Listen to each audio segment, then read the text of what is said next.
Chapter 931. The ancient golden ship sailed against the black ocean and escaped from the demonic sea. 500 golden arhats sat cross-legged and only the old monk opened his eyes, chanting Buddhist scriptures. This ship of arhats with bones wrapped in divine skin were the former divine monks of the great thunderclap temple. Yi Fan was astonished. This was like a small Mount Meru. Old monk, you are still alive. Didn't you die 2,000 years ago? Ancestor Crocodile shouted. The veins on his forehead were throbbing.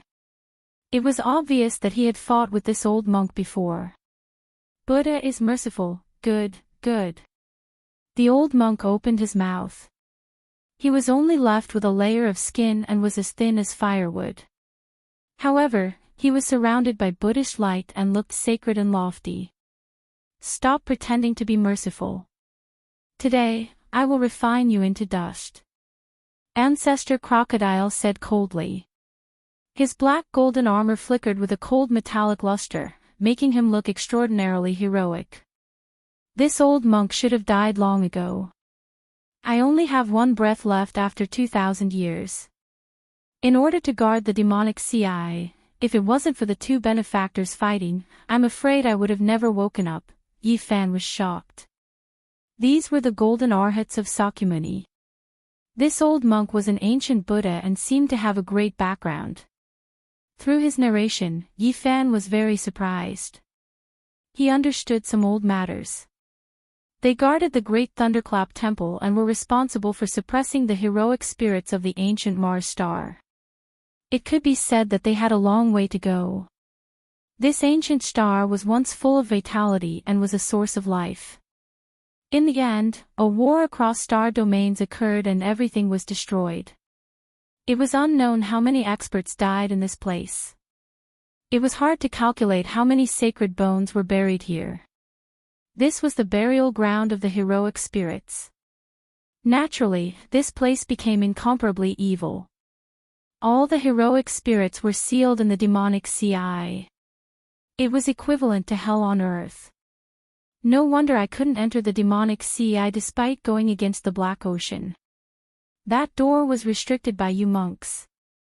The ancient crocodile's bloody eyes became colder. Benefactor, don't provoke a disaster. Since you can find the demonic sea, you naturally know how it was formed and what kind of existence is sealed in the deepest part. So many years have passed. Even if there were immortals, they would have long turned into dung. What could be left inside? Ancestor Crocodile said coldly. Yes, things from that era can't live until now. But don't forget what this place is. Demonic Sea of the North Sea, a land of extreme een. You also saw the appearance of the ghost ship. Many things turned into een spirits, not to mention the existence sealed in the deepest point of extreme een. Now, there are definitely supreme een deities as well as unparalleled heroic spirits. No matter who comes, they won't be able to subdue them. The old monk had a solemn expression on his face. Yi Fan was shocked. It turned out that the remains of the past civilizations and creatures that died in battle were sealed within this devil sea. There were even many ancient secrets and past events that were unknown to others. Old monk, are you going to make a move again? It's been 2,000 years. You really are alive. Even Sakyamuni respects you as teacher. The black golden armor of the ancient crocodile clanged. Its murderous aura was like a sword, slashing in all directions, sweeping out a large ravine on the ground and the sky. Yi Fan was shocked. He looked at the old monk in disbelief. He was the only one still alive on the golden ship. What kind of identity did he have? My dharma is not as good as Buddha. I can only be regarded as a guide. He created his own path. Me and the others who are respected as teachers are nothing. The divine monk put his palms together. Yi Fan was surprised. Then, he remembered some records. Buddha had several teachers before he was enlightened. Some were Brahmins, and some were sadhus. Then, he created his own religion. This old monk was at least an ancient Buddha.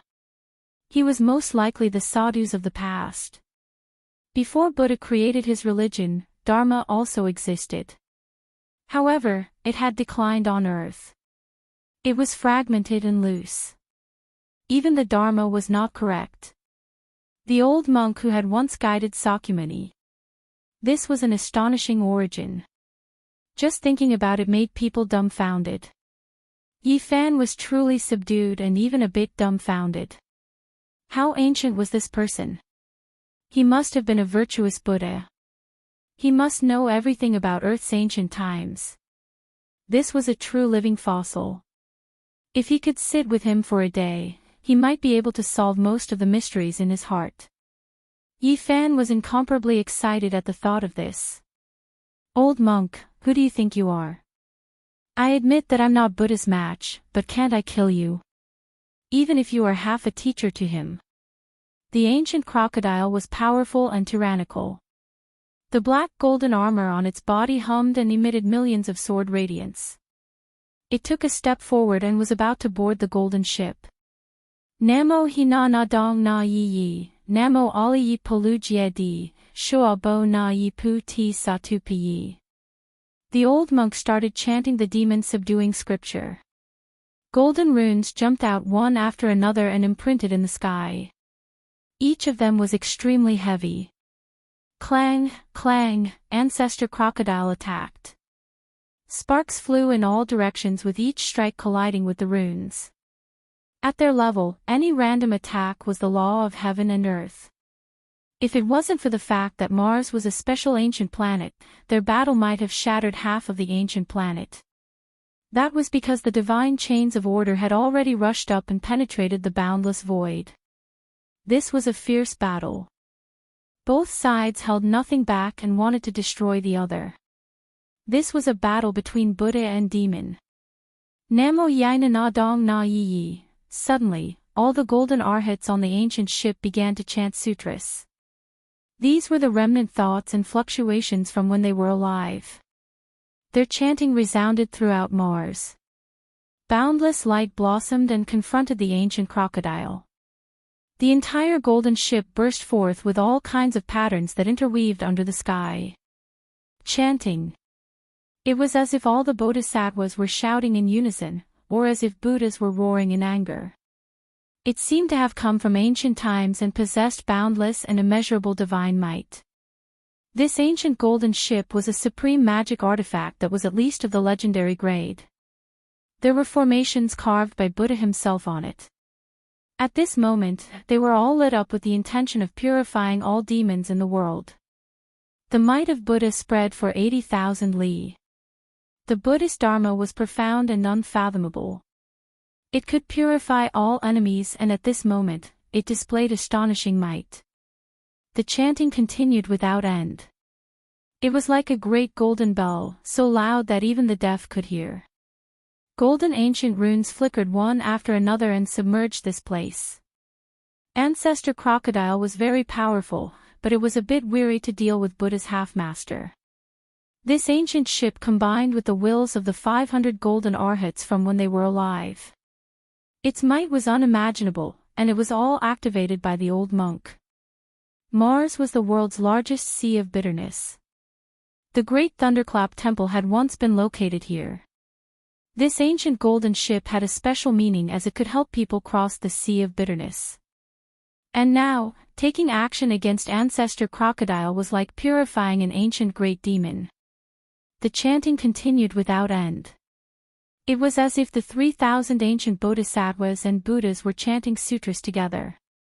The divine might shocked the world and boundless light turned into eternity. Yi Fan watched from afar and didn't run away. There was no way out of this star domain, and rushing to Earth wasn't a good choice either.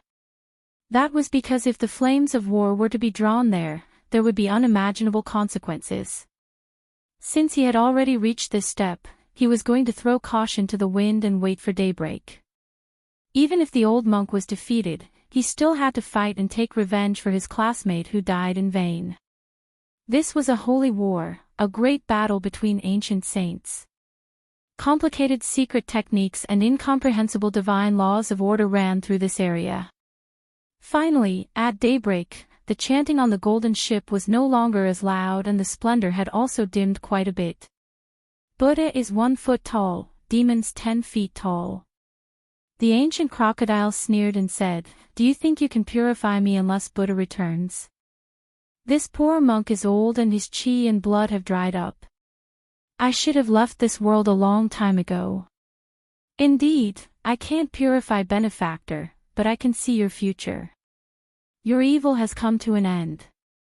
Nonsense. How could Ancestor Crocodile believe him?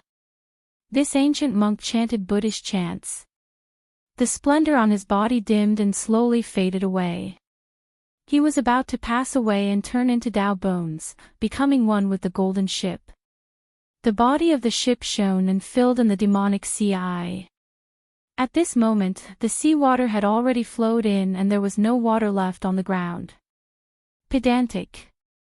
You are about to die, yet you still haven't found a good place.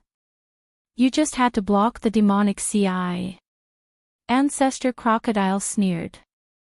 If I don't enter hell, who will? The old monk's last words were transmitted over. He rushed into the burial ground of heroic spirits with the ancient ship and filled in the demonic sea eye. Ancestor Crocodile turned around. His black armor flickered with a cold luster, making him look as if he was cast from demonic gold. His divine might was unmatched. At this moment, the first ray of dawn shone over and illuminated him even more terrifying. He stood tall and straight, suppressing people to the point of suffocation. His long black hair scattered behind him as his bloody eyes stared coldly at Yifan. "And, you dare to have killing intent towards me? So what if your physique is special? I can trample people like you to death with 1 foot." He was full of contempt and didn't take Yifan seriously at all. After finishing off that ancient Buddha, he naturally didn't care anymore. There was no one in this star region who could deal with him. "You crocodile, today, only one of us will survive," Yifan shouted. "A little insect dares to clamor at the gods in the sky. Even if you raise your head, you won't be able to see how high my toes are. You aren't worthy," Ancestor Crocodile said with extreme contempt. Then, he displayed his boundless Dharma body and quickly enlarged it. He raised his foot and stepped towards Yifan. He wanted to trample him to death with 1 foot, just like how he would treat an ant. He did this extremely naturally, truly treating Yifan like an ant, not treating him like anything at all. It was because his cultivation realm was right there for all to see. For Yifan, this was an extreme humiliation. He didn't say anything else and used the travel symbol to retreat. At the same time, he shook the cauldron above his head. The ancient immortal treasure scroll flew out and endless stars flickered. Then, he shook it forcefully and a person flew out from within. This was an old man who was sealed in a divine source. He was as thin as a match and sat cross-legged. There wasn't the slightest fluctuation of life, but it still made people's hearts palpitate. His upper body was bare and bony. His lower body was wrapped in a beast skin and in his hand was a lustrous white bone club. He looked very primitive, but it still gave people a horrifying feeling. A scarlet chain with dazzling divine splendor bound him. It was as if it was tightly bound to his flesh. There were many Tao patterns engraved on it that were indescribably profound. This was a scarlet divine chain. Ancestor Crocodile saw this and still stomped down.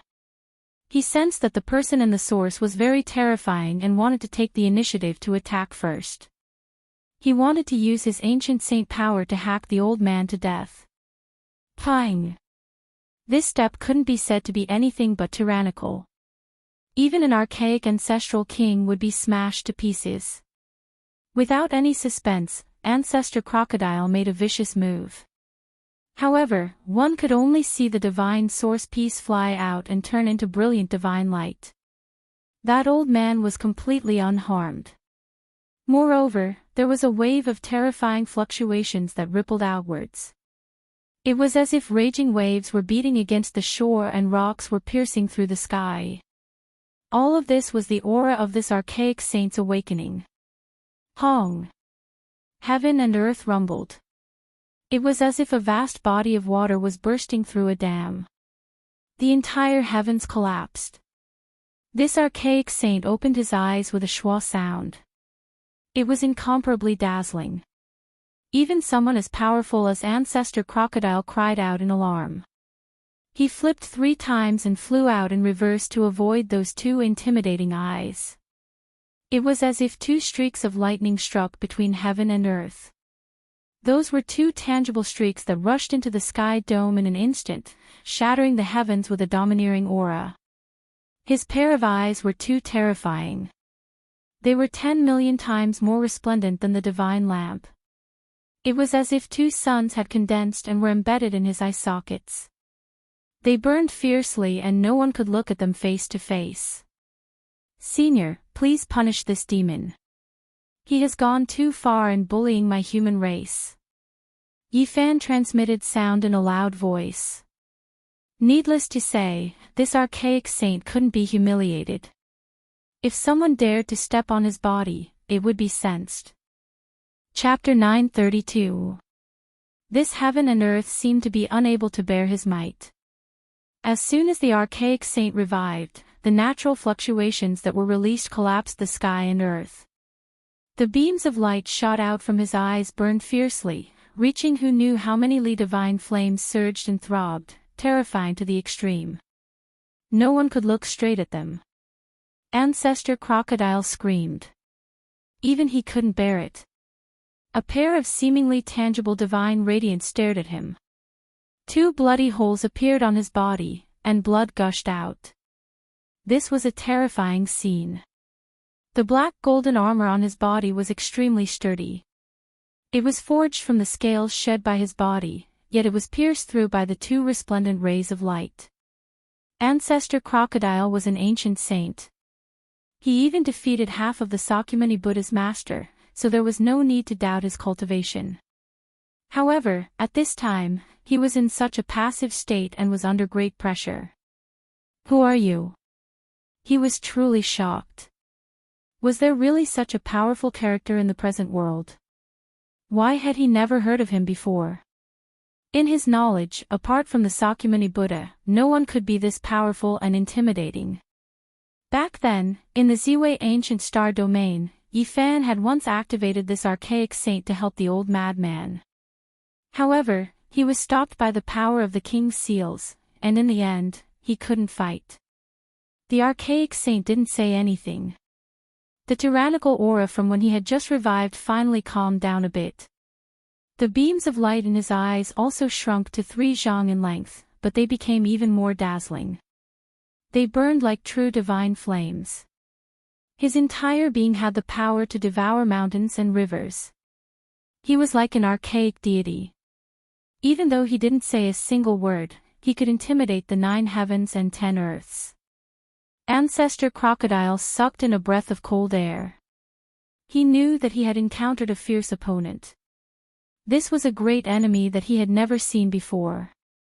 Today, he might die with a grievance. Hong! The archaic saint only moved his body slightly, and the heaven and earth split apart. It was as if this world couldn't contain his body. Great spatial cracks extended from the edge of his body into the depths of heaven and earth. A scarlet divine chain pierced into his flesh, but it couldn't affect his movements. He was full of pressure as he pressed forward. His eyes were extremely terrifying, as if he was staring at prey. Roar! Ancestor Crocodile roared. The black golden armor shone brightly, and his black hair danced in the wind. He took the initiative to attack. Otherwise, this mysterious saint's aura would completely suppress him. The divine flames in the primordial saint's eyes became more and more dazzling, burning the void. He faced the shocking attack head-on, not even dodging the huge black hand that came slapping at him. Clang! An ear-piercing metallic sound rang out. Ancestor Crocodile's large hand could crush archaic ancestral kings, but when it struck this old saint's body, it could only release a sonorous sound, unable to kill the enemy. Meanwhile, his palm and fingers were bleeding profusely. This kind of scene was extremely frightening, and it was enough to prove how terrifying the archaic saints were. His eyes became more and more dazzling. They were like two condensed suns that could burn the eyes of others blind. Yi Fan had a feeling that this ancient saint was really staring at his prey. He didn't see the crocodile as a demon saint, but as a beast to satisfy his hunger. That kind of gaze was too strange, so terrifying, full of hunger, as if it was hunting. Ancestor Crocodile clearly noticed this as well, his body going cold. With a zing sound, a sharp divine sword left its sheath. This was his war weapon. It hacked through the heavens, hacking down. During this entire process, along with the wails of ghosts and the howls of gods, a foul wind, and a rain of blood, a myriad of corpses appeared, and the heavens and the earth had transformed into an azure field that was covered in corpses. All the people that this sword had killed in the past appeared at this moment. The mythical demon sword was forged with the blood of tens of thousands of living beings. Heaven and earth collapsed. If not for Mars being sealed, if it was any other star, the entire ancient star would have been cut in half without any suspense. The sun, moon, and stars in the sky were shaking. It cut through the sky, and nothing could stop this world-shaking sword. Even the rising sun had completely dimmed, and it was far from being comparable to the sword light. In the face of this sword, the primordial saint faced it with his back to him. Instantly, sparks flew everywhere, and divine energy split the sky. Not only was Yi Fan dumbfounded, but even Ancestor Crocodile was stupefied. His fingers were sore, and he couldn't even hold the divine sword in his hand steadily. Clanging sounds rang out, and the world shook. Ancestor Crocodile's demon sword hacked down on the primordial saint's scarlet iron chain. Sparks flew everywhere, and the cold light illuminated the heavens. It was deafening. That was a scarlet divine chain, and it was engraved with many primordial symbols. It possessed a powerful divine power, and it wanted to use this to bind the primordial saint forever. A long time ago, Yi Fan and the Black Emperor had studied it. At that time, Duanda advised him to immediately abandon it, because the primordial saint's power had long seeped into the god's sealing chain and was about to break it. Now, it was hacked down by Ancestor Crocodile's strongest divine sword, and the symbols on it dimmed quite a bit. Not only was Yi Fan scared, but even the primordial saint was horrified. However, this primordial saint didn't care at all. He treated Ancestor Crocodile like an iron pole, and he planned to break the scarlet divine chain. Great Yin and Great Yang, whichever is stronger, Yin and Yang support each other, the Emperor under the heavens. Yi Fan recalled this incantation-like ancient saying.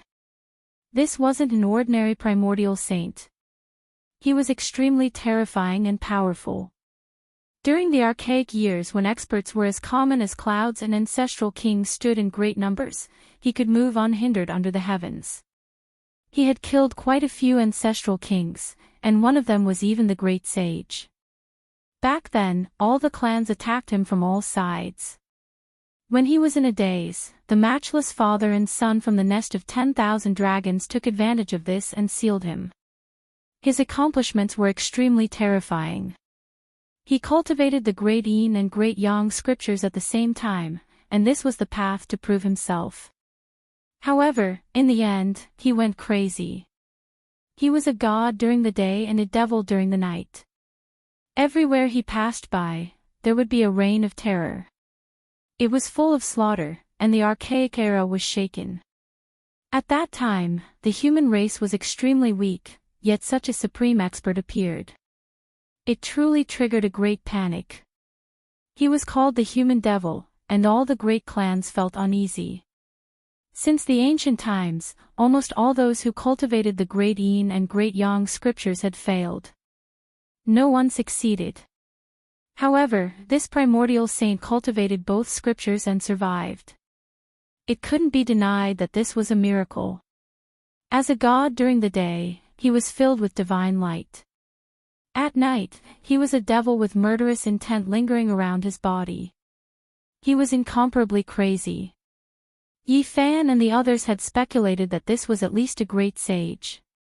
Otherwise, how could he dare to cultivate the great Yin and great Yang scriptures at the same time? He wanted to prove his Tao.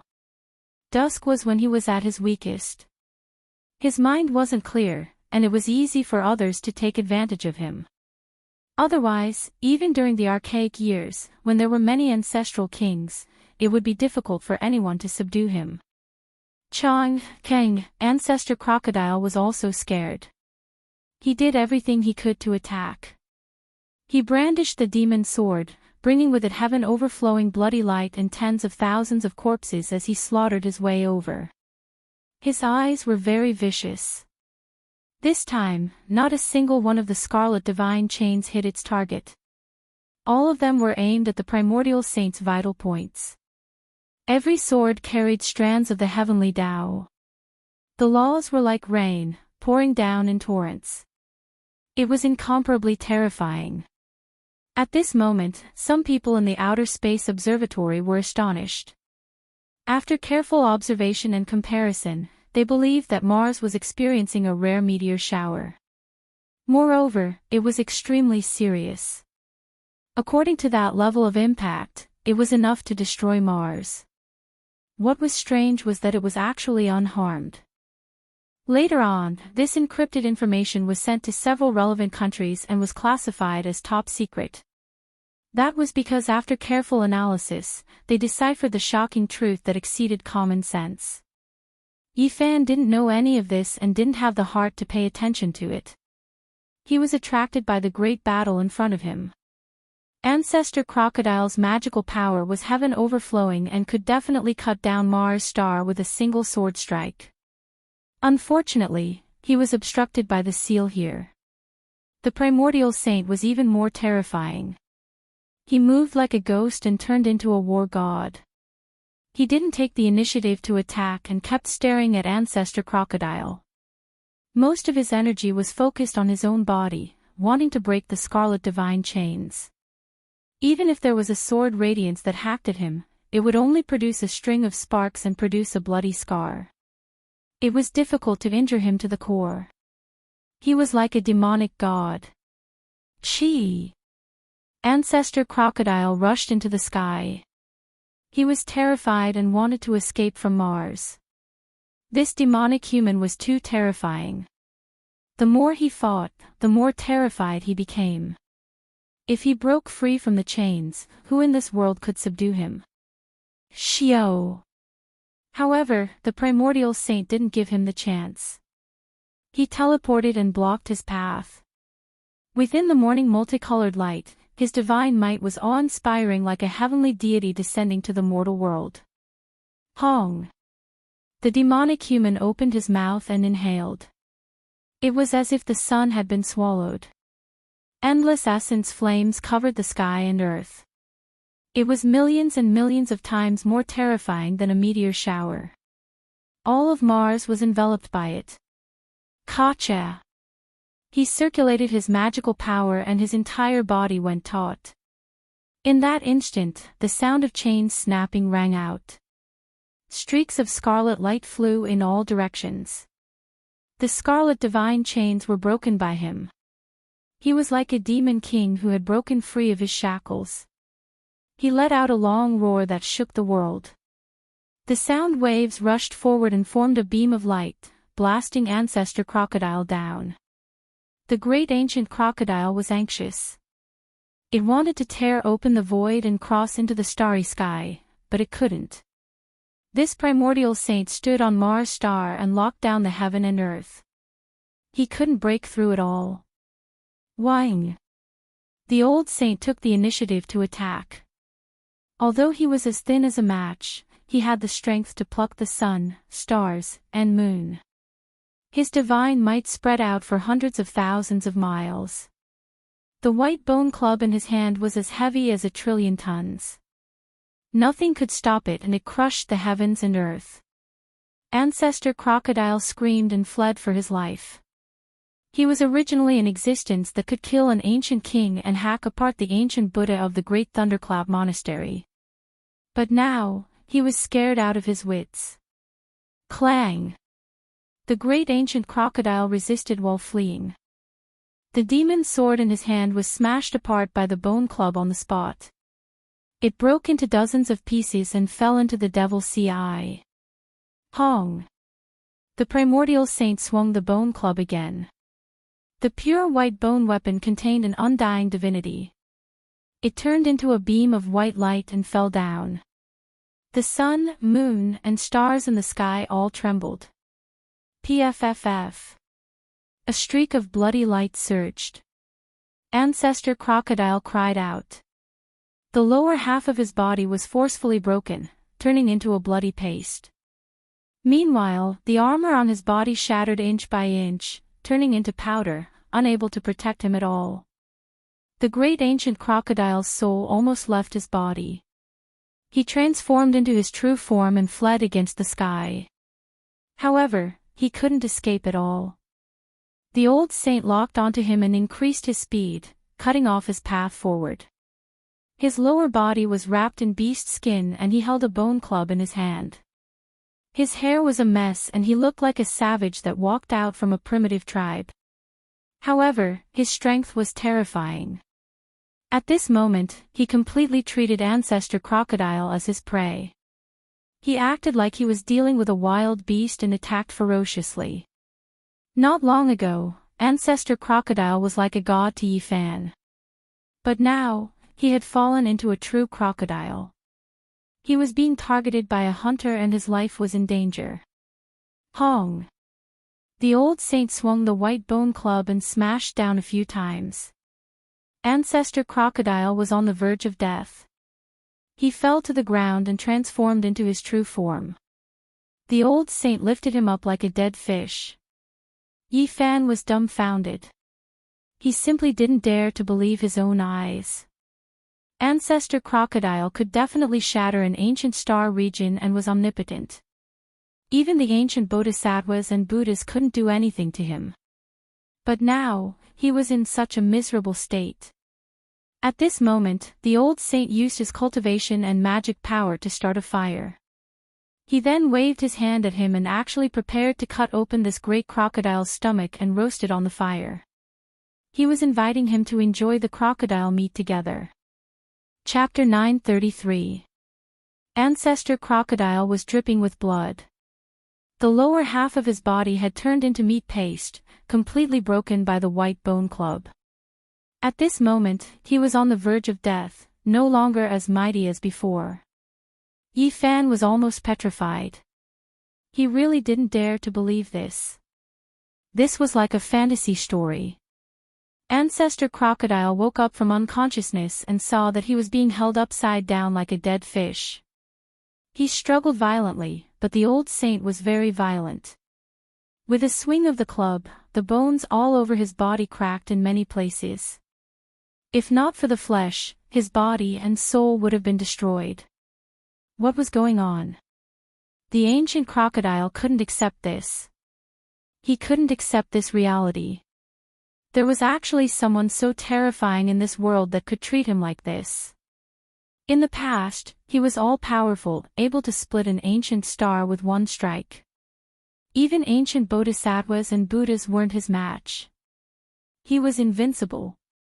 But now, he had become a prisoner and his life was in danger.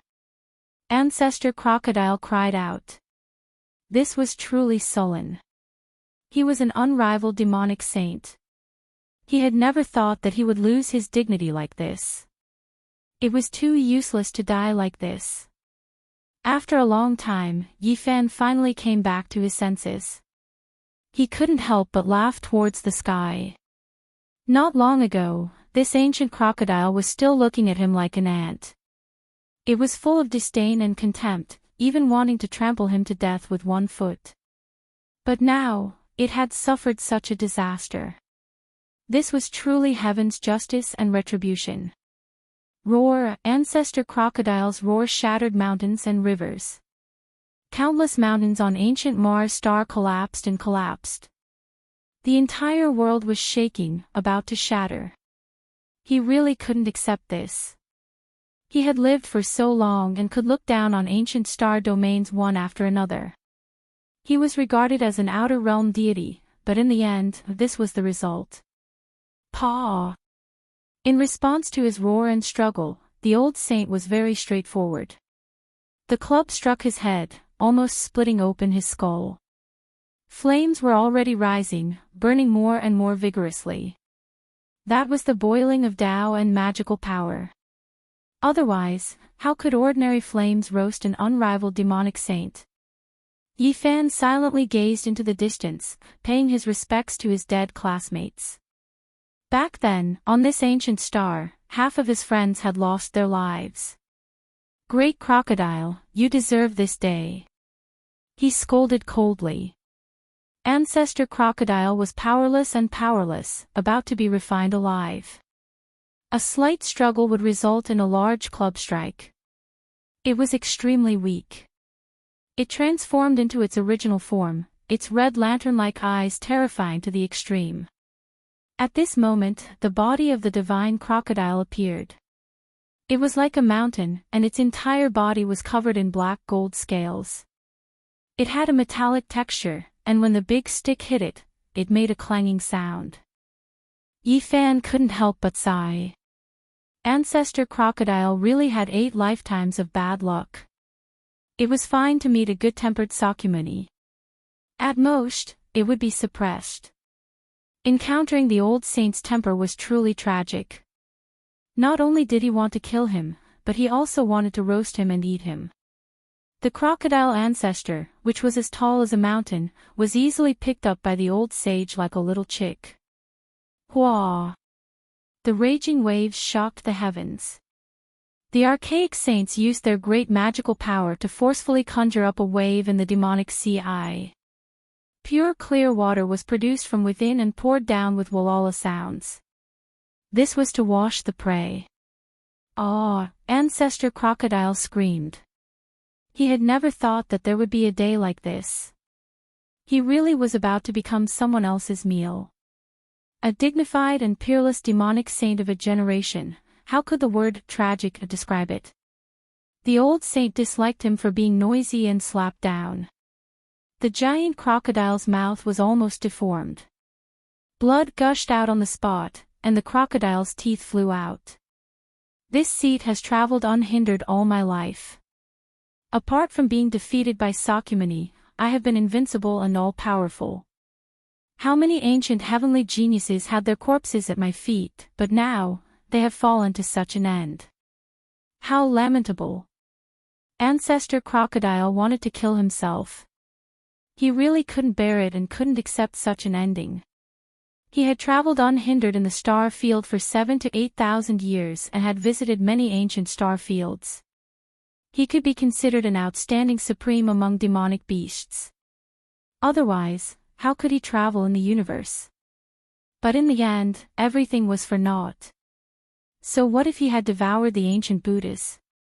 In front of this old saint who didn't care about meat and vegetables, even the most powerful divine abilities were useless. He had also become food. Bang! Finally, with a light sound, Ancestor Crocodile was freed. The human demon ended his life with a swing of his stick. He crushed his head and even refined his primordial spirit. Chi! The old saint stretched out a finger and turned the useful information he had obtained from Ancestor Crocodile into a beam of light. He imprinted it between his brows and his expression was greatly shaken. That was because he knew how many years had passed. The blue sea had turned into mulberry fields, and millions of years had passed by slowly. It was no longer the ancient era, and the entire world had changed. Pfft. The following scene was a bit bloody. The old saint acted as if he was dealing with a wild beast in the mountains. He personally skinned the divine crocodile of this generation. The flesh was shining and essence energy was overflowing in all directions. It was incomparably threatening. Even though the lower half had been blasted into meat paste, the upper half was still like a small mountain. The old saint tore off a piece of essence meat that weighed 500 kilograms. It flickered with dazzling divine splendor because this was the divine flesh of a demonic saint. It possessed a mighty power that transcended the secular world. The old saint used the clear water that evaporated from the sea to wash this piece of meat clean. He roasted it with Tao flames. The flesh was enshrouded in mist and multicolored light. A refreshing fragrance wafted out, making one drool with desire. After a long time, the fragrance of the roasted meat wafted out for several kilometers. The old saint waved his hand again and called Yi Fan over. The divine crocodile meat was ready to be eaten. Yi Fan shook his head and waved his hands with all his might. To be honest, he was really a bit scared. The old saint was too fierce. He roasted a dignified demonic saint. If word got out, it would shake the heavens. The ancient saint insisted that he go over and share the delicacies with him. The meat was golden and glossy. From time to time, it would rush out with multicolored divine light. It was obvious that it was very nutritious. It was probably almost comparable to the legendary dragon meat. "Senior, I really don't dare to eat this thing. A single drop of a saint's blood can kill a powerful being. This piece of meat is enough for me to die 1,000 times." Yi Fan said with a sullen face. To be honest, he really wanted to try it. After all, this was the spiritual meat of a demonic saint. For many people, it was almost the meat of a god. However, he clearly knew how terrifying the saint's might was. Even in death, mortals could not blaspheme it, especially a demonic ancestor who had just fallen. The old saint scratched his head, looking extremely honest and simple. He gestured to him that the demonic saint's meat had been refined by him and could be eaten without any problems. "Really?" Yi Fan moved forward. This fragrance had a special kind of magic. It actually had a kind of spirituality. Even the fragrance was divine brilliance. It was indescribably mysterious and dazzling. The ancient saint nodded and told him that this was the most delicious taste in the world. He could eat it without worry. As he spoke, he tore off more than 10 kilograms and chewed it in big mouthfuls. Divine brilliance overflowed and flowed out from the fragrant golden meat. Rays of multicolored light came one after another. It was gorgeous and dazzling. Yi Fan tore off 2 tails of meat. Compared to the old saint, it was quite delicate. He did not dare to take a big bite. He was really worried that his teeth would break. Obviously, his worry was unnecessary. The old saint had really used the flames to refine the essence, qi, and spirit of the crocodile ancestor. The meat was tender and smooth. It melted in his mouth and turned into rays of light that entered his body. At this moment, every pore on his body opened up. Essence qi gushed out, light overflowed, and divine power surged. Yi Fan almost soared into the sky. The demonic saint's meat was really extraordinary. It had an unfathomable power. He felt full of energy and his whole body had endless strength. In the eyes of mortals, this was definitely divine meat. In fact, this was the case. Since ancient times, who could eat the meat of a demonic saint? Especially in his realm, it was impossible to even think about it. Especially in this era, it was difficult to see a living demonic saint. Taking a step back, even in ancient times, how many people could hunt demonic saints like this and use them purely as food? Probably only this old saint could do it. This could be said to be divine meat. For cultivators, it was a great supplement. If eaten for a long time, not only could it strengthen the muscles and bones, but it could also be reborn. After making sure that the old saint had completely roasted this piece of meat with the flames, Yi Fan also let go. He took out more than 10 jars of old wine and ate the meat and wine with this wild old man. Although there was only one ingredient, it was the most delicious and rare thing Yi Fan had ever eaten. He was especially happy. As he ate, he felt the holy power surging. Rays of divine light seeped out from his pores. He felt that he was about to fly to heaven. Yi Fan was drowned in the auspicious air. He emitted 5-colored divine light from head to toe. He never thought that a meal could be so nourishing. He seemed to be really going to fly to heaven. His whole body was comfortable, and he felt like an immortal. Divine power surged like the sea. Unknowingly, his cultivation had improved a little. He had reached the great perfection of immortal too and could not be more perfect. There was only a layer of window paper. As long as he could break through, he would reach another realm. His physical body had experienced a baptism. Every inch of his flesh and blood was full of explosive power. Yi Fan felt like he could smash a star with one punch. He felt like he had endless power. When he realized this, he knew that he could not eat anymore. He had reached his limit after eating more than 10 kilograms of glowing holy meat.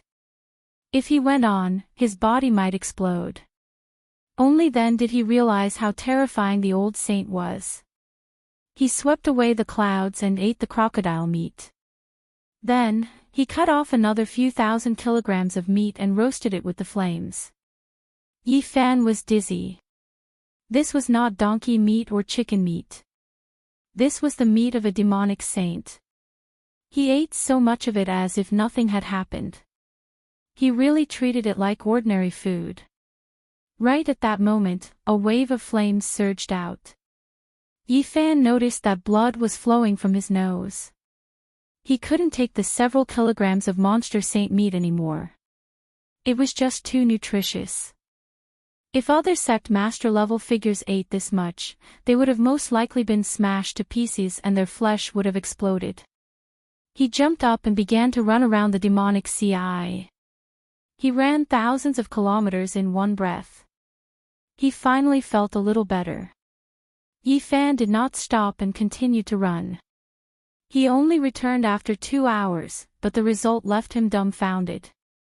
The body of the divine crocodile, which was like a small mountain, had lost a large piece of meat. It was estimated to be hundreds of thousands of kilograms, and it had all entered the old saint's stomach. Moreover, he was not satisfied. He cut off another few thousand kilograms of meat and continued to roast it. Divine splendor rose and dense smoke lingered. Not long after, he finished eating it all. Only then did he wipe his mouth and stop. Although the immemorial saint could hold a mountain in a mustard seed, this way of eating was too frightening. The essence of the demonic saint meat was enough to tear apart the mountains and rivers. How terrifying was his appetite to be able to digest such a huge amount of essence. Even a true dragon would be stuffed to death. The crocodile ancestor's body was full of treasures. Would it all be eaten by the old saint? No matter what, he had to refine a few holy weapons. Moreover, if this spiritual meat was eaten sparingly, it would also be a supreme life-saving tonic. Yi Fan felt like he was going crazy. At the same time, he had many questions to ask this savage old man. Chapter 934. The old saint didn't speak much. He didn't open his mouth from start to finish, apart from when he was eating the crocodile meat. Yi Fan had many questions he wanted to ask, but this old man seemed to feel that silence was golden. Voila! A wave of ink rushed out from the demonic sea. The ancient saint washed the crocodile skin. It was as if it was cast from black gold. Every time it moved, it would produce a sonorous sound. Tao patterns interweaved, divine multicolored light shot out in all directions, and auspicious vapors rose. It was a type of divine material that even saints would be moved. It contained the essence of a demonic saint, impervious to swords and impervious to water and fire. It was hard to find in this world. This black metallic divine skin overflowed with all types of Tao light. It was innately close to the great Tao, and even if it hadn't been refined, it was already a type of treasure. It flickered with a cold metallic luster, making it impossible for people to approach. It possessed a powerful holy might. An existence of this level could kill a powerful being with a single drop of blood, let alone such a large piece of skin. Yifan's eyes were burning with desire, and his saliva was about to flow out. The skin of the divine crocodile race was the most precious. If it was made into armor, it would simply be a dream grade. This was especially true for the crocodile ancestor. This was an ancient divine crocodile that was revered as a demonic saint. Its skin had long possessed an inextinguishable divinity. Unfortunately, the old saint didn't look at him. He threw away the long tattered beast skin and wrapped the crocodile divine skin around his waist. He activated his terrifying essence energy to refine it, and in the blink of an eye, it became a set of primitive beast clothes. However, no matter how one looked at it, it was used to cover one's body. What a waste of natural resources. Yifan actually wanted it very much, but the ancient saint had already wrapped around his body, so he was too embarrassed to ask for it. After all, this was hunted by the other party. Then, this savage old man began to pull out the tendons and bones. He really wasn't careless at all, refining all the good things out. He used the water from the demonic sea to wash it clean, and then he used the crocodile ancestor's divine tendon as a belt, tying it around his waist. It was so extravagant that it made people want to pull out their hair. Yifan stared at the giant crocodile bone. This was a precious bone. It was pure white and flickered with holy splendor, even more resplendent than the stars in the sky. There was no need to talk about its quality. It was rare and could definitely be refined into a holy weapon. However, Old Man Savage did not plan to refine it at all. He placed his white bone club on top of it. Dazzling light radiated, and Yifan had no choice but to retreat. That kind of energy fluctuation was too intense, and even as a human with a sacred body, he couldn't withstand it. The great Tao rumbled, shattering the universe. Those crocodile bones dimmed, and their divine splendor faded away. They exploded one by one and were completely destroyed. The terrifying ancient divine crocodile bones turned into fine powder, and their divinity vanished. As for the old sage's bone club, there was an additional rune that looked like a dragon and a crocodile. It could be said that the essence of the divine bone had been refined into the bone weapon. Yifan carefully sized up the lustrous bone club, and he couldn't help but gasp when he noticed that there were many brands of various beasts on it. Could it be that all these markings were branded on it like those from before? If that was the case, then there was no way to estimate the value of this bone club. Yifan looked on anxiously. The old sage was really thorough. He refined everything, and not even a piece of bone was left. Old Man Savage sensed his gaze and turned his head to take a look. Then, he reached out with a large hand and split the meat mountain into two. One of the pieces was sent over. It was at least a few 100,000 pounds. Yifan hurriedly retreated. For people of his level, the sage really stood high in the clouds, as powerful as a god. A drop of blood or a bone could kill a powerful being. Such a large piece of divine flesh contained terrifying laws, and it could definitely be considered a great killing weapon. The old sage seemed to have realized this. After thinking for a while, he once again took out the flames of the way and began to roast it. He divided this piece of meat into hundreds and thousands of pieces, and it gave off a fragrance in the flames. Moreover, during this process, Old Man Savage used his great magic power to draw out the essence of the divine crocodile. It turned into a scarlet refinement that gave off waves of dense steam. Yifan was horrified. Every piece of such essence blood had terrifying destructive power. If it was really taken out, even the king of the Severing Path would die with a grievance. The old sage was actually refining medicine. It was very primitive, and he directly extracted the essence from the demonic sage's essence blood. Regardless of whether it was the flesh or the blood that had previously spilled onto the ground, they all flowed into his hands like rivers, holding a mountain in a mustard seed. The blood was like a small lake, and it all fell into the palm of the old sage. After thousands of refinements, it turned into murderous aura and cut off all the laws, leaving only the brilliance of divinity. Finally, there was a loud crash, and a large amount of dirty blood fell from the old sage's palm like a waterfall. It was a vast expanse, like a sea of blood falling into the demonic sea. In the palm of his hand, rays of scarlet light rushed up and surrounded this auspicious aura. In the end, only 6 scarlet pills the size of longan fruits were left. They were sparkling and glistening, as bright as red agate. The old sage handed 4 of them to Yifan. A fragrance assailed his nostrils, making him feel like he was about to ascend. His pores relaxed as if he was bathed in celestial light. Yifan knew that this kind of precious pill was hard to find in the world. Only the old sage could go against the heavens to refine it. He really did not know what kind of magical use it had. He carefully put it into a jade jar. At this time, the hundreds of thousands of kilograms of divine crocodile meat had been roasted. The murderous aura and laws within it had been completely melted away. The old sage handed it over. Yifan felt like he was in a dream. This was a demonic sage, and now it had become his food. If this kind of great supplement were to spread, it would scare people to death.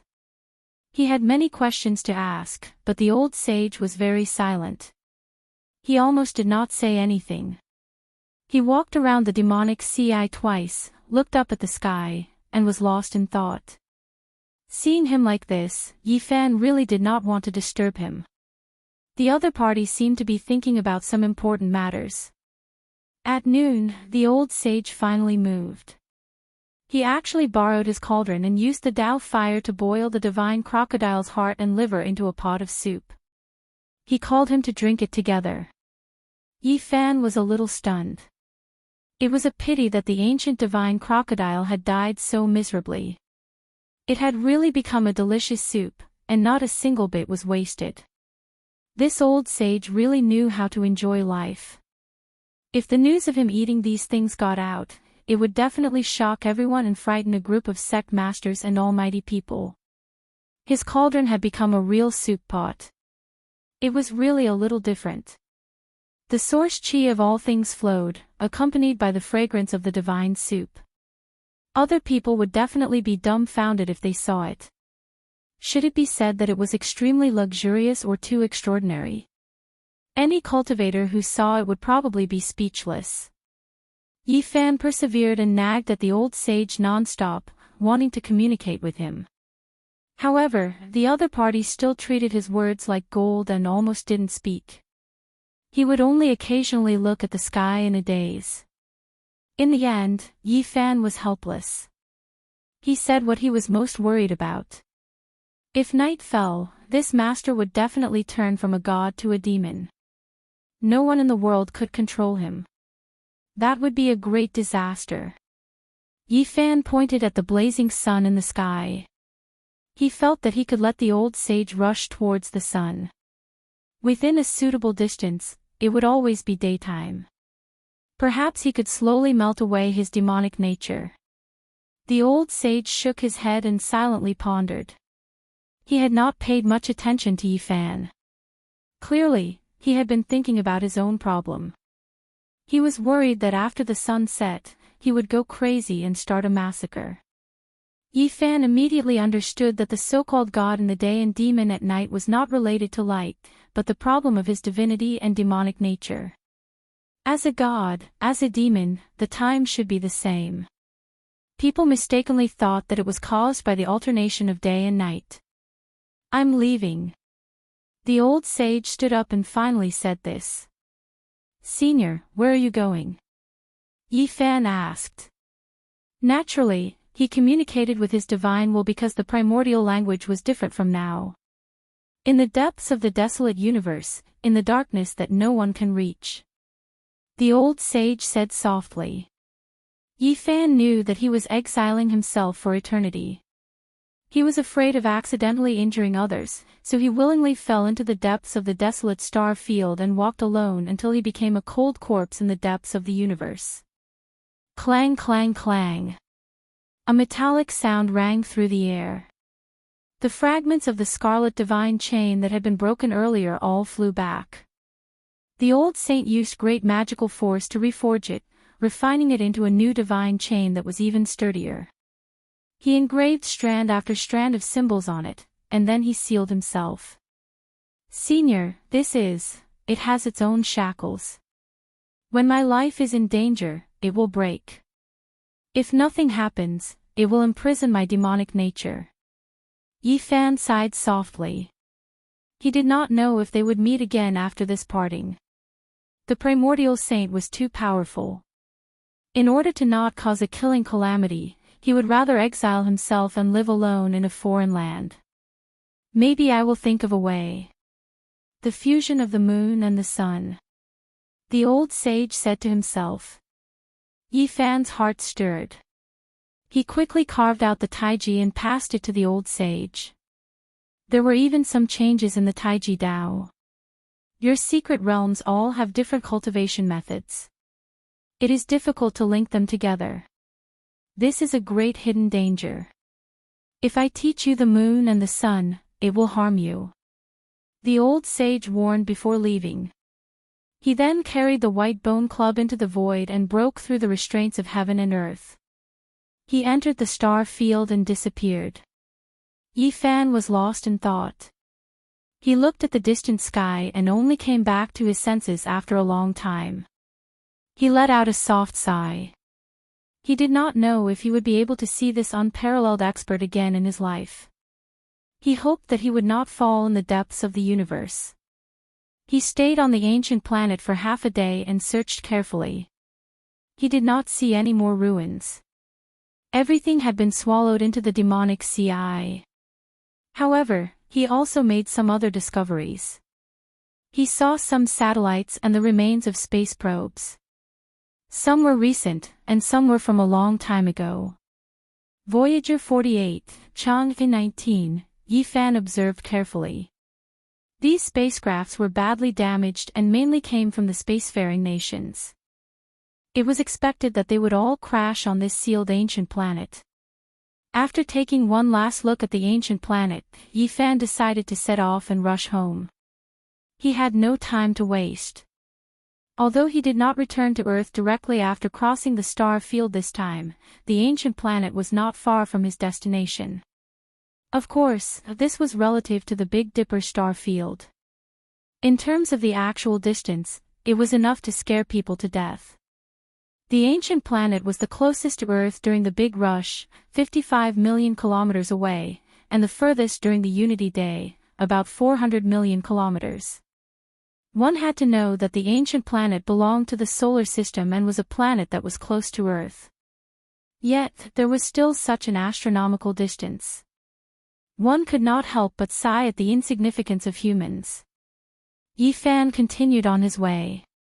He quickly rushed out of the thin atmosphere of the planet and finally got rid of the gravitational pull. He then took out the mysterious jade platform and began the long and repetitive crossing process. Relying on him to fly back would probably consume all his divine force. Moreover, he did not know how many months it would take. If there was any deviation, it might even take a few years. He constantly adjusted the coordinates and crossed toward the homeland where he was born and raised. He did not know how many mysterious jade platforms he had destroyed. Finally, he saw the blue planet clearly. Yi Fan's tears almost flowed out. He had been away from home for so many years. He was afraid that something bad had happened to him after so many years. In the past, he had experienced all kinds of life and death battles, but he had never been so nervous. But now, he was panicking and his body was trembling. Earth, I'm back. Yi Fan's eyes were brimming with tears as he constantly approached. His heart was extremely excited. He had been away on the coffin pulled by 9 dragons for more than 20 years. Now, He had returned with his own efforts. He could not help but tremble. Chapter 935. I'm back, I'm finally back. Yifan's spirit was like a raging wave, surging in outer space. Looking at it from outer space, the aqua-blue star looked very beautiful. It was like a blue diamond, sparkling and translucent. It was almost dreamy. Yifan continued to cross, abandoning one mysterious jade platform after another. Finally, he approached it. This consumption was huge, but fortunately, he had prepared for it. His homeland was below him. The aqua-blue star wasn't very big, far from being comparable to the Big Dipper star region. It couldn't even be compared to the vital ancient star region of the Ziwei star region, but it had an indescribably vast aura. Relatively speaking, it was very exquisite, but it made people revere it. It was as if there was a living great emperor lying dormant, making people tremble uncontrollably. It's a very strange feeling. Why do I feel like it's many times bigger than what I saw? It's even more vast than the Big Dipper and the Ziwei star. Yifan stopped in his tracks, bewildered.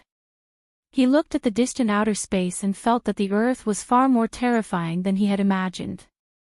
It had a frightening power. He thought about what was on the blue star. After returning, he sensed it carefully. The Earth was different from what he had imagined. There seemed to be something and power beyond his understanding. Suddenly, a planet streaked across space. It wasn't very far away. Yifan was surprised at first, but then he understood. It was the moon. There were many craters on it, and they were very close to each other. It was completely different from the moon on Earth. Huh? What's going on? There seems to be something on it that makes me feel uneasy. Yifan was surprised. He pondered for a while and descended. Not long after, Yifan landed on the moon. The temperature was very low, and the rocks were cold and hard.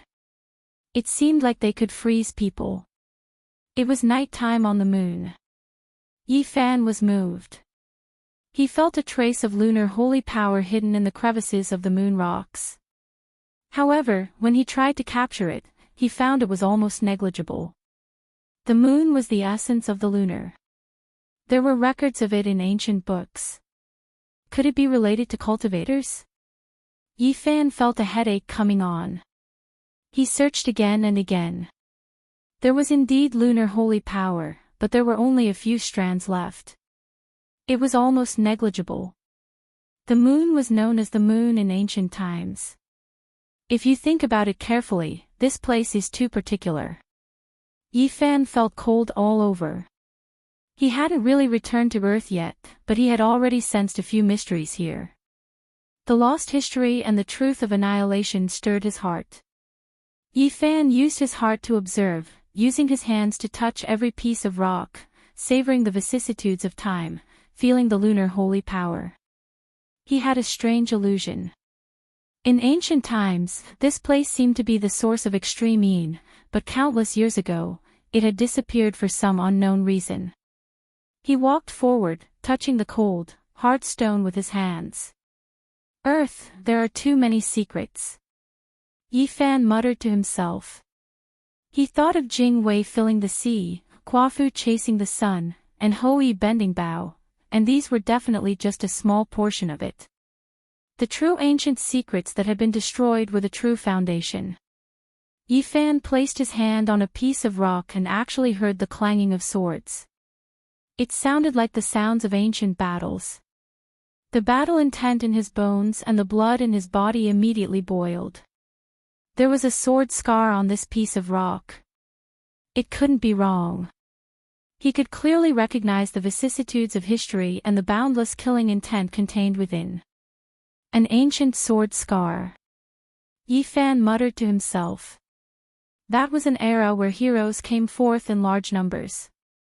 If he had the chance to see it, then his cultivation wouldn't have been in vain. I wonder if I can find the ruins of the Moon Palace on this moon. Yifan strolled on the moon aimlessly, searching for the ancient ruins and feeling the mysteriousness of it. Suddenly, he sensed something and raised his head. Something was rapidly approaching from afar, sweeping across the sky. Yifan's body was glowing, and his conjured form was concealed. A satellite flew across the sky. He didn't want to shoot it down, nor did he want to escape because of it. He only concealed his true appearance. At this moment, a group of people at a famous satellite ground station on Earth all stood up in shock. Coffee sprayed all over the screen, and their eyes almost popped out. God! The satellite flew across the sky. Yifan walked calmly on the moon, causing a certain group of people on Earth to exclaim and then be completely petrified. God, what did I see? Is Satan on a journey, or is God descending to the world? This kind of exclamation sounded in several places, and finally it was listed as a national secret, causing panic in a small area. Yifan walked on foot, looking for the ancient traces. Unfortunately, he released his powerful divine sense but found nothing. The so-called Moon Palace couldn't be seen and didn't exist in the world. There was nothing on the moon. Except for the rock with the sword scar, he didn't see anything related to cultivators. I can't see it, but it doesn't mean it doesn't exist. The remaining Taiyin holy power is enough to explain everything. Yifan was relieved. He didn't have to find the reason. He crossed more than half of the moon and came to the other side. He saw a metal shell. It was a base built on the moon. More than 20 years had passed. With the current technology of human beings, this was no longer a problem. If Mars wasn't so strange, there would have been a human space station long ago. Yifan walked to the front and looked carefully. This metal shell covered a large area, and there was even a piece of green vegetation, which was used for experiments. And when he was observing, people in the space station also found him. They were so shocked that they almost fell to the ground. They were dumbfounded and completely dumbfounded. Fortunately, Yifan didn't stop. He disappeared in an instant, rushed out of the moon, and crossed to the Earth, leaving only a mysterious jade platform in space. The moon was nearly 400,000 kilometers away from the Earth. Yifan passed through the void and entered the thick atmosphere, revealing his real body and descending by himself.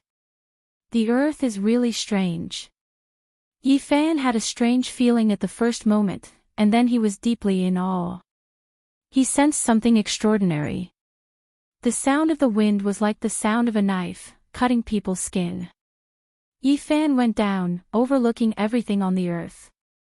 The mountains and rivers gradually became clear. The great way of heaven and earth was very special. It was incomparably high and difficult for Yifan to capture, which made him both shocked and afraid. A bad premonition came to his mind. Something extremely terrible must have happened on the Earth. The whole world of the great way of heaven and earth gave people a feeling that it was incomplete. Yifan descended from the expanse of white clouds. The scenery below became clearer and clearer, revealing the magnificent mountains, rivers, and great earth. However, his heart sank more and more. The essence of heaven and earth was so thin that it could almost be ignored. It was difficult to cultivate in such a situation. He immediately knew why he didn't see any cultivators today. And this was not the most terrible thing. What worried him the most was that his own cultivation seemed to be declining rapidly. His magic power was seriously dissipating, and he had the illusion that his Tao was about to disperse. Why was this happening? This was a big event that would make any cultivator horrified. Even Yifan was scared. Should he return to the Earth? Would he become a useless person? He was greatly shocked. No, it's not my own problem. It's the will of the heaven and earth. Yifan's cultivation and magic power seemed to be declining, but they finally balanced out. Luckily, he could still fly. If he continued, he would probably become a free fall. He was the saint physique of the human tribe, and he had one foot in the Tao cutting pass. If he fell to his death like this, it would be a big joke.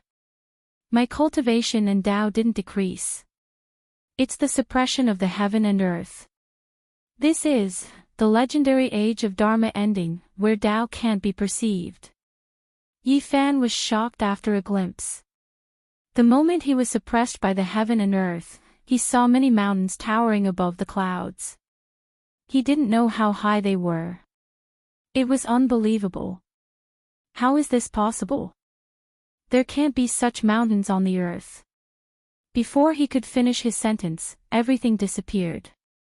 There were only some low mountains below him. Everything was an illusion.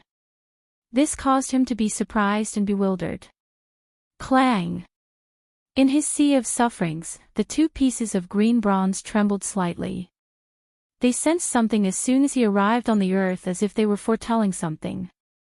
Yi Fan steadied himself. He observed the sky for a long time, but he didn't feel the same as before. He saw the row of skyscrapers below him, towering into the sky. He didn't continue to descend.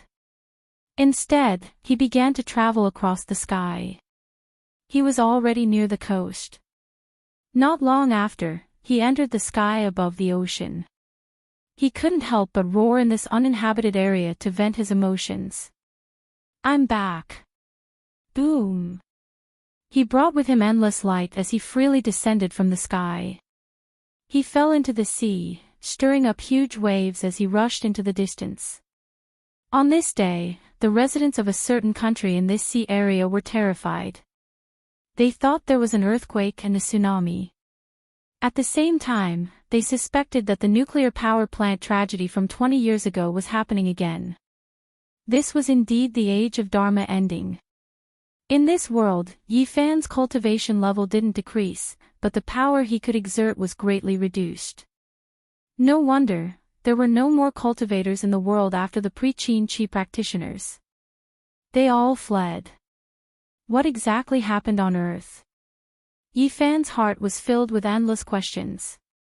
It was one thing for the vitality to be dried up, but how could cultivators survive if they couldn't even sense the Grand Tao? I wonder if the pre-Qin Qi practitioners and those powerful ancient inheritances left anything behind. Perhaps I can even find some cave abodes. Yi Fan murmured to himself. His heart was burning with passion at the thought of this. There were too many places waiting for him to explore. He walked on the surface of the sea at an extremely fast speed. He was a bit moved as he gazed at the boundless ocean. Was there the Eastern Sea Dragon Palace? However, nothing could compare to his parents. Nothing else was important. He turned into a ray of light and rushed toward the city he used to live in.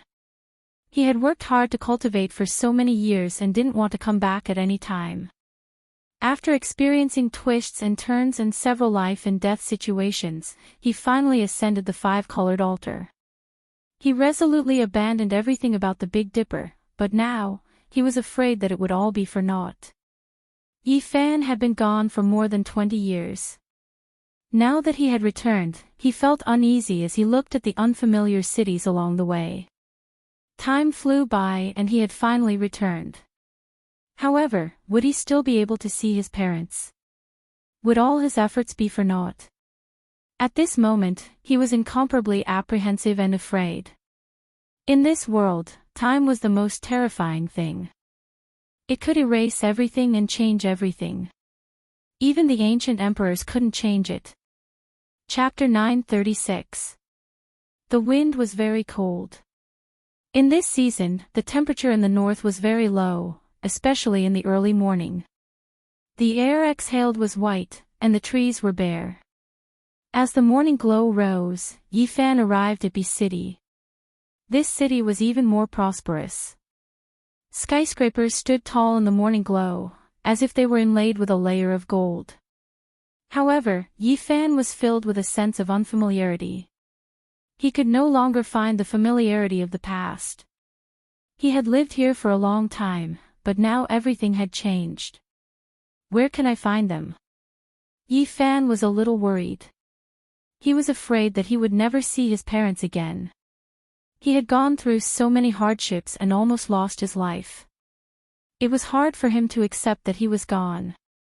He did not go to his residence. He could see it from afar. The place had long been redesigned and changed completely.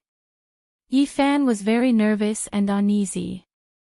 He walked towards the suburbs. His parents did not like the fast pace of the city. They had been rejected when they brought them to live together. This place has changed too, Yi-Fan was stunned. When he arrived at his parents' residence, the peace of the past had been replaced. People came and went, rivers flowed continuously, and high-rise buildings stood tall.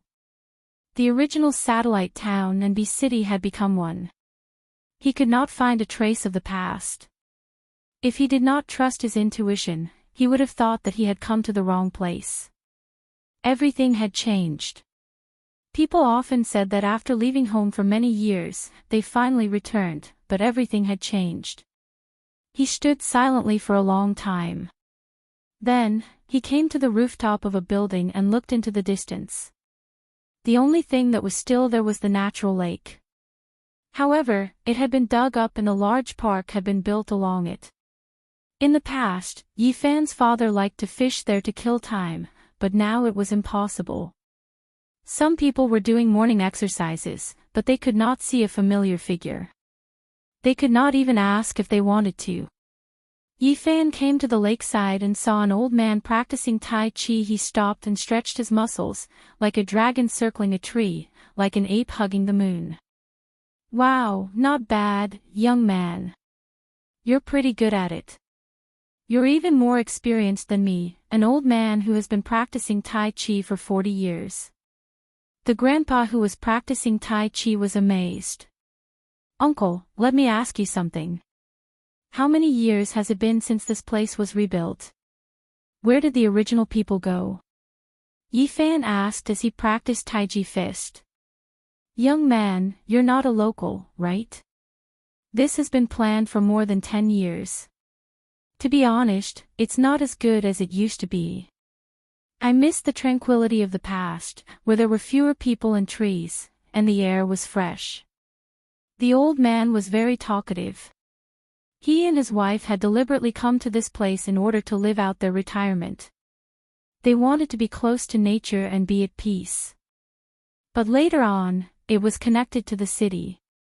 There were also tall buildings everywhere, so there was no difference. Sigh, there's nothing we can do. Wasn't this villa area also demolished in the past? Even they couldn't do anything about it, let alone an old man like me. If it's demolished, then so be it. The old man complained. More than 20 years ago, there were a few old people who loved to fish here to kill time. Do you still have any impression of them? Yi-Fan asked the old man while practicing Tai Chi slowly. Yes, although I moved here later, this lake is really a good place. I could carry a stool and sit by the shore for half a day. That kind of life was really leisurely. But now, I can't help but feel itchy. Just as I put the fishing hook into the lake, 4 or 5 people suddenly ran over and told me that I would be fined 500 yuan and not allowed to fish. I said that I would put the fish back into the lake after I caught it, but they said that I couldn't do that either. I really had no choice but to buy a few live fish and throw them into the fountain in front. I wanted to enjoy myself, but I didn't feel that way. Moreover, I was fined 1,000 yuan. Yi-Fan felt a little dizzy. This old man was really talkative. He just asked him a few questions, and he suddenly said so much. It seemed that this old man lived quite freely. Then you can go to places like the fishing garden. Don't make things difficult for the people in the park. I guess they are also on tenterhooks, Yi-Fan said with a smile. My old arms and legs can't withstand that kind of torment. It takes 2 hours to go back and forth. I'm here to relax, not to suffer. Then have you seen such a person? Yi-Fan described his father's appearance. I think I have seen such a person, but he doesn't come often. I can see him occasionally. I heard that he is a senior fishing friend, but something happened to his family. He is quite depressed, and he rarely shows up for half a month. Yi Fan's heart was depressed and sad. All this was because he had left this world. Who could bear such a blow when he lost his son in his old age? Do you know where he went? He moved away before this place was planned. I heard that he wanted to change the environment so that he wouldn't be reminded of the past and be sad. Yi Fan sighed in his heart. This was really a bit difficult to find. Fortunately, the old man told him that some people still lived in this area after the planning was done. He should be able to find a few old neighbors. I say, young man, is this a Song costume or a Han costume? Where did you buy it? It looks quite good when you wear it to do Tai Chi. I'll buy a set one day. Before Yi Fan left, the old man grabbed his hand and asked him about the ancient costume he was wearing. He touched it with his hand and said that the texture was really exquisite. It was good silk. Big Dipper transmigrated back. Yi Fan was confused and answered subconsciously. Big Dipper shopping mall. It's really a bit far from here. My old arms and legs are really a bit tired of going there. It's a bit far. Yi Fan almost spilled the beans. This old man was really talkative. He quickly came to his senses and said goodbye. Before leaving, the old man kindly reminded him that his hair was too long. He said that this was an era where individuality was highlighted, but the old man was still not used to it. Yi Fan was speechless. He touched his thick black hair. Fortunately, it was loose and there was no wooden hairpin in it. Otherwise, how would he be pointed out by others? However, more than 20 years had passed. In this era where individuality was highlighted and the atmosphere was very open, no one surrounded him. At most, they looked at him with surprise. Yi Fan went in and out of many small areas. He used his powerful divine sense to sweep through them one by one. He still didn't see any old neighbors. Half a day passed, and he didn't gain anything. It was far more tiring than a life and death battle. This was mental exhaustion. He was worried about gains and losses. He was afraid that it would be a tragedy. He leaned back on a bench by the side of the road. He was physically and mentally exhausted. He stared at the sky in a daze. He couldn't wait any longer. He wanted to rely on his supernatural power to enter the relevant department and retrieve the files. Uncle, where did you buy this ancient costume? A 4 or 5-year-old boy blinked his pitch-black eyes. He didn't seem to be afraid of strangers at all. He ran over and asked. I brought it back from the Spoon Star. Yi Fan said seriously. Liar. The little fellow was very angry. He wrinkled his nose and blinked his eyes, but he was still very hopeful. He said, Can you tell me? I also want my mother to buy it. Jingxian, what are you doing? A young woman came not far away. She called the little boy away and led him to the front of a car. The little fellow was very stubborn. He said unwillingly, Mom, I like that kind of clothes. Don't go home first, okay? It's so old-fashioned.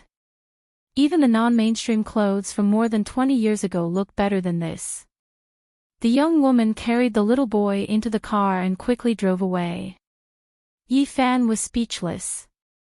Back then, some experts called their generation a lost generation. Some people after the 1990s were called non-mainstream. Now that he thought about it, the children after the 2010s, 200s, and even the 30s should have risen. Hey, that woman looks a little familiar. Who does she look like? Yi Fan was suddenly startled. He tried hard to recall and felt that she looked like someone. Suddenly, he quickly got up and hid his figure. He shrank the ground to an inch and chased after her.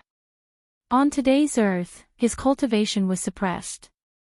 It seemed that his cultivation had dropped a lot and was far from what it used to be. But after all, Yi Fan was about to cut the Tao and was still very powerful. After leaving the commercial street, he followed the car into a neighborhood with a decent environment. The young woman carried the little boy down. "Mom, I'm not happy. If you don't buy me an ancient costume, I won't be with you anymore." The little boy pouted. "Good boy. What will you look like in that kind of clothes? It's very ugly."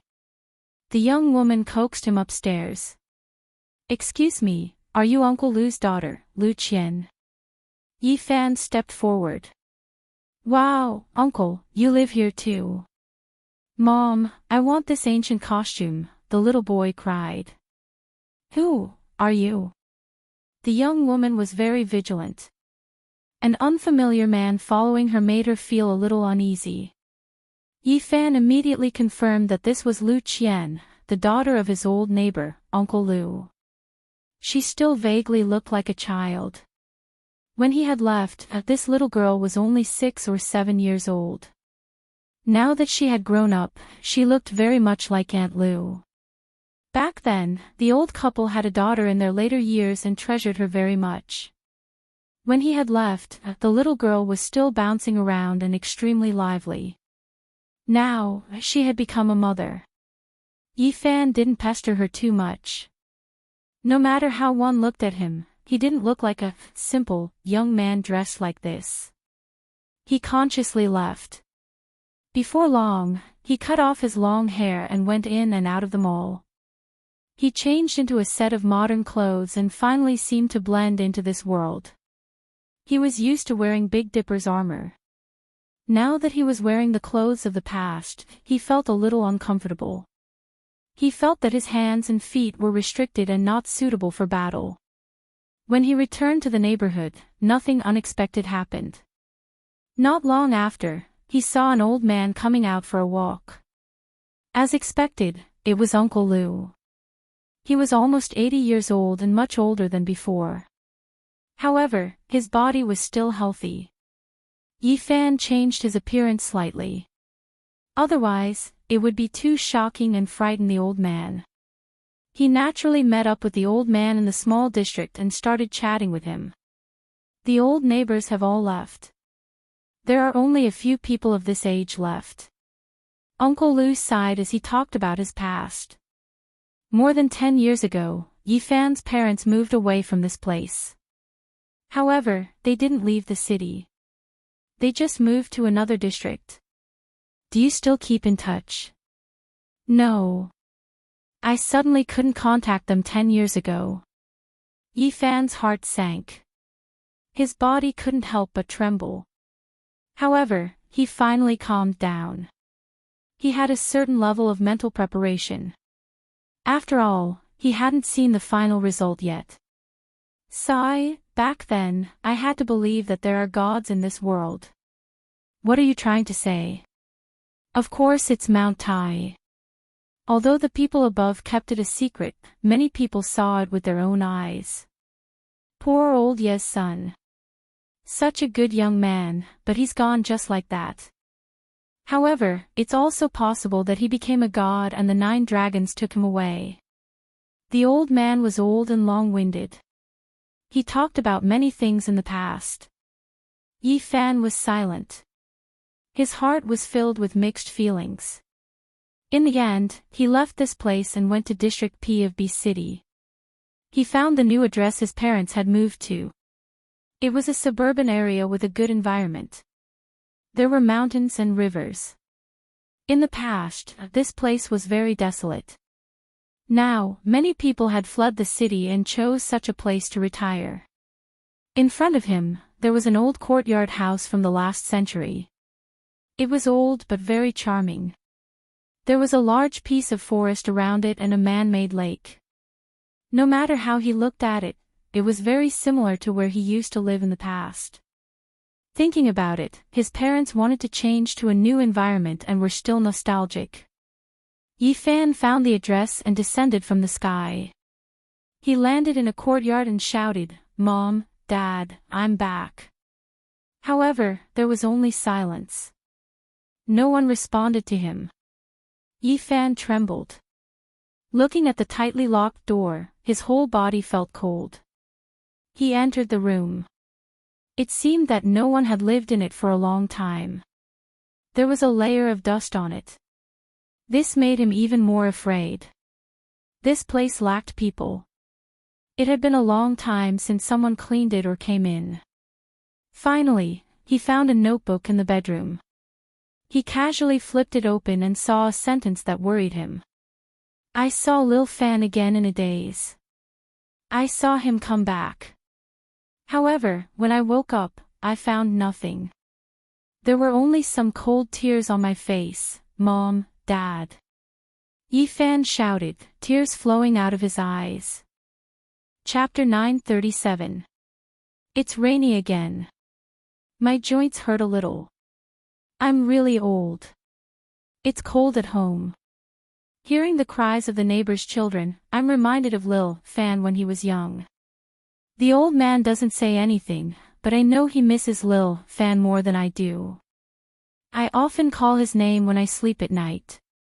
Every time I turn on the lights, I see tears on his face. We're really old. The diary had already turned yellow. Every time Yi-Fan turned a page, tears rolled down his cheeks. It was filled with longing for him and their love. Dad, Mom. Yi-Fan couldn't help but cry. He had experienced so many hardships in Big Dipper, but he had never cried. Now that he was back, he couldn't hold it in anymore.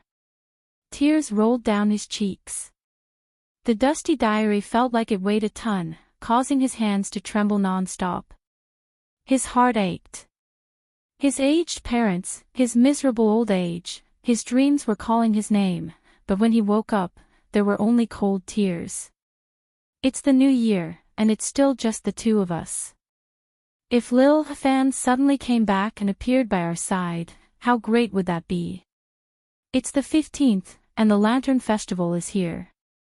We should be reunited, but the house is so cold.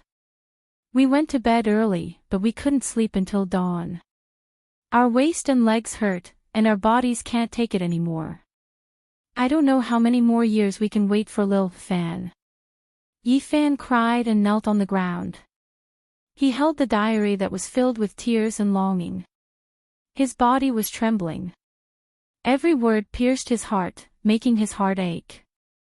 How did the two old people get through all these years? Tears blurred his eyes. The yellowed pages carried too much, heavier than a mountain. The last page of the diary was from 10 years ago. There were only a few sentences.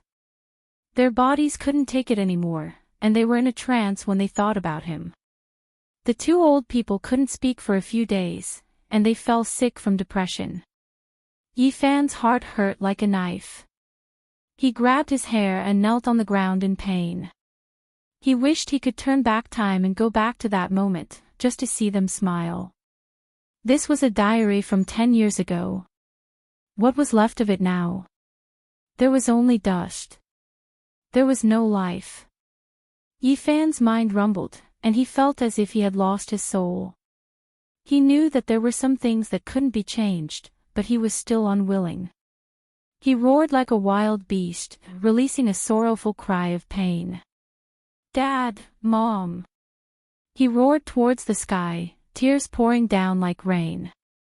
He forcefully grabbed at the void, wanting to redeem something, but he couldn't do anything. He searched crazily, searching every corner, but everything only made him more sad. The moldy and damp bedroom, the simple furniture, the spoiled instant noodles, all of these showed that the two old people did not have a good life in their later years. Finally, he saw many neatly folded clothes in a relatively new wardrobe. Every single one of them was well preserved. They all belonged to him. Yi-Fan choked with sobs, trembling as he rubbed his hands. He knocked his head against the ground and knelt there, unwilling to get up. He hammered the ground with all his might. Even though he was doing his best to control it, cracks were still spreading out. This was an unacceptable result, and he wanted to roar out loud. He had disregarded everything and set off from the Beidou Star region just to reunite with them today and appear by their side. But it was still too late. Yifan cried and constantly called for his parents like a child. His tears flowed like a river, and he felt as if he had lost the entire world. If his enemies from the Beidou Star region knew about this, they would definitely be puzzled. How could such a cold-hearted and ruthless person have such a side to him?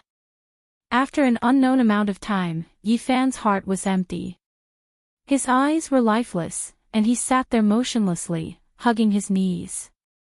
After reading the diary and looking at everything in the house, he could already deduce that his parents' bodies couldn't take it anymore 10 years ago.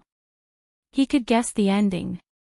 Yifan was like a wounded child, curled up in a corner and didn't move for a day and night. His eyes were empty as he stared blankly at every item in the house. It wasn't until the next day that he stood up. He wanted to open the last scar in his heart and face the cruel pain of bloodshed. He slowly walked out and looked at the sky. He felt that everything was gray, and even the sun had lost its luster. Everything was so depressing. Looking at the old courtyard house, he was speechless. He had left a lot of money for his parents back then. After Mount Tai disappeared, the house, car, and savings should all belong to his parents. Why didn't they live a good life? Based on the standard of living at that time, what he had left behind was enough for an ordinary person to live comfortably for several lifetimes. Was the price inflation? The purchasing power of $10 in the 100s was similar to that of $1 in the 90s. But even after more than 20 years, the price of goods was outrageous, and the inflation was even more severe. The property should be enough for them to enjoy their old age in peace. Yifan shook his head. They were already gone, so there was no point in looking into this. He was almost desperate to face the final result. He wanted to find out where his parents had gone during the last days of the diary. He wanted to see their last moments. For this, he decided to show his magical powers and enter some relevant departments. He didn't care if it would shock the world to read everything. First, he released his powerful divine sense and searched through the memories of some people in this courtyard house. He searched carefully and then erased all traces of his actions. He had never thought that he would actually find an extremely valuable clue. Someone had taken away his parents who were already dying 10 years ago. It was a woman. These people didn't know who the woman was. They only knew that her surname was Sue because his parents had called her Little Sue before they boarded the car. A woman with the surname Sue. Yifan's heart moved. In his life, among all the people he knew, she was the only one he had interacted with, and his parents called her that. At the thought of this woman, Yifan was stunned. Then, he sighed softly. More than 20 years had passed. What else could he do? Time was so heartless and had changed many things. Su Cheong, a woman who had left a strong color in his life. It had been more than 20 years since they last met. He didn't know what would happen when they met again. After leaving the suburbs, he used his magical powers and entered some relevant departments.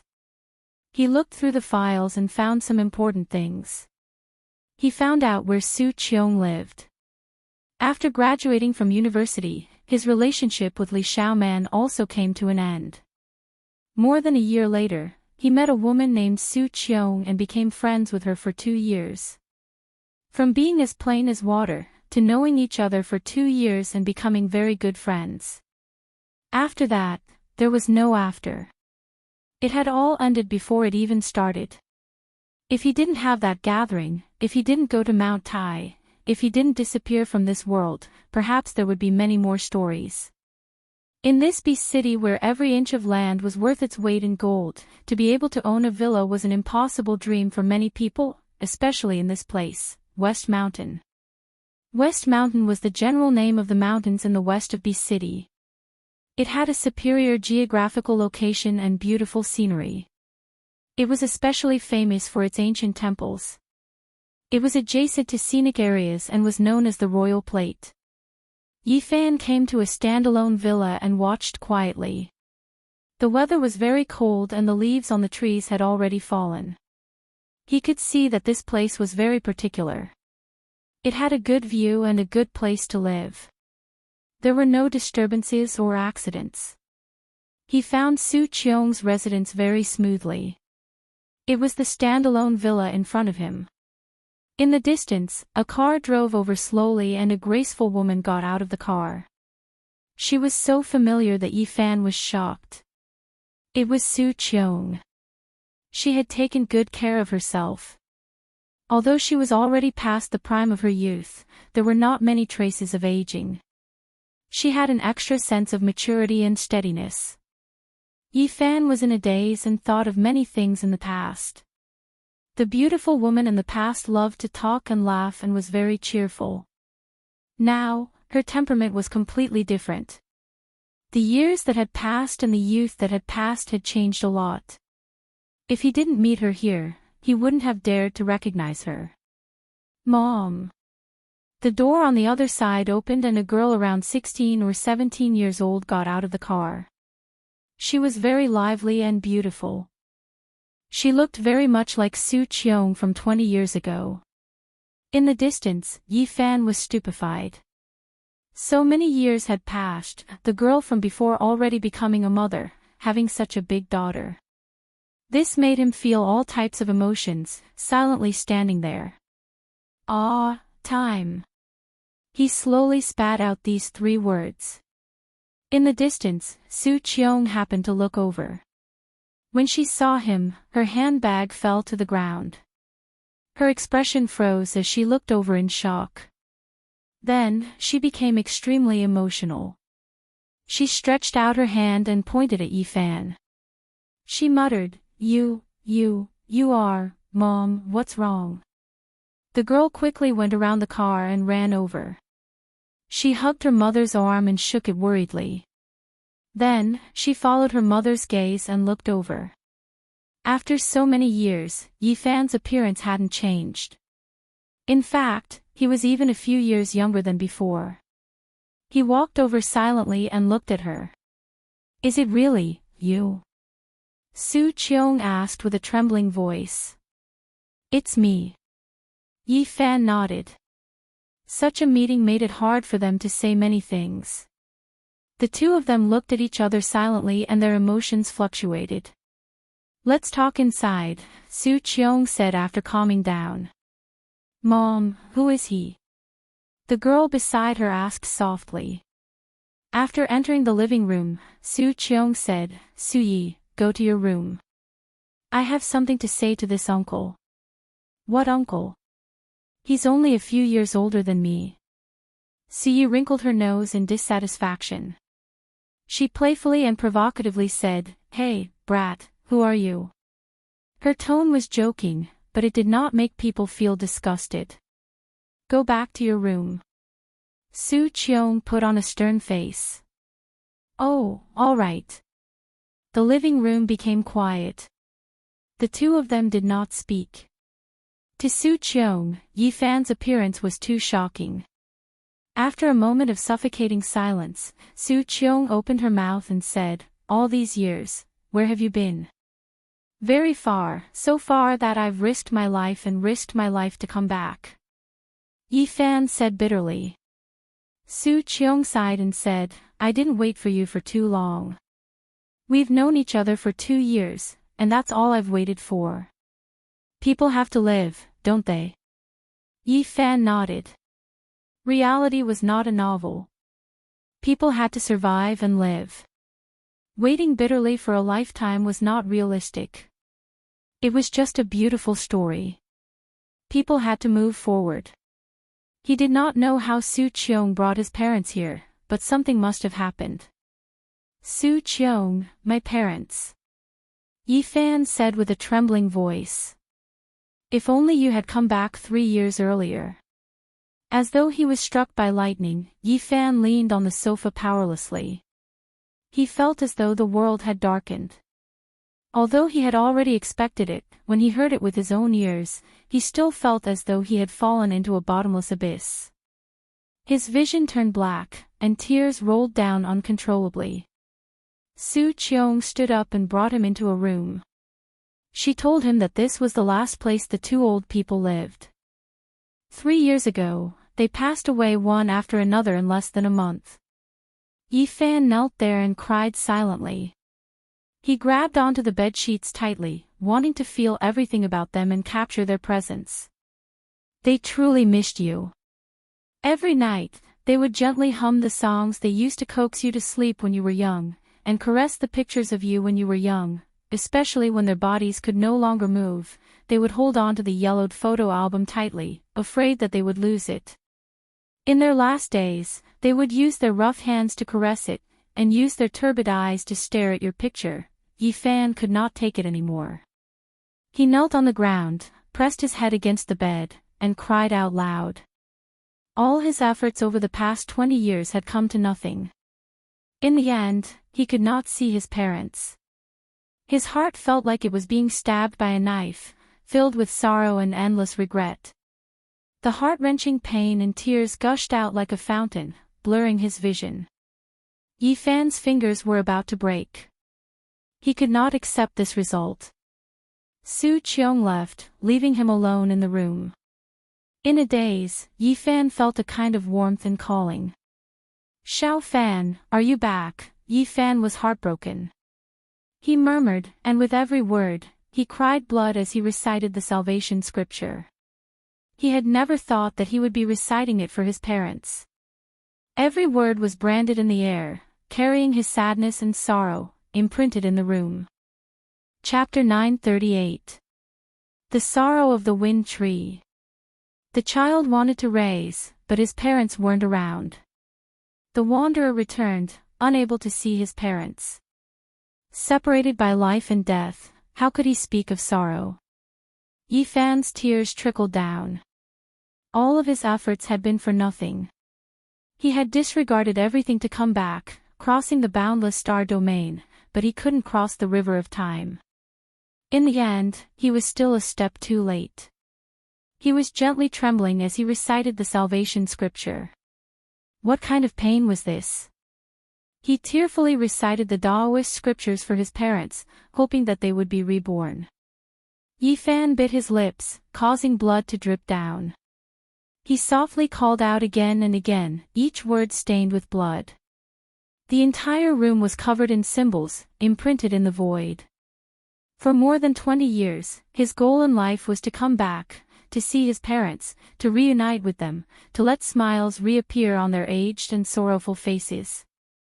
For this, he had risked his life just to return. However, his parents were no longer here. In a single day, he had no goal in life, and his entire world collapsed. Dad, Mom. Yifan muttered, tears continuously falling down. He trembled as he silently recited the salvation scripture. He had never thought that he would send off his parents like this. The greatest pain in the world couldn't compare to this. He had many things he wanted to say, to tell them of his longing for these 20 years. However, they were no longer here, so what else could he do? He could only choke with sobs, tears continuously rolling down his cheeks. Yifan's heart was filled with pain. All of his efforts had turned into nothingness in the face of time. Nothing could be done again, nothing could be changed. The paleness of life, the ruthlessness of time. He was so sad and helpless. He stretched his hand into the void, but he couldn't grab anything. He felt how laughable he was, thinking that one day, as long as he was unrivaled in the present world, he could shatter everything and change everything. But now, the heavens directly smacked him in the head, making him feel so sad that he was powerless. He knelt on the ground, not wanting to get up. Dad, Mom, I'm back to see you guys. Yifan knelt there, crying out sorrowfully again and again. I really missed you guys, but the road was too long, so long that I risked my life to come back. In the end, it was too late. Why did it have to be like this? I would rather die. Yifan roared. It was too late to say anything now. He tugged at his hair and sensed the auras left behind by the two elders. Why couldn't he even see them? He was filled with unwillingness and regret. In the end, Yifan could only weep silently as he sat on the floor, leaning against the edge of the bed. He suddenly felt as if life had lost all meaning. What cultivation? What Tao cutting? What divine body?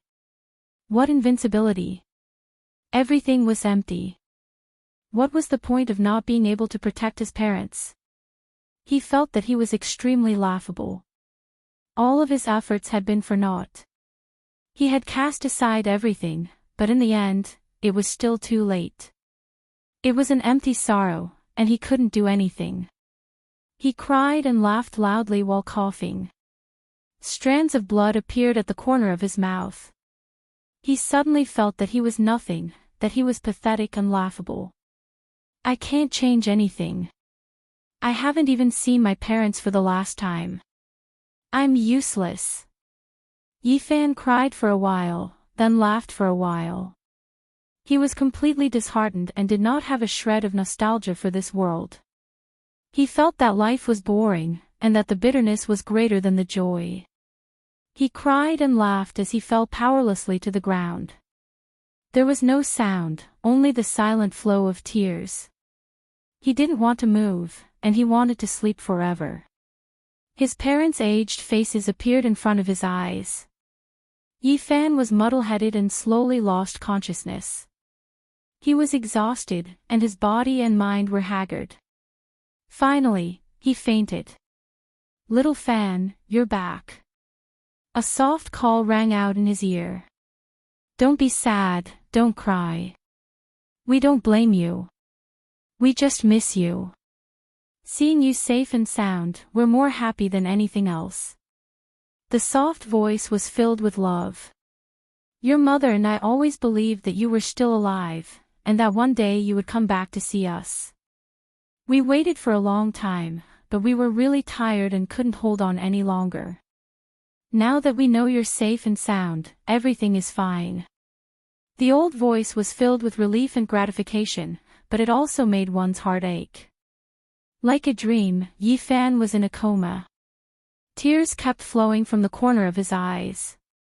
It was as if he saw two balls of light. He tried his best to grab their hands, but he couldn't do it no matter what. "We're leaving. You have to live well and take care of yourself." The voice became weak. The two balls of light slowly dissipated, and the old face became faint. Then, it turned into a rain of light and completely disappeared. Yifan screamed and struggled with all his might. He tried his best to chase after them and make them stay, but he couldn't grab anything. Bang! He woke up with a start. There was nothing in front of him. He had lost the warmth from before, and his parents' aura was gone. It was empty. "You're awake." Su Qiong sat beside him and passed him a cup of water. "My condolences. People have joys and sorrows, and the moon waxes and wanes. What did you see just now? Did you hear it?" Yifan grabbed her hand and shook it forcefully. The water in the cup spilled onto the ground. Su Qiong frowned. Yifan was extremely strong. Even though she was carefully controlling it, she still felt pain. She said softly, "You miss them too much, and your mind is too tired. Don't think too much and have a good rest." "You really didn't see or hear it." Yifan stood up and released his divine sense. He wanted to find that familiar aura that moved him and made him feel close to it. Everything just now was too real. It was as if he had experienced it himself. It was right in front of his eyes. He wasn't sure if it was a dream or reality. He opened the curtains. The night sky was dark. A meteor shower was fading away and disappearing into the horizon. Yifan suddenly trembled. It was like a rain of light that dissipated in a dream. His body couldn't help but tremble. Tears flowed down his cheeks as he stared at the pitch-black sky. Strange, there was no announcement of a meteor shower. On the other window, Ziyi held her chin and blinked her eyes curiously as she looked at the sky. Yifan opened the window and soared into the sky. He quickly chased after it and turned into a ray of golden light that disappeared into the distant sky. In the room, Su Qiong's mouth opened wide in shock. The teacup in her hand fell to the ground and released a crisp cracking sound. The water splashed all over the ground. She couldn't believe it. Even though she was mentally prepared, she still couldn't accept the truth. Yi Fan was like a golden ping that streaked across the sky. Was he still human? Seeing Yi Fan suddenly return, in her knowledge, she thought that it was related to an extraterrestrial civilization. The first thing she thought of was a UFO kidnapping. But now, she was petrified. Was that the god and devil civilization? In the other room, Yi screamed and shouted for her mother. She shouted that a meteor had crashed into her house. The young girl was not afraid of anything. She quickly ran into the room and said, "Mother, did you see that just now? A meteor seemed to have streaked past our house. It's too magical." Su Qiong covered her chest with her hands and stopped trembling. She didn't want to lose her composure in front of her daughter. She tried her best to calm herself down. Everything that had happened was too shocking. Su Yi was about 16 or 17 years old. She was very lively and active. She ran to the window and looked out. She kept poking her head out to see where the meteor had landed. "Mom, why is your face a bit pale? Did you get a fright just now?" "Don't be afraid, with your precious daughter here, no matter what kind of demon or ghost comes, I will beat them away." Ha. She made a Tai Chi fist gesture in a lively manner. But when she saw that her mother's expression was still unnatural, she quickly retracted her playfulness and said, "Mother, what's wrong? I'll go get you a cup of water." Where's that uncle? Why is he gone? Where did he go?" Su Qiong calmed herself down and said, "He had something to do, so he left first." At the end of the horizon, Yi Fan stood alone in the night sky in a daze. He couldn't have caught up to anything. The meteor shower had long since disappeared. Why? Was it you guys? Where did you go? He felt that perhaps there really was a mysterious power in the world. Were his parents saying goodbye to him just now? But then, he shook his head. He was a cultivator, especially when he had reached such a powerful realm. He was very sensitive to primordial spirits and knew their nature. What was gone was gone. It was impossible for it to appear again. There was no way for it to be reborn. This was the nature of the world that couldn't be changed. Everyone would die one day, even the ancient emperors were no exception. Maybe it's my own subconscious that's healing my heart.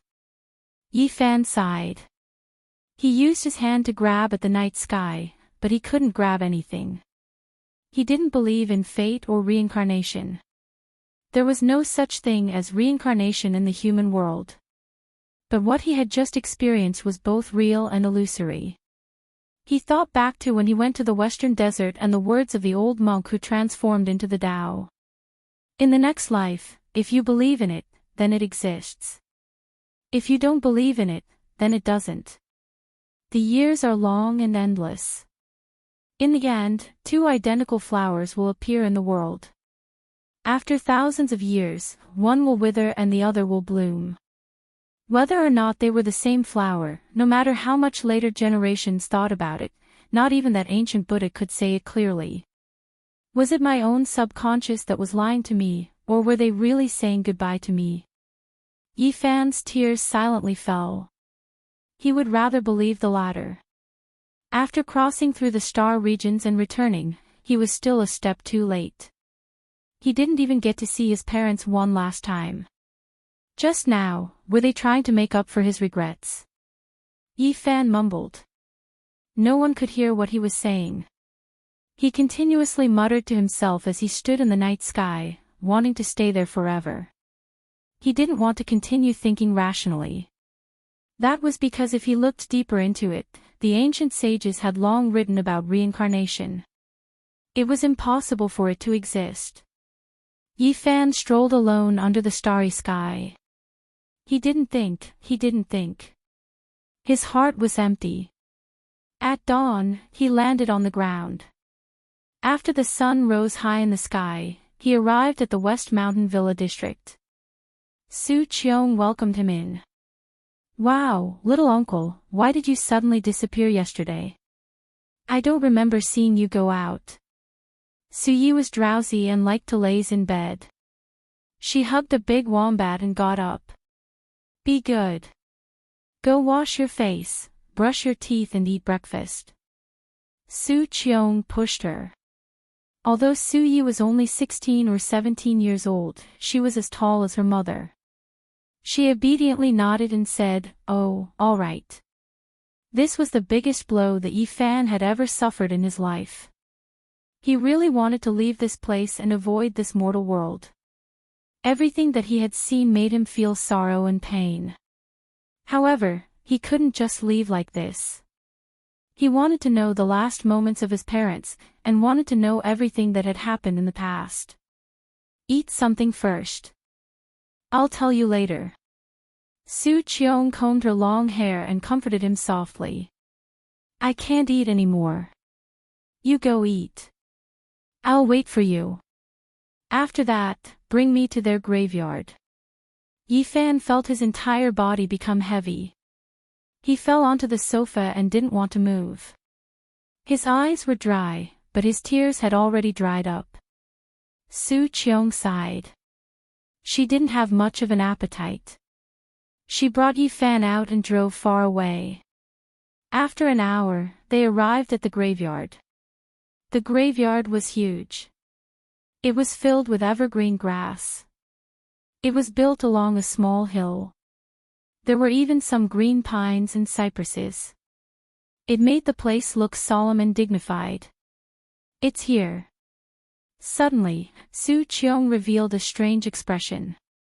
It was because there was a pure white flower in front of the gravestone. It was swaying in the wind.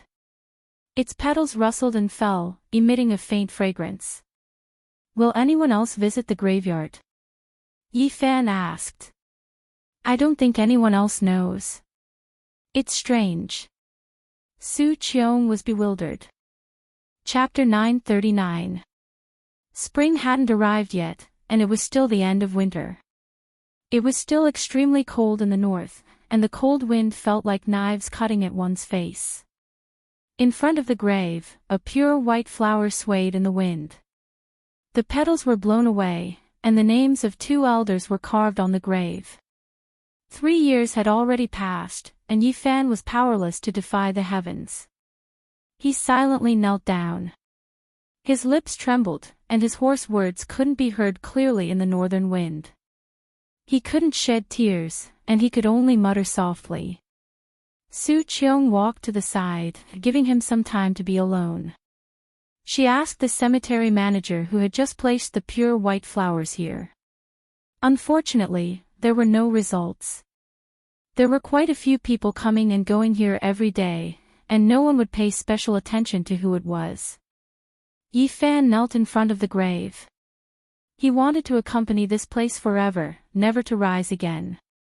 He had lost his life's goal, and his heart was empty. His world was a leaden gray. Dad, this is a type of divine wine I brought back from Big Dipper. It's very difficult for the great sect masters to drink it. It's a pot of essence extracted from a 1,000-year-old wine cellar. Yi Fan opened a mud and fat jade gourd and poured out the wine. The refreshing fragrance filled the graveyard. Su Qiong was shocked. She turned around, and she just happened to see this scene. The wine fragrance was shockingly strong, and even someone like her who didn't drink white wine was moved by the fragrance. The cemetery manager saw this and quickly walked over, informing him that he had violated the rules. He had to put away the wine bottle, and he had to pay a fine. Su Qiong walked up, took out a stack of money, and handed it over. She didn't let him come closer out of fear of causing trouble. She knew that the current Yi Fan couldn't be measured as if mortal. Mom, these are some small ornaments I brought back from Big Dipper. Some strange ornaments appeared in Yifan's hands. There was a long pearl necklace that had been washed clean, and there was also a protective talisman carved from a heavenly evil relic. They were all things that could prolong one's life. Every one of them was sparkling and glistening, and they released strands of essence energy. Even ordinary people could see that they were extraordinary, and they could relax all their pores, as if they were bathing in a spring breeze. Chi! Strand after strand of flames surged from Yifan's hands, igniting all of these items and the 1,000-year-old divine brew. They turned into brilliant light, turning into ashes that fell in front of the tomb. The caretaker of the cemetery was anxious and said that Yifan had seriously violated the rules. This place was not allowed to burn anything. When he saw the flame jump out of Yifan's palm, he stared blankly. "I say, what is that thing you're burning? Why is it even brighter than a magic lamp? It's shooting out rays of light as though it's some kind of treasure. Oh my, what kind of wine is this? It's so fragrant that I can't help but want to take a sip. Just smelling it makes me drunk." As soon as he got close, he fell to the ground with a thud and fainted. Su Qiong retreated in shock, afraid that she would be intoxicated by the wine. She had seen a lot of things and had long realized that the things in Yifan's hands were not ordinary and could not be judged by common sense. Not to mention those beads that were radiating divine splendor, even that wine gourd was a flawless white jade.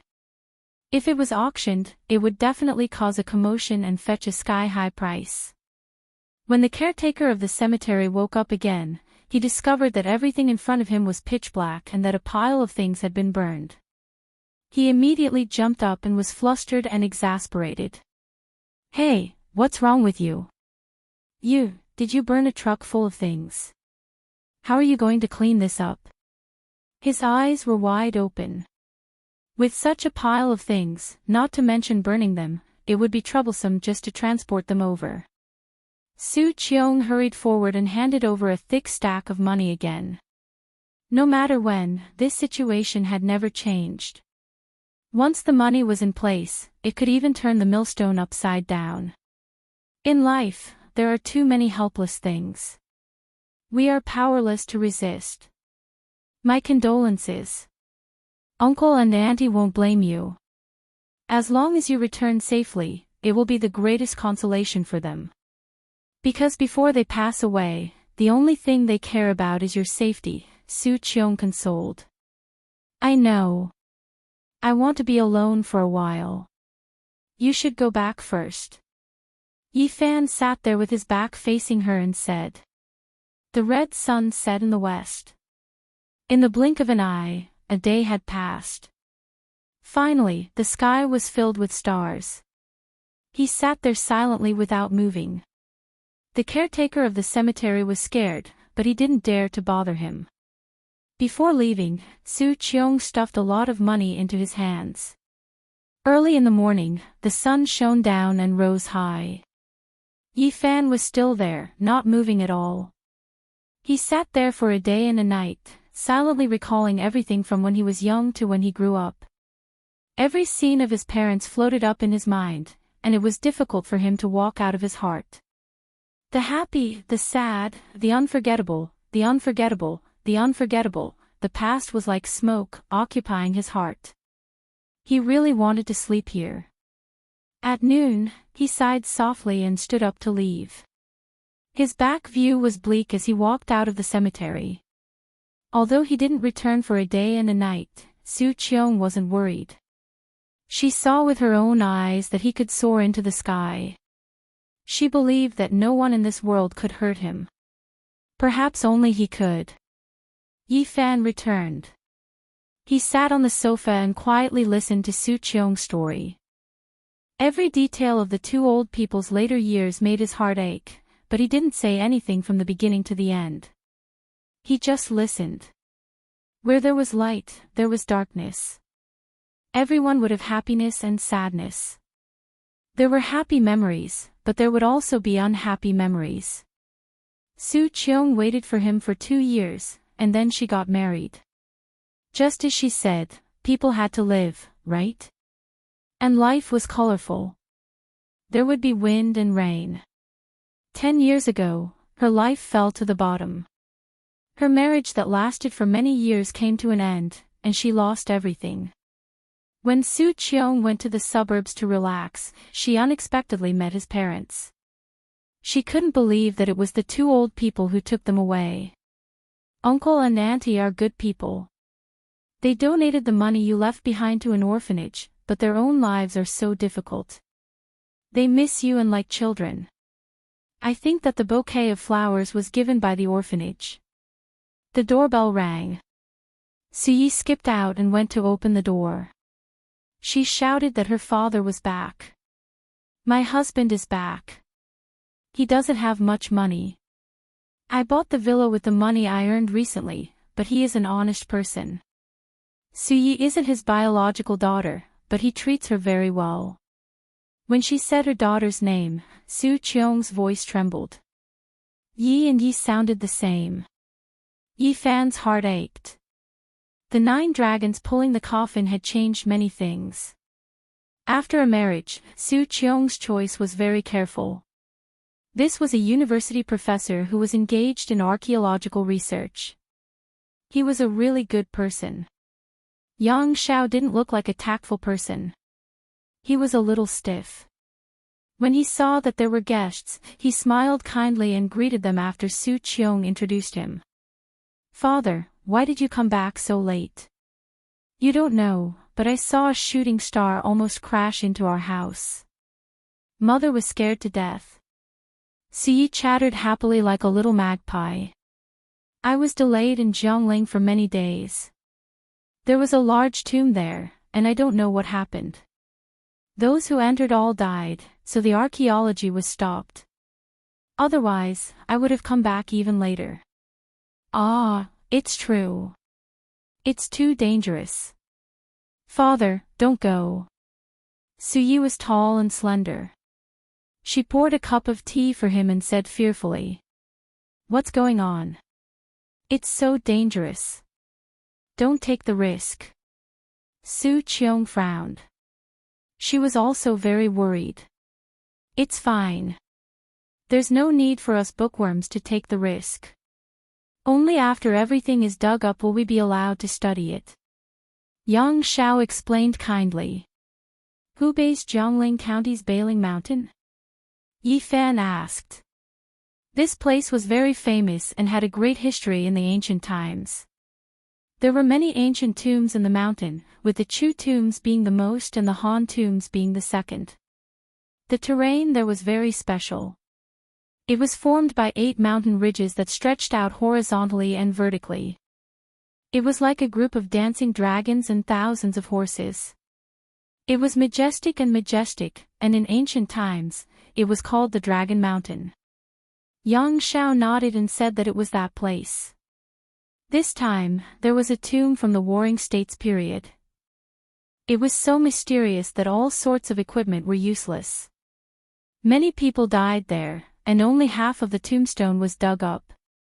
There were birds, fish, insects, and beasts carved on it. Yi Fan quickly became silent. His heart was like dead ashes, and it was hard for these things to pique his interest.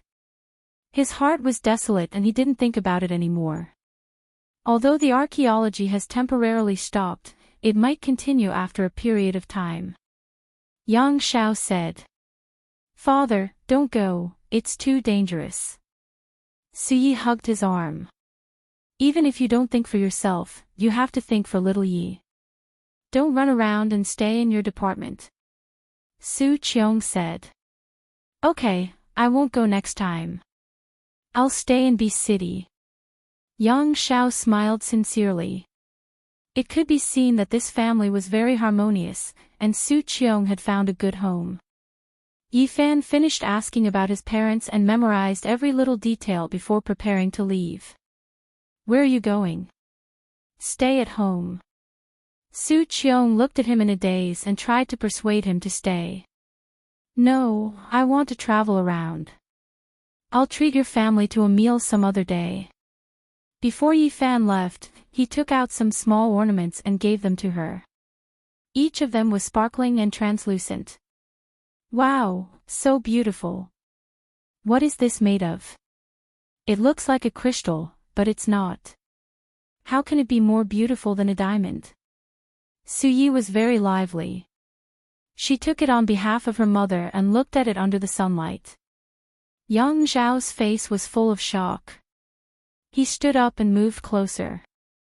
He adjusted his spectacles and said, "These have at least 2,000 years of history." Yi Fan thought about it and took out some other small items. He gave a wooden bead bracelet and a protective talisman to Yang Zhao, telling him to bring them with him when he went out for archaeology. Just like the other sparkling ornaments, they were all rare treasures even in Big Dipper. They could extend a mortal's lifespan and had formations inside to protect the wearer. Suyi hugged one of Yi Fan's arms and called him "Little Uncle is the best." Yang Zhao said that they were too precious and could not afford to keep them. They might be national treasures. Only Su Qiong knew the true value of these things. After seeing how Yi Fan could rush into the starry sky, she understood that these were not ordinary items. They might be the so-called celestial items in the eyes of mortals. Yi Fan thought about it and took out 2 jade bottles and placed them in her hands. He used his divine sense to tell her that if anything happened to her body, she could take them. However, 1 pill at a time was enough, and she must not take more than that. Yi Fan left and was about to disappear. When he looked back, Su Qiong was still standing there with tears in her eyes. She muttered to herself, "Time. I missed out on a lifetime. Mom, little uncle has left. Why isn't he coming in?" Suyi called out. Yang Zhao took out a coat and walked out to help her put it on. He said softly, "Go in, it's cold outside." Amen. Su Qiong nodded. What was there for her to be dissatisfied about? Everything was going according to plan. As long as she did not think about the past, she would undoubtedly be very happy. Yi Fan walked on the streets alone in a daze. His parents were no longer around, and it was a huge blow to him. He felt that life had lost its meaning. He did not know where to go and could only walk aimlessly. He did not want to stop, and wanted to keep walking. He did not know how much time had passed. It might have been 4 days, or it might have been 5. He stopped in front of a park bench and sat there. He was seriously thinking about where he should go next. In his right palm, a huge Sarira appeared. This was left behind by the Western Desert ancient Buddha who had transformed into the Tao. He was loyal and brought it to this side of the starry sky. In his left palm, a palm-sized stone coffin appeared. This was the taboo item that Qi Luo had asked him to throw into the starry sky. It was very likely that it was the ancient coffin of a divine being that was buried in the 9 heavens during the mythological era. Suddenly, specks of light overflowed from his hand and turned into a rain of light. This is Chapter 940. Specks of golden light revolved around his fingertips like golden butterflies. They danced gracefully and then flew into the sky. Yi Fan was startled. The infant fish-sized Sarira became smaller and smaller, turning into a rain of light that scattered in all directions. The scene was magnificent, holy, solemn, and respectful. Transforming into the Tao. This was the first word that came to his mind, but he felt that it wasn't the case. That ancient Buddha had already passed away in meditation back in the Western Desert. Could it be that there really is reincarnation? Yi Fan immediately became excited. He was overwhelmed with emotions and immediately stood up. During these past few days, he was absent-minded and muddle-headed. He walked around aimlessly and almost didn't know where he was. His parents' figures always appeared in his mind, and he was unable to free himself from his grief. Reincarnation, resurrection, these words lingered in his mind from time to time. It was also because of this that he could think of the Sarira and the ancient coffin that should have been buried in the 9 heavens. Buddhism paid particular attention to the afterlife, and there was a saying of reincarnation. Meanwhile, the 9-layered coffin of the legendary era buried deities, and it was also a product of eternal life.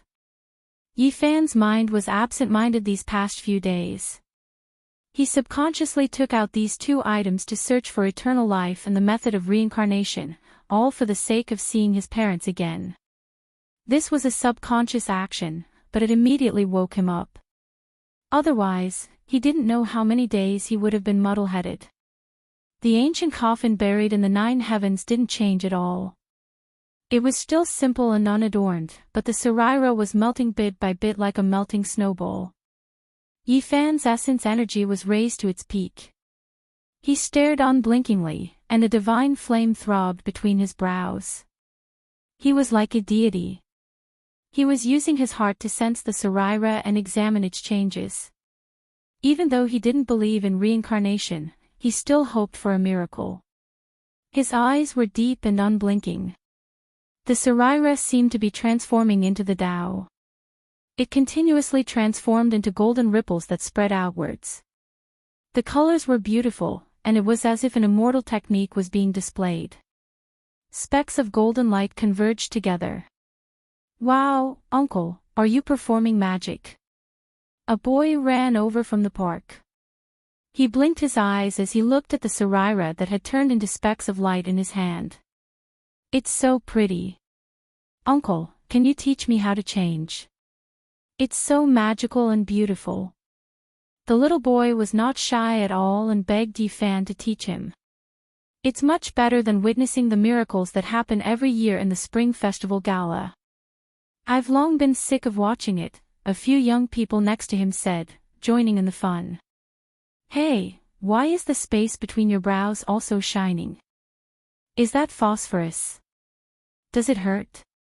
A young man was quite curious, reaching out his hand to touch the divine flame between Yifan's brows. "Ouch, it hurts." His hand hadn't even touched it, but he already felt as if he was being pricked by needles. He quickly withdrew his hand when he was still some distance away and shouted, "Brother, you really have perseverance. Don't you feel pain?" Alas, it's not easy to do anything. Yifan didn't pay attention to them. He didn't care about how shocking it would be. He stared at the light overflowing from the Saraira and watched them fly west. He stood up and chased after them. His speed was extremely fast, disappearing into the distance like a gust of wind. The adorable child fell on his butt, leaving the young men and women stupefied. The Saraira was shining, converging into streaks of light that flowed in the direction where the sun set. It was extremely mysterious. Yifan was like the wind and lightning, leaving this city in the blink of an eye. These specks of light were like golden butterflies. They didn't fly that fast, but they fluttered about as if they were alive. Yifan had enough time to catch up to them, and he even had time to experience them. There aren't any divine fluctuations, so it isn't a primordial spirit. There aren't any life imprints either, just a type of pure energy. He frowned slightly. Yifan was extremely focused. He reached out his divine will and displayed his cultivation to observe every speck of light. He wanted to understand its source and know what it was exactly. However, he was disappointed. This type of thing had nothing to do with reincarnation, and it didn't have any life imprints. It was just a type of pure energy and nothing else. No wonder even the ancient Buddha himself said that those who believe in it will have it, and those who don't, won't have it. Those who have reached his level of cultivation must have known that death is ultimately in vain. The only thing Yifan didn't understand was why the old monk who had transformed into Tao wanted him to bring his Saraira back to earth. What was the meaning of this? This was because he had already discovered that after a period of time, some of the specks of light would dim. They would either dissipate or sink into the mountains, rocks, and vegetation. Occasionally, some of the specks of light would be absorbed by some lucky people. Perhaps he saw a similar flower before he passed away, and even though he knew it wasn't him, he still wanted to get close to it. Yifan was disappointed, but he still chased after it, wanting to see the final result. The speed at which these specks of light moved wasn't very fast for him. He only arrived in the west after a few days. In front of him, the sea level was getting higher and higher. The vault of heaven seemed to have been washed by water. It was incomparably blue and sparkling like a sapphire. Occasionally, white clouds drifted by, clean and flawless. They were right above his head, as if he could touch them with his hand. It wasn't easy to find such a natural place in the modern era where tall buildings stood in great numbers. The Tibetan area was sparsely populated, and there were many areas that humans hadn't set foot in yet. However, just as he approached this high-altitude area, the Saraira in Yifan's hand was also exhausted. The last speck of light flew out and completely disappeared. Yifan watched this last rain of light and saw that it didn't fly very far. In the end, it fell into the mountains, sank into the vegetation, and turned into nothingness. He let out a long sigh. Although he knew that reincarnation was empty and impossible to exist, he still couldn't help but feel sad and disappointed. He had extinguished the last glimmer of hope in his heart. The ancient saints of the Western Desert had completely disappeared from the world. Buddhas were nothing more than this, let alone mortals. In the end, they couldn't leave any traces behind. Yifan knew that it was impossible for him to see his parents again. They were truly separated forever. Thinking of this, he was dejected and couldn't control himself. He stood there motionless, almost petrified. What should he do? His mind was in chaos. He had no direction and felt that everything he did was meaningless. After standing there for an unknown period of time, Yifan suddenly raised his head. He felt a faint fluctuation coming from the depths of the Tibetan area. There was a mysterious aura flowing. This is... His eyes flashed as he looked at the land in front of him. This feeling was hard to forget. He had experienced it before in the Western Desert. This mysterious fluctuation was almost the same as the fluctuation of Mount Meru. Yifan turned into a beam of light and rushed forward. He entered the depths of the plateau's uninhabited area. At this moment, he felt a boundless fluctuation as if a vast body of water had burst its banks and rushed in all directions. Yifan was shocked. This uninhabited area was too mysterious. Compared to what he had experienced in the Western Desert, the fluctuation wasn't much weaker. He almost thought that he was looking at Mount Meru from afar again. However, it left as quickly as it came.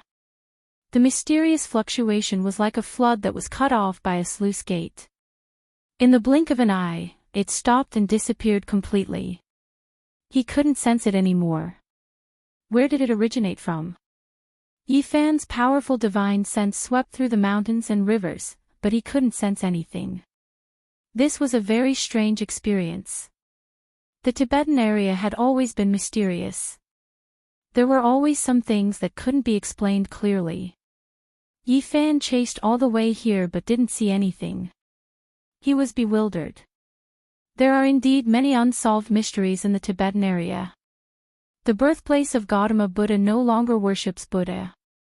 This place has become a pure land. Could it be that something is hidden here? Yifan stood on a majestic mountain and looked down at the vast and mysterious ancient land.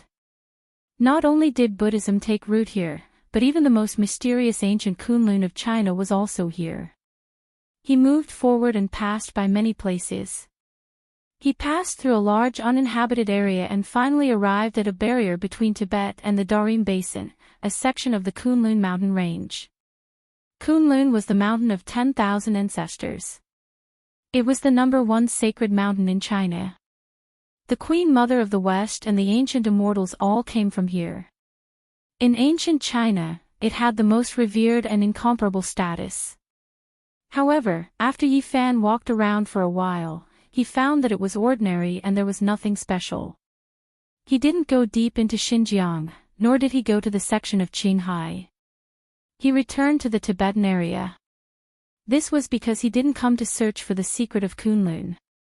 He only came to pursue Buddha. He didn't have any other thoughts.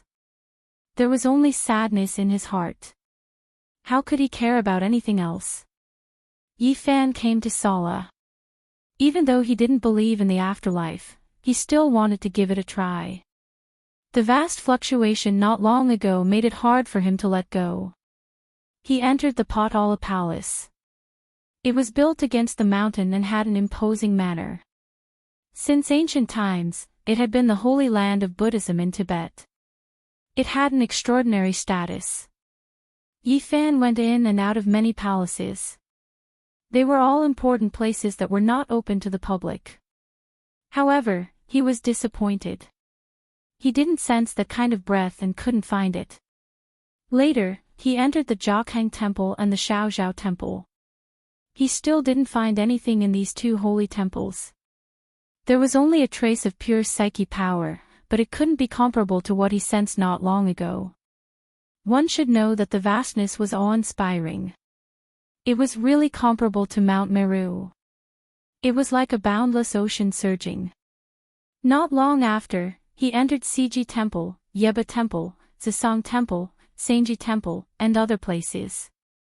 They were all the most famous ancient temples and holy temples. However, he still didn't find anything. Yifan found that even today, there were people who worshipped Buddha. They had devout faith. They didn't burn incense, worship Buddha, or pray for peace. Unfortunately, he didn't see a single cultivator. Maybe there were some unknown ancient temples, but he didn't have the mood to look for them. Yifan walked through the vast uninhabited area and revealed a strange expression. He occasionally saw some devout Tibetans. They were all very excited and said that Buddha was coming to the world. He was very puzzled and asked around. Some said that the pure land of Buddha was opened and he sensed the Buddha's power. Some said that the Buddha was revived in the Saha world. Some said that the Buddhism was opened and the Dharma was revealed to the world. Yifan shook his head and turned to leave. Although he was still very sad, he walked out of his inner world. He knew that there were still things waiting for him to do. He walked through a large area of the uninhabited area and saw some dilapidated ancient temples. They had long become ruins. He didn't expect to feel such strong waves in these places.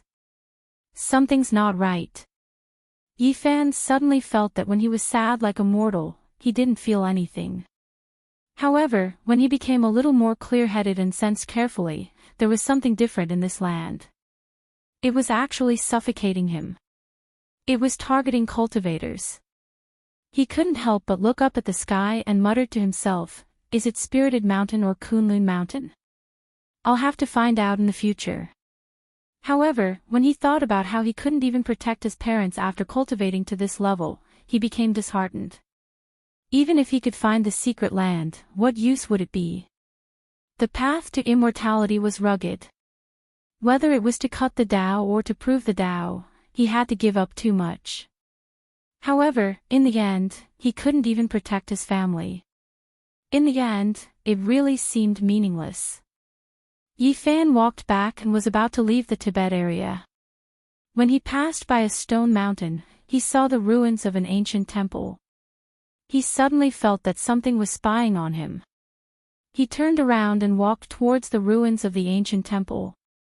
He stared at a stone Buddha and approached it step by step. He felt that it was a bit inconceivable. In this age of Dharma, he encountered a creature with Tao. Whoosh! Behind the stone Buddha, a purple light rushed out and entered the stone mountain. Yifan raised his head and climbed up the stone mountain that was over 100 meters in one step. He stared at a stone cave that was the size of a bowl. There was a palm-sized stone Buddha that blocked half of the cave entrance. Chapter 941. The cave was extremely dry and smooth. Animals often entered and exited, all of them polished until they shone. The small stone Buddha was placed at the side of the cave entrance, able to block out the wind and rain. Rumble. One could see a pair of large bright eyes in the cave. They were a bit scared, but also a bit curious as they moved about. This was a small creature. For it to have such extraordinary cultivation in this cultivationless age, it truly exceeded Yi Fan's expectations. It couldn't be helped but be called a miracle. Come out, I won't harm you. Yi Fan released a strand of his divine consciousness. The little thing in the cave had extraordinary cultivation, so it naturally developed intelligence and understood the intent of his divine consciousness. However, it was still a bit timid, because it could sense how powerful this person was. He could actually stay in the air for a long time. This was something it couldn't do. In the end, it still stuck its head out, almost as if it was trying to curry favor. It blinked its large eyes and extended a pair of small claws, carefully standing at the cave entrance. What kind of race was this little creature? Yi Fan was astonished. He actually didn't recognize it at first. It was a foot long, and if its fluffy tail was added, it would be 2 feet. Its entire body flickered with purple light like satin. Its purple fur was long and supple, making one want to touch it. It was a bit excessively beautiful. It might even be able to kill a few young ladies who liked to raise small pets. A sable. Yi Fan was bewildered. He then shook his head. It didn't look like one, and it looked even cuter than a sable. Squirrel. In the end, he confirmed it. He was extremely astonished. It was truly rare for a squirrel to grow like this. Its entire body was translucent like amethyst, excessively exquisite. Its pair of eyes were like 2 black gems, and they were extremely large. They blinked pitifully, flickering with radiance. It really is a strange species. How did you cultivate to this level? Yi Fan sat on top of the mountain and picked up the small Buddha. It was unexpectedly heavy. He was quite astonished. The seemingly crude little Buddha was only the height of a palm, yet it weighed 1,000 jin. It was impossible for a normal person to pick it up. He knew that he made an error in judgment. This was definitely a treasure, or else how could it be so heavy? On the ground, the mystical Komatsu Mao stood upright and looked at the stone Buddha with some reluctance, as if it had lost its most beloved treasure. However, it did not dare to resist and looked down at its little paws. For the first time in many days, Yi Fan smiled faintly and said, "Do you think I would steal your treasure?" When the little thing heard this, it immediately became spirited. It blinked its big eyes in a flattering manner and bowed with its pair of small claws, as if it was bowing. There were almost no squirrels on Earth that were purple, except for a few mutated ones that had a light color. However, this one was sparkling like an amethyst, and every soft hair on its body was shining with purple light. Since it was so special, if it was sold as a pet, it would definitely attract everyone's attention. Just how powerful are you? Show me. Yi Fan sat on the stone mountain. This little thing's big eyes were sparkling like a child showing off a treasure. It worked hard and waited for him to praise it. Whoosh! It turned into a beam of purple light and rushed into the sky, about 100 meters away. Then, it wobbled and took a dozen steps in the air before it could not hold on any longer and quickly fell down. The first secret plane of the human body was the Sea of Reincarnation. There were 4 small planes, namely the Bitter Sea, Life River, Divine Bridge, and Permitha. As long as one reached the Life River stage, they would be able to fly. In comparison, although the demon clan was different, there was not much difference in comparison. This little thing wobbled around. It was obvious that it had just entered Taoism. Compared to the saints of the demon race, it was like heaven and earth. However, to be able to do this on earth was already not bad. The great path could not be sensed. To be able to cultivate to this level, it could be said to be a shocking anomaly. Moreover, Yi Fan looked at it seriously. This little thing was far more mystical than he had imagined. It was far beyond the Life River stage and had already broken through the Sea of Reincarnation to enter the second secret plane of the palace. Of course, this was according to the human classification system. Earth is really scary. Even the cultivators of the palace are suppressed to the point that they cannot fly for long distances. They can only rush out 100 meters before they can't hold on any longer. At the same time, he could not help but be surprised. This purple squirrel was extraordinary. This was a heaven-defying little demon that had grown up in a situation where the great path did not allow it. Yifan tried to sense the essence of heaven and earth, but in a very large area, he could only capture a few strands. It was too thin. To be able to cultivate to this level under such circumstances, was it the son of the demon emperor? He immediately revealed a strange expression, wanting to see through this little thing. The purple Komatsu squirrel was immediately afraid. It held up the stone Buddha with its little paws and with a pitiful expression, it handed it over to him, trying to please him. "I will not steal your things. I just want to know, how do you cultivate?" The purple squirrel shook its fluffy tail and put down the stone Buddha. It pointed at the head of the Buddha and then at the sky. This puzzled Yifan. He had already seen the stone Buddha.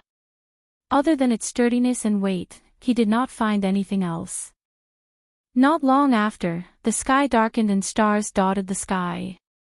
A silver plate appeared. At this time, something strange happened to the stone Buddha. A halo of Buddha light appeared behind its head, formed by the essence of the moon. "I see, you rely on it to cultivate." Yifan nodded. The purple Komatsu squirrel breathed in and out to the moon. After being transformed by the halo behind the head of the stone Buddha, its essence was filled with mysterious marks of the Tao. This was the reason why it could be close to the Great Path. The moonlight was originally very scattered, but after being guided by the stone Buddha, the light spots in this area multiplied countless times and were all absorbed by this little thing. This is really a strange treasure. I can't believe I couldn't see through it. Although the Chi practitioners have all left Earth, they still left behind some mysterious things. In the latter half of the night, this little thing pulled on the corner of Yifan's hair and timidly invited him to go with it, as if it wanted to do something. Yifan was surprised. He followed it down the mountain and arrived in front of the ruins of the ancient temple. There was a huge crack in the foundation that led underground. The Komatsu squirrel jumped down with Yifan following behind. After a few turns and tens of meters, he was immediately shocked. He actually saw a huge dragon head that looked exactly like a real dragon. This made him incomparably shocked. How could such a thing appear? Even in the Big Dipper star region, ancestral veins that stretched for millions of miles might not be born. It was even more impossible for Earth to have such a large territory. This was an ancestral root under the Earth. It had turned into the shape of a dragon and revealed a stone dragon head. However, it was already dead, which meant that this vein had lost its spirituality. Earth was in the degenerate age, so it was normal to have no spirituality. However, there shouldn't be a lifelike stone dragon. In such a limited territory, it was absolutely impossible for such a lifelike stone dragon to be born. Yifan used his powerful divine sense to explore and was shocked to find that this dead stone dragon only belonged to this area and didn't extend far. What's going on? Could it be that Earth in ancient times was much vaster than it is now? In front of the dragon's mouth, there was a small broken earthen jar. There was a small amount of sparkling and translucent liquid inside, and wisps of refreshing fragrance wafted out. The little purple creature ran forward and carefully lifted it up. It raised it for Yifan to drink, but it didn't live up to his expectations and swallowed a mouthful of saliva. It was obvious that it was also very hopeful. Yifan picked up the small earthen jar and sniffed it. A strange expression appeared on his face. This was the spiritual milk of the earth. It was too rare to find such a thing on Earth today, but it was useless to him. This was the liquid that dripped from the dragon's mouth. It would take about half a month to accumulate half a bowl. He let out a light sigh. This dragon was completely dead, and this was the last of its dragon saliva. Yifan returned the earthen jar to it. The little creature was a little confused, but then it blinked its large black gem-like eyes and still sincerely offered it to him to drink. During this process, it secretly swallowed a mouthful of saliva. It was obvious that this was very precious to it. "I don't need it." Yifan communicated with it with his divine will and asked if there were any other beast species that knew how to cultivate. He felt that it was pure and kind, so he didn't invade its soul with his divine will. This purple Komatsu couldn't speak, but its divine will was still able to communicate fairly clearly. It had never left this area and had never seen a creature with cultivation. At the same time, Yifan also learned of its origin.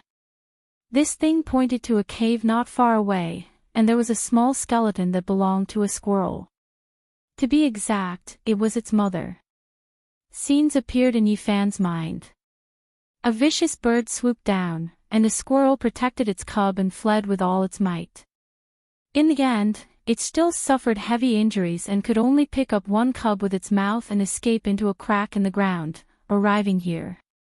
Not long after, the injured squirrel died, and the cub crawled about wildly. It grew up licking the dripping spiritual milk under the dragon's head. Yifan sighed softly. This little thing wasn't human, but just a small creature. However, it still made him sigh because he had just been separated from his parents forever. However, the purple little thing pointed to the cave where its mother's remains were buried. It was carefree and didn't know what sorrow was, and it had an innocent look on its face. Yifan took out a piece of divine source, and suddenly, essence energy overflowed in all directions, illuminating the entire cave. The purple squirrel was almost scared stiff. It put down the small earthen jar and timidly took a few steps back. "Don't be afraid, this is for you." Yifan handed it over. In this era where the spiritual energy of heaven and earth was scarce, a piece of divine source was priceless to low-level cultivators. The little thing slowly came back to its senses and recognized that it was a rare treasure. It immediately hugged it in its arms and was extremely happy. It heartlessly rolled around under the dragon's head. "Are you willing to leave this place with me?" Yifan saw such a cultivated little thing, and after spending some time with it, he temporarily forgot his sorrow and wanted to take it with him. This purple crystal-like squirrel was startled. It had never thought of leaving and was full of attachment to this place. After arriving at the stone mountain, it looked at the bright moon and the dilapidated ancient temple, and it didn't know what to do. "Forget it," Yifan said, rising to his feet and turning to leave. "People need to live freely. You're the same. Just stay here and cultivate." Whoosh! As if a ray of wisdom had crossed its mind, the purple little thing caught up to him and grabbed his trousers. It raised its head pitifully, and although it was reluctant, it still decided to leave. Yifan helped it put away the small stone Buddha. Stepping on the moonlight, he flew across the sky like an immortal and left Tibet. "From now on, you will be my second disciple." The purple little thing was puzzled, but it was still very happy and laughed without a care in the world. In a trance, Yifan saw a ray of divinity in the purple radiance that was overflowing from its body. He couldn't help but say to himself, "Demon Emperor."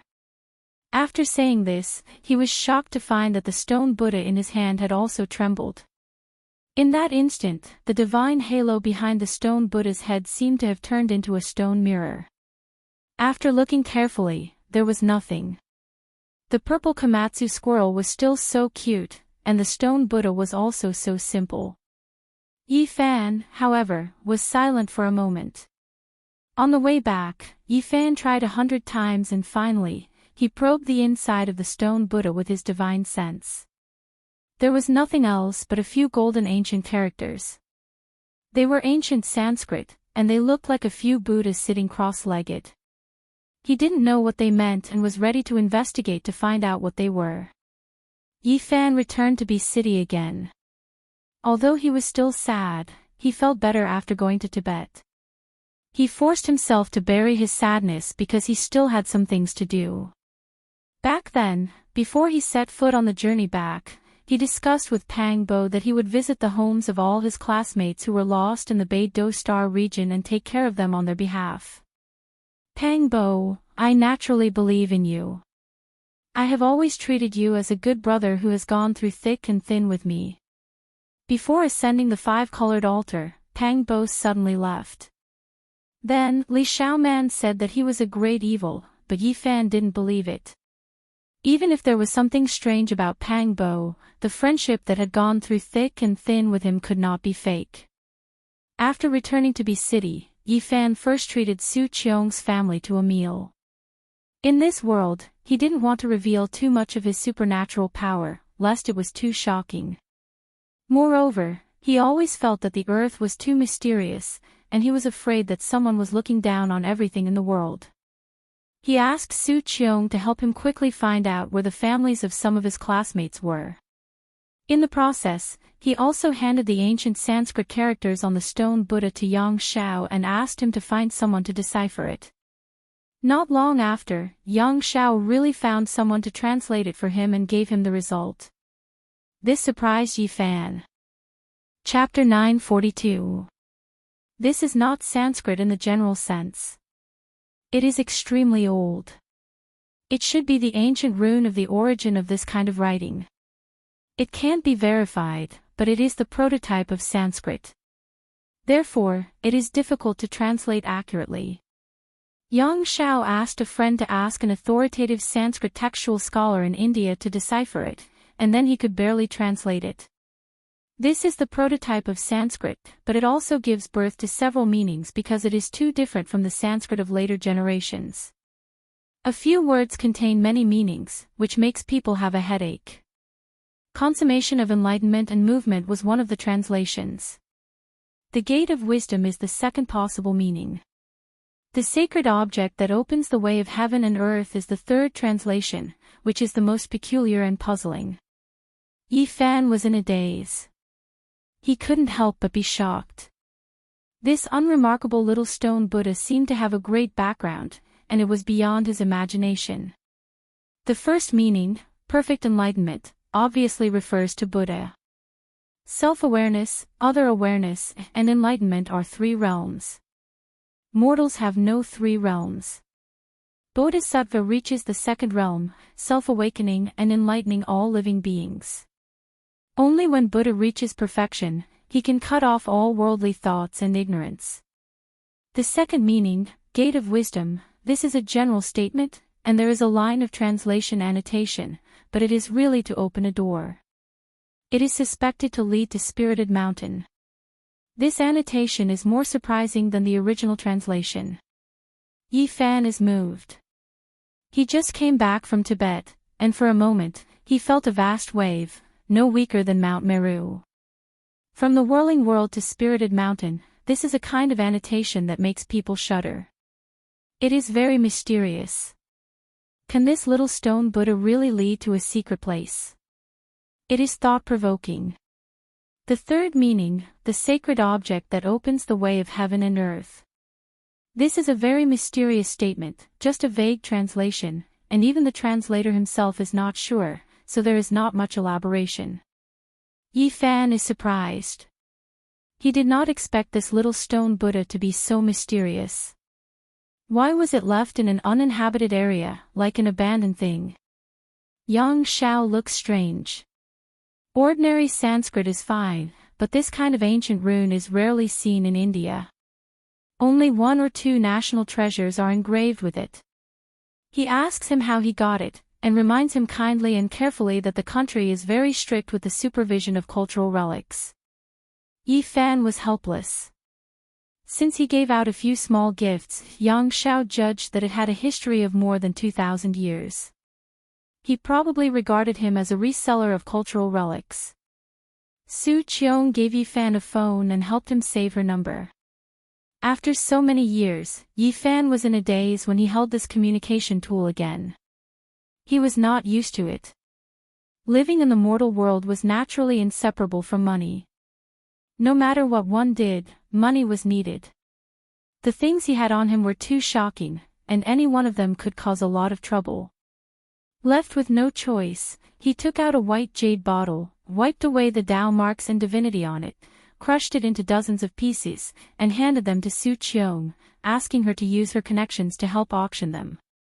Although Su Qiong was already mentally prepared, she was still shocked to see such a flawless psychic jade destroyed just like that. When she entrusted it to be auctioned off, during the appraisal process, the old master beat his chest and stamped his feet. He was incomparably pained, and said that this was a sin. Such a precious treasure was actually broken, and this was an immeasurable loss for the jade shop. This was a crime. Su Qiong was numb. She had seen Yifan burn a pile of treasures even more mysterious than this in the cemetery. It was almost like a dream. And the few ornaments she wore on her body were even more bizarre. Her flesh, blood, organs, and bones seemed to be undergoing a baptism every day. Yifan put away his sorrow and went to do some things that he should do. He visited the families of his former classmates, and if they needed help, he would definitely lend a hand. Half of his classmates had been buried on Mars star more than 20 years ago, and the rest were lost in the Big Dipper star region. After so many years, he was the only one who came back alive. Parents in the world were pitiful. It was a great sorrow when the old sent the young off. Even after so many years, some families still could not walk out of the shadow. In that era, most families only had one child, and losing a child was equivalent to losing everything. Yifan sighed softly. The tragedy was not only in his family, but in the 11 families he found, several elderly people had already passed away. More than 20 years had passed, and most of these elderly people were in their 70s or 80s. In this era, medical science had made considerable progress, so this could not be considered a long life. There was no other reason for this. Back in Big Dipper, Yifan and Lu Yunji were mortal enemies, but this matter concerned his family. After returning, he also went to visit Lu Yunji, Wang Yan, and Li Changqing's families. If they needed care, he would not stand by and watch. Most of the families had decent living conditions, and only a few had some difficulties. What really troubled them was the scar in their hearts, especially in their later years. But Yifan could not help them. He had no way to resurrect those people, and he had no way to bring back the few who were still alive. All he could do was secretly put spirit medicine in their food and drink to strengthen their muscles and bones, cleanse their flesh, and extend their lifespan. Then, he would think of a way to change their living conditions. However, he did not know if this was the right thing to do. Even if their lifespans had increased, there was no joy in their hearts. Was this good or bad? There are still a few people who can come back. Yifan muttered to himself, and then he sighed softly. The 5-colored altar was in the depths of the Yuhua God dynasty's ancestral temple. Countless cultivators rushed in to fight for the green cauldron, immortal scriptures, and so on. It could be said to be extremely dangerous. At that time, even he was not sure that he could return. All he did was try his best. At that time, he and Pang Bo did not bring Zhang Wenchang and Lu Yi with them. They wanted to make sure that there was no danger before making a decision, so that the two of them would not take the risk with them. In fact, they found the coordinates of Earth in the ancestral temple and immediately handed them to the Black Emperor and the others. When the time came, they could hand them over to Lu Yi and Zhang Wenchang and cross back to Earth. Many years later, there will still be people who will return. However, Yifan did not know that after he left, Desolate appeared. The only divine array that led to the altar was destroyed by him. Without that teleportation array, it was almost impossible to rely on one's own strength to enter the ancient desolate forbidden land and ascend the 5-colored altar. Crossing the sky had become a legend. To Yifan, why Pang Bo suddenly left was still a mystery. He still did not understand, but he believed that there must be an irreversible reason. The families of more than half of his classmates were found. He did everything he could, even at the expense of shocking the world, to cure those who were in critical condition and reverse the situation and revive them. When Yi Fan went to look for Zhang Wenchang's family, he had mixed feelings. He still remembered the sorrow of Zhang Wenchang on the other side of the starry sky. He was in his 20s, but he looked like an old man in his 60s or 70s. His aptitude was not good, and he was often bullied by his fellow disciples. He was called a half-crippled old man. In the end, he was even forced to open a small tavern to make a living. He was quiet all day long, as if he had no soul. Even when he was bullied by others, he silently endured it. Back then, Yi Fan killed 10 people in a fit of anger, and finally sent him to the Taishian Clumsy Peak, which finally changed his fate.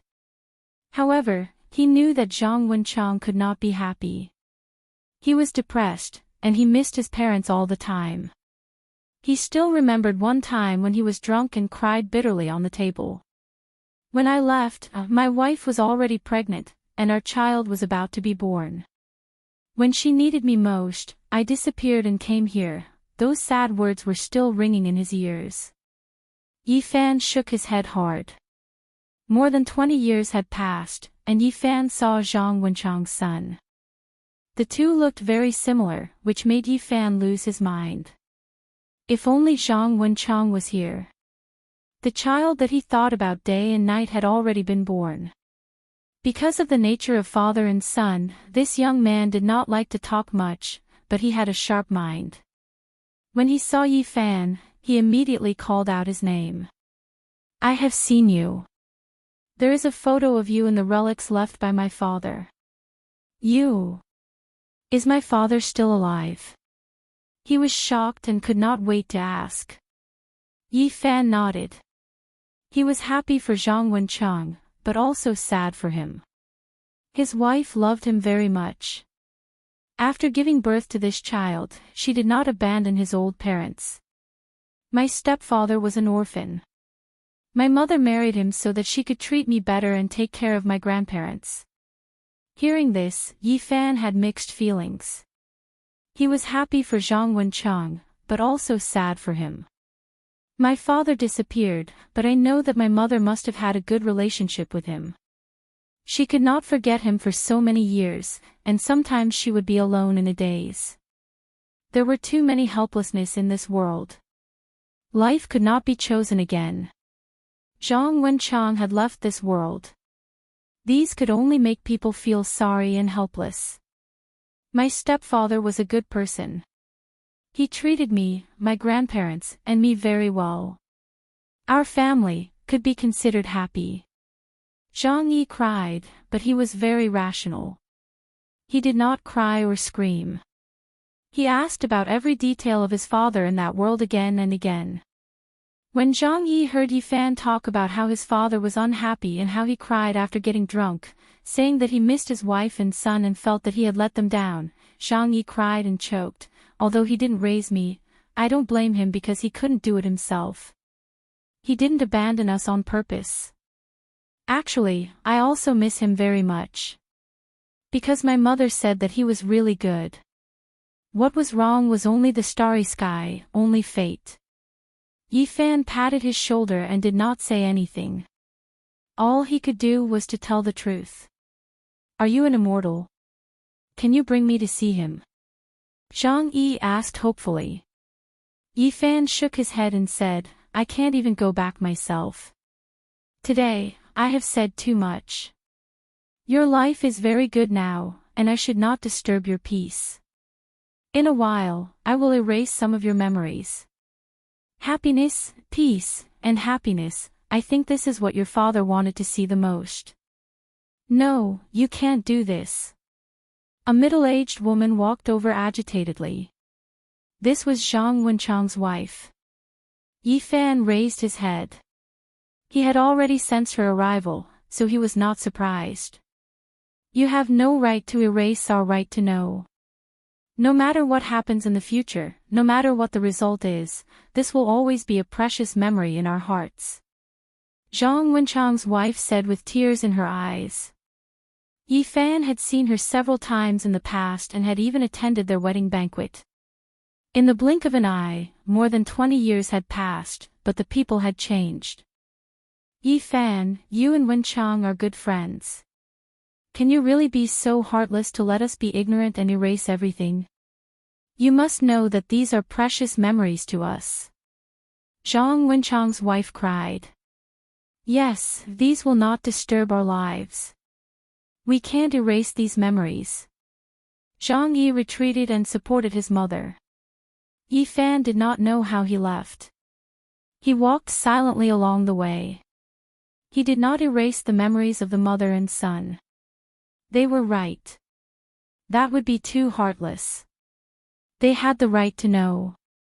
When he left behind some small tools and 2 bottles of spirit medicine. He did not know what else he could do.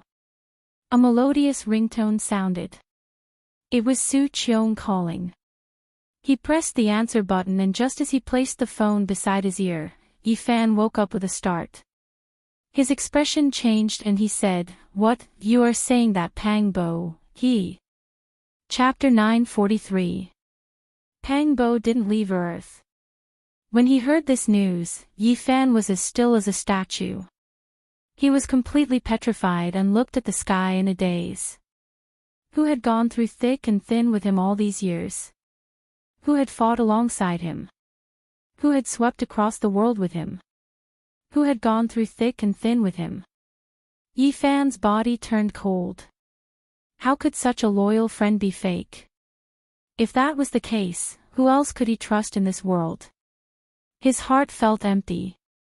If Pang Bo hadn't left Earth and crossed the starry sky with him, how terrifying and shocking would this be? If this was really the case, then who was the person who rode the coffin with him? Had they been there since Mount Tai? Did they set off together from this world? There's one more person. Yi Fan muttered to himself. He still remembered that scene clearly. During the head count, there was one more person in the bronze coffin. At that time, everyone was shocked, but he was the first to recognize Pang Bo. There was no other reason. He believed in Pang Bo. He believed in the feeling at that time and didn't feel that it was fake. All these years. Who is he? What's the benefit of continuing to act? Yi Fan felt a chill in his bones. All of this was difficult for him to accept. How could a good brother who had gone through thick and thin with him be fake? There was a problem. I don't believe it. He has no ill intentions towards me and knows everything about me. How can he know so much about me if it's not my real body? Yi Fan got rid of his sadness. His whole body tensed up and he clenched his fists. Although he had returned to Earth, he couldn't relax. He had to break through this fog. He broke free from the shadow of his parents' death and looked into the distance. It was as if he was in the Big Dipper. His heart had advanced to the realm of battle. Yi Fan went south to uncover the truth and see which was real. From the bottom of his heart, he didn't want to believe that there was still a Pang Bo on Earth. Otherwise, there would be no one in this world he could trust. The address of Pang Bo's home had long changed. Otherwise, he wouldn't need Su Qiong's help to find it. He would have gone there himself. Many things had changed in the past 20 years. They had moved away from their original city. Yi Fan arrived at N City and found his destination according to the information he had obtained not long ago. He stood on the rooftop of a building and silently sensed. Sending his powerful spiritual sense into the building, he was shocked to see Pang Bo's parents. His father was tall and sturdy. Although he was almost 80 years old and looked old, one could see how powerful he had been when he was young. Pang Bo had inherited his father's physique, which was 2 heads taller than ordinary people. His mother's hair was white, and her body was not very good. She seemed to be lacking in blood energy, and there was a gloomy expression on her face. However, Pang Bo was nowhere to be seen. There were only 2 old people in the not-so-small room. However, it was obvious that there was a couple living there, as well as a young man. That's Pang Bo's elder brother and sister-in-law. They're 2 or 3 years older than him. The other one should be his nephew. They're not at home right now. Why doesn't he have his own room? Yi-Fan looked puzzled. He inwardly apologized and then turned into a beam of light and entered the living room. He concealed his figure and searched carefully, but he couldn't find any traces of Pang Bo's life. Suddenly, his expression shook as he saw a photo frame. It was a black and white photo of Pang Bo that was specially used for the dead. Yi-Fan felt as if he had been struck by lightning. How was this possible? Pang Bo hadn't left Earth, but he was already dead. This was his best friend. No matter where he was, he didn't want anything to happen to him. All of a sudden, he was stunned on the spot and couldn't accept this fact. His body was trembling. His parents had passed away, and even his best friend had passed away. Little Bo's death anniversary is coming soon. How fast! 10 years have passed in the blink of an eye. Pang Bo's father sighed. Yi-Fan was dumbfounded. Pang Bo had been dead for 10 years. How did he die? He couldn't believe it. One had to know that the two of them had the best physiques when they were in school. How could they die so young? 20 years ago, Little Bo didn't go to Mount Qing and escape this calamity. But who would have thought that the heavens had made up their minds and couldn't avoid it? Sigh. His mother wiped away her tears and walked over to wipe the frame of her glasses. The 10 years of death anniversary was coming soon. This brat. Pang Bo's father said softly. Then, he didn't say anything else and sat there smoking in silence. Sorry for the offense, Yi-Fan said softly. He extended his divine sense into the two old men's sea of consciousness to investigate everything. After a quarter of an hour, he left and stood on the rooftop of the building absent-mindedly. He couldn't believe everything. Pang Bo's death was very strange. He was actually killed by lightning in the wilderness. No wonder his mother was lamenting. Even if he had escaped the calamity of Mount Qing, the heavens wouldn't let him go. Yi-Fan was completely dumbfounded. Everything had exceeded his expectations. He muttered to himself, "Heavens, what's wrong with you? Even if Pang Bo's real body is on Earth and he didn't ride the coffin, you can't be so cruel." He didn't know how he left this place. Before he knew it, he had arrived at the cemetery area of N City. Looking at the rows of tombstones, he felt that his feet were very heavy. Now, he was really afraid to enter such a place. The most painful thing in this world was to be separated by life and death. It had only been a few days, and he had encountered it again. In a place with verdant pines and cypresses, Yi-Fan found Pang Bo's tombstone. He stood there silently for a long time before putting down the large bouquet of white flowers in his hand. "I really can't believe you left." Yi-Fan sat on the ground, took out a bottle of wine, and poured it all on the ground. Then, he lit a few cigarettes and took a puff before putting them in front of the tombstone. How could this be? Everything is like a dream. I often wonder if everything in the Big Dipper star region is real. Now that I've woken up, it's so cruel. Yi-Fan sat in front of the tombstone and lit a cigarette for himself. After leaving Earth for so long, after more than 20 years, he once again experienced the emptiness that lingered in the smoke. He was very silent and sat there for a long time. After smoking an entire pack of cigarettes, he said to himself, "To be honest, I can't believe you're dead." Then, there was another period of silence. He was thinking very seriously. As if he had suddenly thought it through, he suddenly stood up and threw a cigarette but on the ground. "To be exact, I don't believe that you're the real Pang Bo. My friend is still alive and hasn't returned." Yi-Fan's eyes were sharp, and his spirit, qi, and spirit were boiling. It was as if he was preparing for a big battle. He was showing off his abilities, which was a world of difference from his decadent self these days. "This is a battle, and I'll drag you out. Putting aside the true nature of that Pang Bo from the Big Dipper star region and how they treated each other with sincerity, Chu Feng could see a few suspicious points from what he had seen in his parents' minds. First, his death was too strange. How could he have been struck by lightning? Moreover, his face was ferocious when he died, and he was completely out of shape. 10 years ago, it scared many people. Second, his temperament was different. According to what he had seen in his parents' minds, this Pang Bo's behavior was somewhat strange. Even the two old men had been confused. Third, why did he quit his job and go to ancient sites and mountains all year round, yet he had an endless supply of money? Fourth, why was he so persistent, asking the two old men about their blood relatives and visiting them one by one? Even though they hadn't contacted each other for many years, he still visited them. In short, many of his words and actions made the two old men suspicious. They didn't understand why. They only remembered that he seemed to be drunk once and said that their family had demonic god blood in their bodies.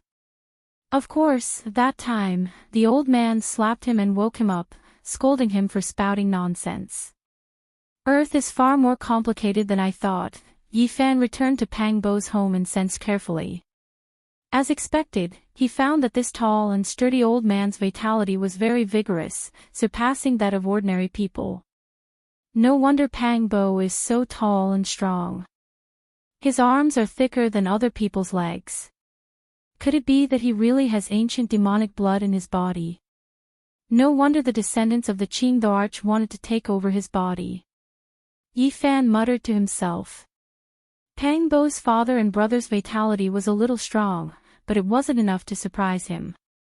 It seemed that this also depended on the person. Perhaps only a few people could return to their ancestors. Pang Bo can cultivate the Qing Thearch's ancient scripture. Could it be that the blood in his body has recovered? Yi Fan stayed in N City for a few days and understood enough about the situation. He helped Pang Bo's parents improve their physique and washed their flesh and bones with spirit medicine many times, but he didn't show himself. This time, he didn't collect enough evidence and couldn't be 100% sure that the person who died was a fake Pang Bo. Hence, after leaving, he began to use all his power to investigate. Did he go to Mount Tai back then? It was undoubtedly impossible to go to Mount Tai to verify it. After so many years, who could remember? He investigated and found the company where Pang Bo had worked in back then. He wanted to find some of his colleagues back then and ask for some clues. Unfortunately, the relevant people had already left. It had to be said that if an ordinary person couldn't find it at all, it would be like looking for a needle in a haystack. However, Yi Fan wasn't an ordinary person. Although it took a lot of effort, he finally found it. He secretly looked through their dusty memories and finally found out that Pang Bo went to Mount Tai back then. It was a colleague who helped him book the plane ticket. Back then, something happened to Pang Bo's family. The real and fake Pang Bo had said so. However, the dead Pang Bo returned home on the day of the incident and said that he didn't go. However, the colleague who helped Pang Bo book the plane ticket had a different memory. When Pang Bo got off the plane and took a long-distance bus to the foot of Mount Tai, he had called him to express his gratitude. Yi Fan smiled. Although it took a lot of effort and the process was very troublesome and complicated, he finally found out that the dead Pang Bo was most likely fake. This was very meaningful to him. It was great news. Is there an ancient demon clan in this world? I want to see what you guys are up to. Not long after Yi Fan returned to B City, he received a call from Yang Xiao. He said something over there, and it turned out to be related to the small stone Buddha. According to him, the ancient runes shocked the authority of ancient Sanskrit last time, and he specially consulted his teacher. As a result, he didn't know how he alarmed a few mysterious gurus. They came to B City, and they want to see you no matter what. I really can't refuse them. Yang Xiao was in a difficult position. Isn't it just a few ancient Sanskrit characters? Is it necessary to lead them here from India? Yi Fan said. It was a few old monks who came. The people who accompanied them treated them like living Buddhas. They almost knelt there and worshipped them. It seemed that they had manifested some kind of miracle. But what era is this? Even if they have faith, it shouldn't be like this. Yang Xiao was a learned person, so he naturally didn't believe in this. A thought came to Yi Fan's mind. Hinduism was respected on the other side of Mount Tai, and Buddhism had long declined in the land of origin. How could there still be gurus coming from thousands of miles away? Could it be that there were still people in the world who could cultivate? This was all so good. He was about to investigate everything about the fake Pang Bo. If he was really a hidden master, he could just follow the clues and understand everything on Earth today. Chapter 944. Yi Fan readily agreed and arranged a place to meet in 2 days. He wanted to see what kind of person this so-called master was and whether he could really manifest a miracle. Beast City had a long history. There were some historical sites in the city, but there was no lack of modern vitality. It was one of the largest cities in China, and after more than 20 years, it had become even more prosperous. Yi Fan walked on foot. There were people coming and going on the streets in an endless stream. After traveling for so many years, it felt like a lifetime had passed for him to walk in such a place again. Although he had been back for a few days, he had always been immersed in his own world and couldn't extricate himself. He had never seriously experienced the hustle and bustle of the city. It had to be said that Beast City was developing very quickly. Row upon row of high-rise buildings were built, and this famous pedestrian street was even wider. All kinds of brand stores were connected to each other, and there was an endless stream of people, rubbing shoulders with one another. Suddenly, Yi Fan saw a poster. On it was an exquisite mutton fat jade bottle that emitted a mysterious halo. It was truly like a divine artifact, magnificent to the extreme. He was startled. This was a cultivator's artifact. After a closer look, he couldn't help but be dumbfounded. Wasn't this the artifact he had crushed into a dozen pieces and entrusted to auction? After careful observation, he discovered that this was the publicity done by the Jiada auction house. In order to maximize their profits, they had really put in a lot of effort. They had assembled the pristine jade bottle, but Yi Fan didn't allow it to be auctioned as a whole and could only be auctioned off piece by piece. There was nothing to say about the quality of this jade. Each piece was very expensive, but after 2 were auctioned off, they were very unwilling to give up. They made this kind of publicity, telling people that if they collected all of them, they could reassemble them into a pristine jade bottle. It had to be said that the effect was excellent. These days, it caused a great sensation in Beast City and quickly spread to other places. Now, it was hyped up like crazy, and there were posters everywhere. During these days, with the 3rd and 4th pieces of mutton fat jade being auctioned off, the entire collection world was boiling over. This was a rare treasure. An astronomical price. Each piece of jade was auctioned off for a sky-high price, and the transaction amount was frighteningly high. All the major media outlets were reporting about it, and all the web portals were competing to expose it. This was indeed a rare mutton fat jade. Because Yi Fan had meticulously refined it in the past, there was not a single flaw in it. Just from an aesthetic point of view, it was indeed a rare fine product. However, this was not the main reason why it was auctioned off at such a high price. Everything was due to the power of hype. And now, the price of this mysterious mutton fat jade bottle was comparable to a national treasure. The methods of the Guardian auction house were very sophisticated. They fully exploited the psychology of the people, allowing the real rich to experience the excitement and sense of accomplishment of collecting all the pieces, making the price even higher than when they were undamaged. At the same time, they displayed all kinds of information, such as Buddhist stone carvings, and atop pictures from ancient books, to explain that this vase was exactly the same as the legendary Guanyin jade vase. This kind of explanation was undoubtedly very attractive. Although it was impossible for it to be true, it still made people feel very peaceful. If such a precious bottle was placed on the table, there would be a kind of indescribable comfort. Maybe it really is a precious vase left behind by Guanyin Bodhisattva. Have any of you seen such a flawless piece of jade?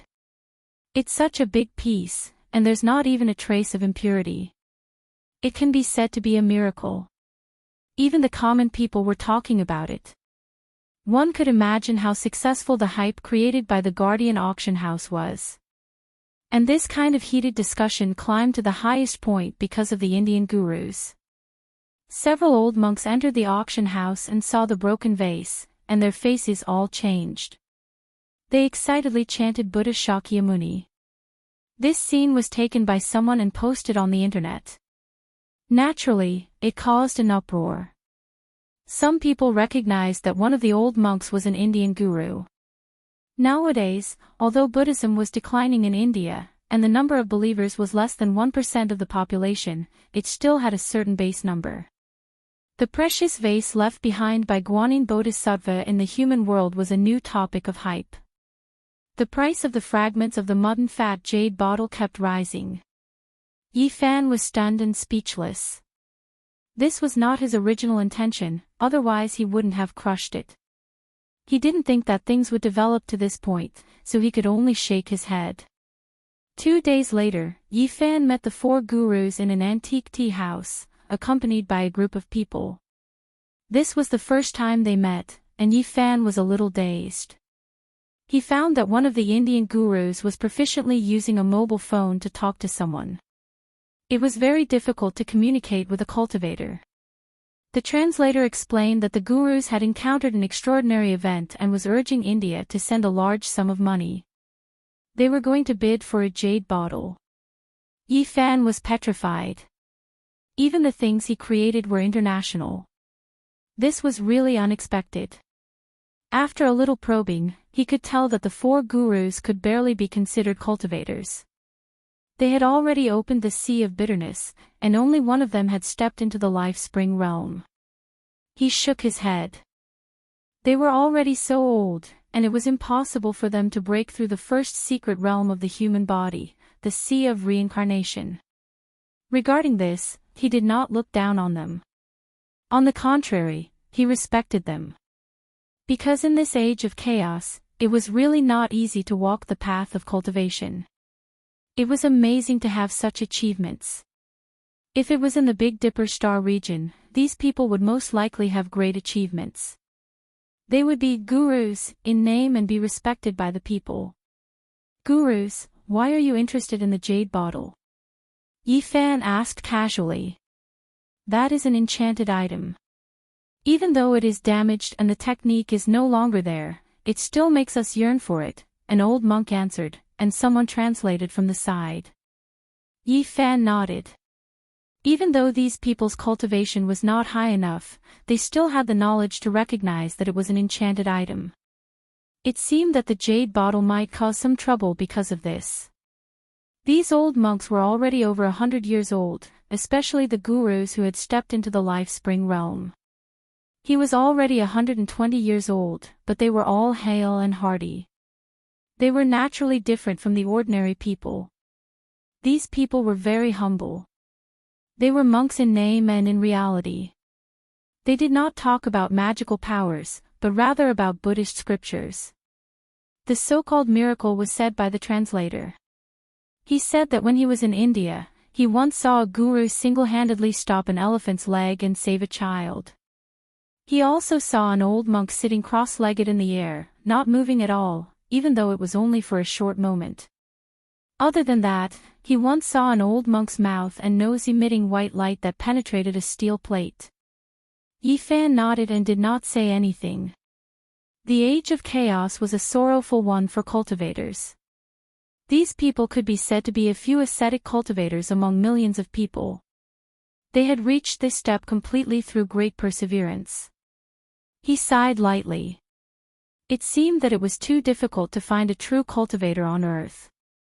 Not long after, the old monks directly talked about the ancient Sanskrit words. Their expressions were solemn and serious, and there was even a hint of piety. The authority of ancient Sanskrit also came. He turned out to be a disciple of a guru. He was very famous in the field of ancient literature, but he was very respectful in front of the gurus. The gurus verified and asked Yi Fan where he obtained the ancient Sanskrit words. This was of great significance to them. You guys recognize these words, what do they mean? Yi Fan asked. The gurus did not speak, remembering that monks did not lie. They did not want to deceive Yi Fan, but they felt that this matter was of great importance and did not dare to say too much. In the end, a guru asked the group of followers to leave, leaving only the authority of ancient language behind. He was also proficient in Chinese and could act as an interpreter. My teacher said that their true meaning is that they can open the road to Spirited Mountain. The Spirited Mountain where the ancient bodhisattvas and Buddhas lived. Yi Fan's eyes lit up. Yes. The old monks nodded. Do you believe that such a place exists? Yi Fan asked seriously. Yes, it is in the Western land, but after the last bodhisattvas and Buddhas passed away, that place could not be opened. A guru said that this was a secret passed down by the senior monks of the past generations. Is it the primitive Taoist field of Buddhism? It seems that there may really be a mysterious place, vast and not inferior to Mount Meru. I felt it last time in Tibet. Yi Fan thought to himself. The old monks begged bitterly, wanting to see the sacred object inscribed with the ancient words. Yi Fan sighed. Even if he took out the small stone Buddha, they did not have a strong spiritual sense to examine it. Even he had to expend a great deal of effort to enter the Buddha's body. He did not agree immediately, but asked a few questions. He wanted to know if there were any ancient cultivation sects on earth today. However, the gurus were confused and shook their heads. They did not know. Have you not come into contact with such people? They are those who have cultivation and are like gods in the eyes of mortals. Yi Fan did not give up. They immediately nodded, saying that there were such people. The guru who had reached the life spring realm said that his teacher might know something because he himself was almost like that kind of person. According to him, the old monk had already lived for more than 190 years. His cultivation was much higher than his and he had seen many mysteries in his life. My teacher said that there is Buddha in the West and demons in the Middle Earth. Yi Fan heard this and immediately laughed. Could it be that he was saying that Taoism in the Middle Earth was a demon? The gurus hurriedly put their palms together and shook their heads. They did not have any prejudice against Taoism. What they were talking about was a real demon, but they had never seen one before. They had long realized that Yi Fan was not an ordinary person. Otherwise, he would not have told them so many secrets. My teacher came to China during the Second World War. He did not find any demons, but he did see a demon god. An old monk who was more than 190 years old was frighteningly old. He had lived for 3 centuries and had experienced the Second World War. However, this monk did not have any interaction with the demon god of the Middle Earth. He stayed far away and only saw the monstrous blood of the demon god. Do you remember where you saw it? Yi Fan asked. You need to ask my teacher. Speaking of the existence of demigods and demigods, another old monk told him a story that he had experienced personally. When he was young, he once saw a strange man with disheveled hair in a primitive rainforest in India. The man flew in the air and disappeared into the mountains. My granduncle said that there is a real powerful person in Jerusalem, another guru said. Another guru opened his mouth. His granduncle did not pass away until he was 230 years old. He once went to the West alone and encountered demigods when he was alive. Yi Fan thought of something. Jerusalem was the holy city of the West and had endless legends. It was the center of ancient religious activities. Every year, countless people from Christianity, Judaism, and Islam would go there on a pilgrimage. There might really be something there that would be worth a visit in the future. The old monks begged again, wanting to see the sacred object inscribed with Sanskrit characters. Yifan took out the small stone Buddha, which shocked the gurus. They were even more convinced that this young man was most likely a demigod. No matter how hard they tried, they could not see the secret inside the small stone Buddha.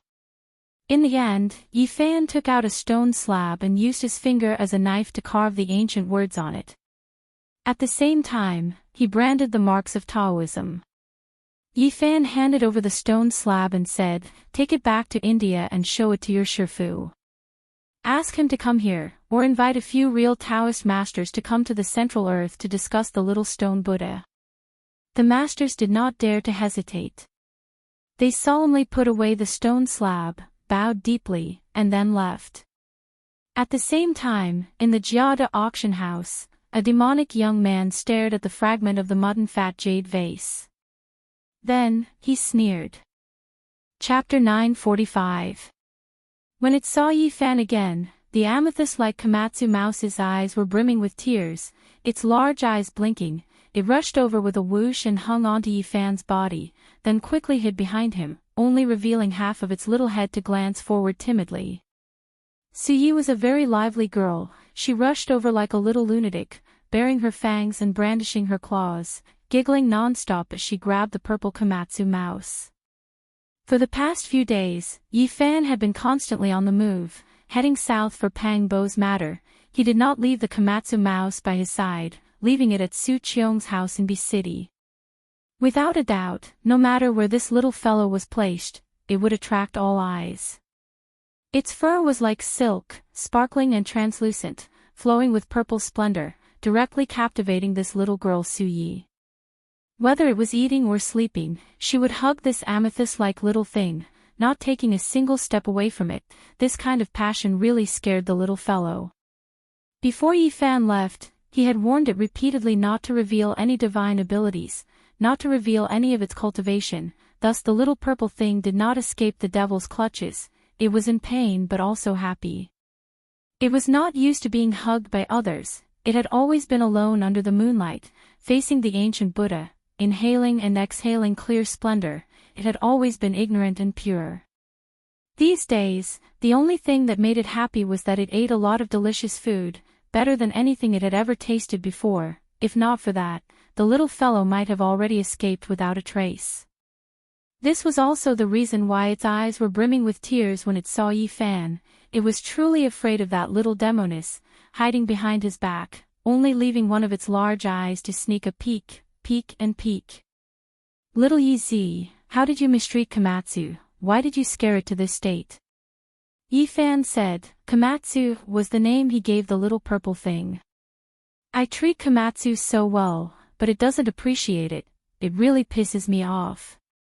This little girl was not considered young, 16 or 17 years old. Her body was slender, almost taller than her mother, but she was still extremely lively, jumping around to catch Komatsu. To Komatsu, this delicate and beautiful face was no different from a horned demon. It felt wronged and asked Yifan if he could let it return to its little nest in the mountain. Seeing the little fellow so wronged, Yifan hurriedly comforted it, saying that he would not abandon it in the future. The jade vase fragment was a hot topic in the collection world. The Gyada auction house managed it as a rare treasure, and every auction would attract a lot of attention. After Yifan received a portion of the money, he asked Su Qiong to help him buy a somewhat old villa in a quiet area. Now that he had returned, he naturally wanted to live, and he needed an environment where he would not be disturbed. Today, he needed to buy some daily necessities, so Yi volunteered to follow her parents to help Yifan pick things. Yifan brought Xiao Song out, but not long after, he was stopped several times. Many people asked him what the little thing on his shoulder that was glowing with purple light was, which annoyed him greatly. Some people even said that they wanted to report him, saying that he was secretly raising an endangered animal. Such a rare treasure should be reported to the country and carefully protected. After a day, Yifan was really tired of dealing with it. There were really people who were overflowing with sympathy, calling the police, requesting to save the endangered species. Everything finally calmed down. Yifan carved a formation in the old villa, took out a dust-repelling pearl, and made it bright and clean. And Komatsu was finally free.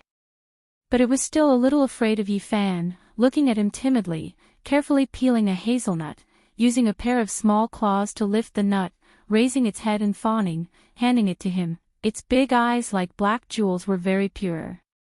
"You don't have to be afraid of me, people have to live freely, don't put shackles on themselves. If you feel uncomfortable, I can send you back to Tibet, you can continue to live a carefree life."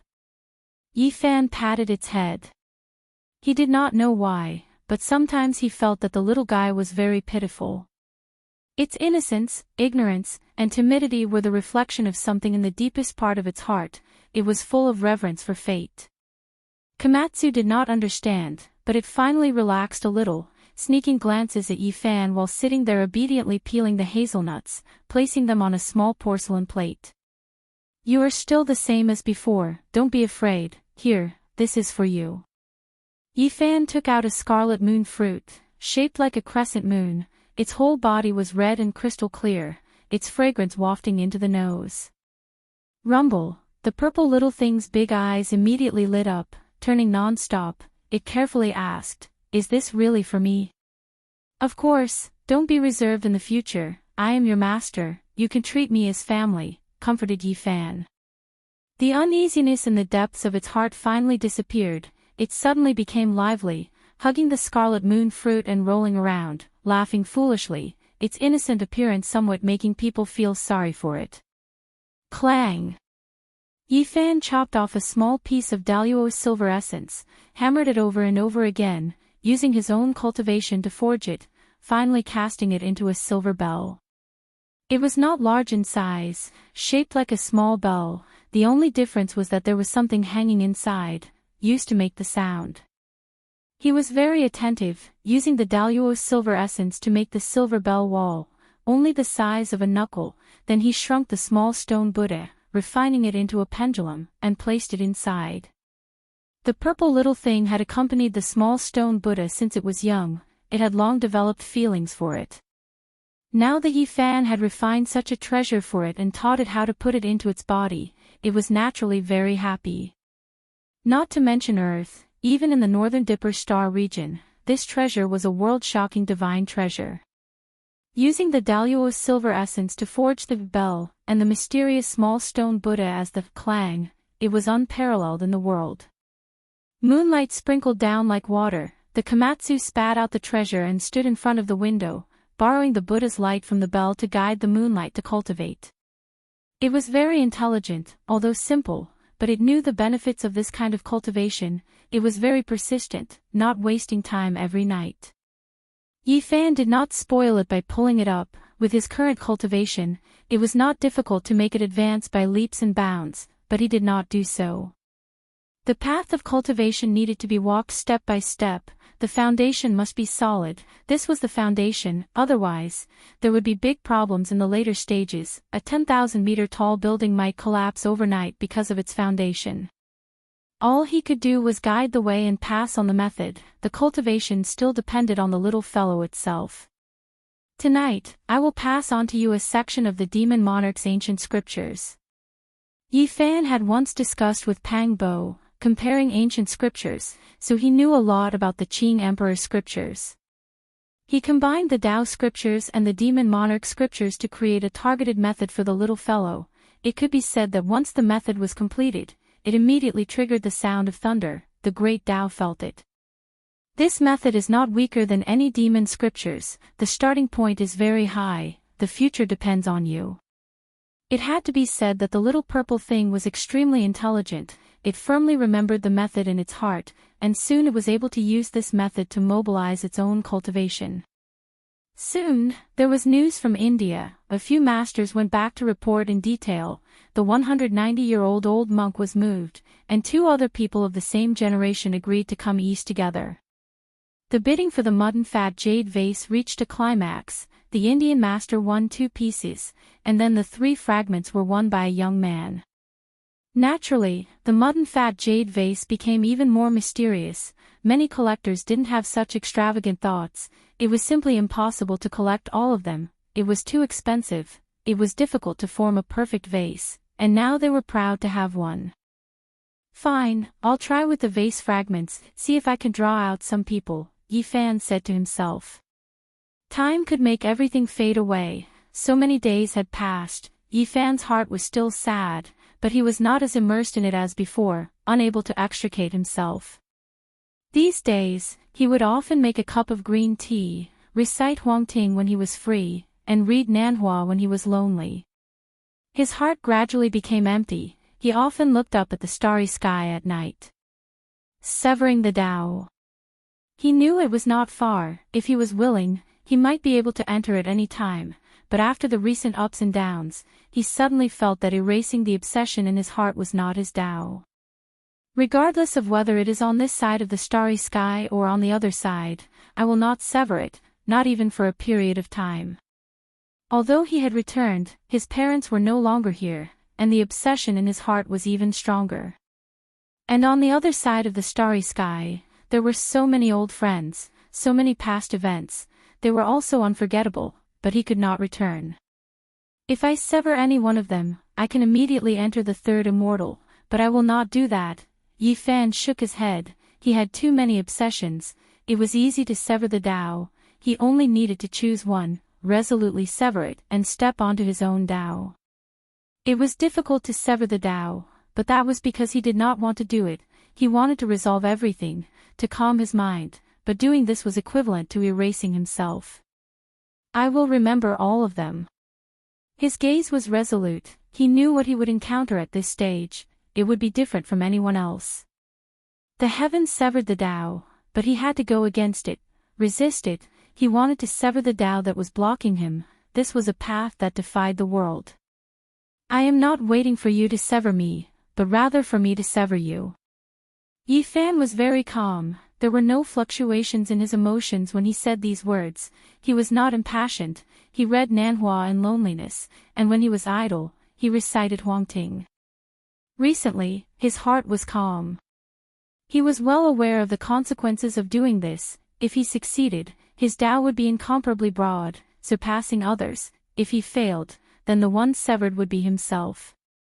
Sever the Tao, sever the Tao. Perhaps doing this is the true way to sever the Tao, not sever the Tao that is blocking one's path. How can it be worthy of this name? It was difficult to sense the Tao on earth. It was originally a difficult place to cultivate, even more difficult than the Big Dipper before the heaven and earth changed.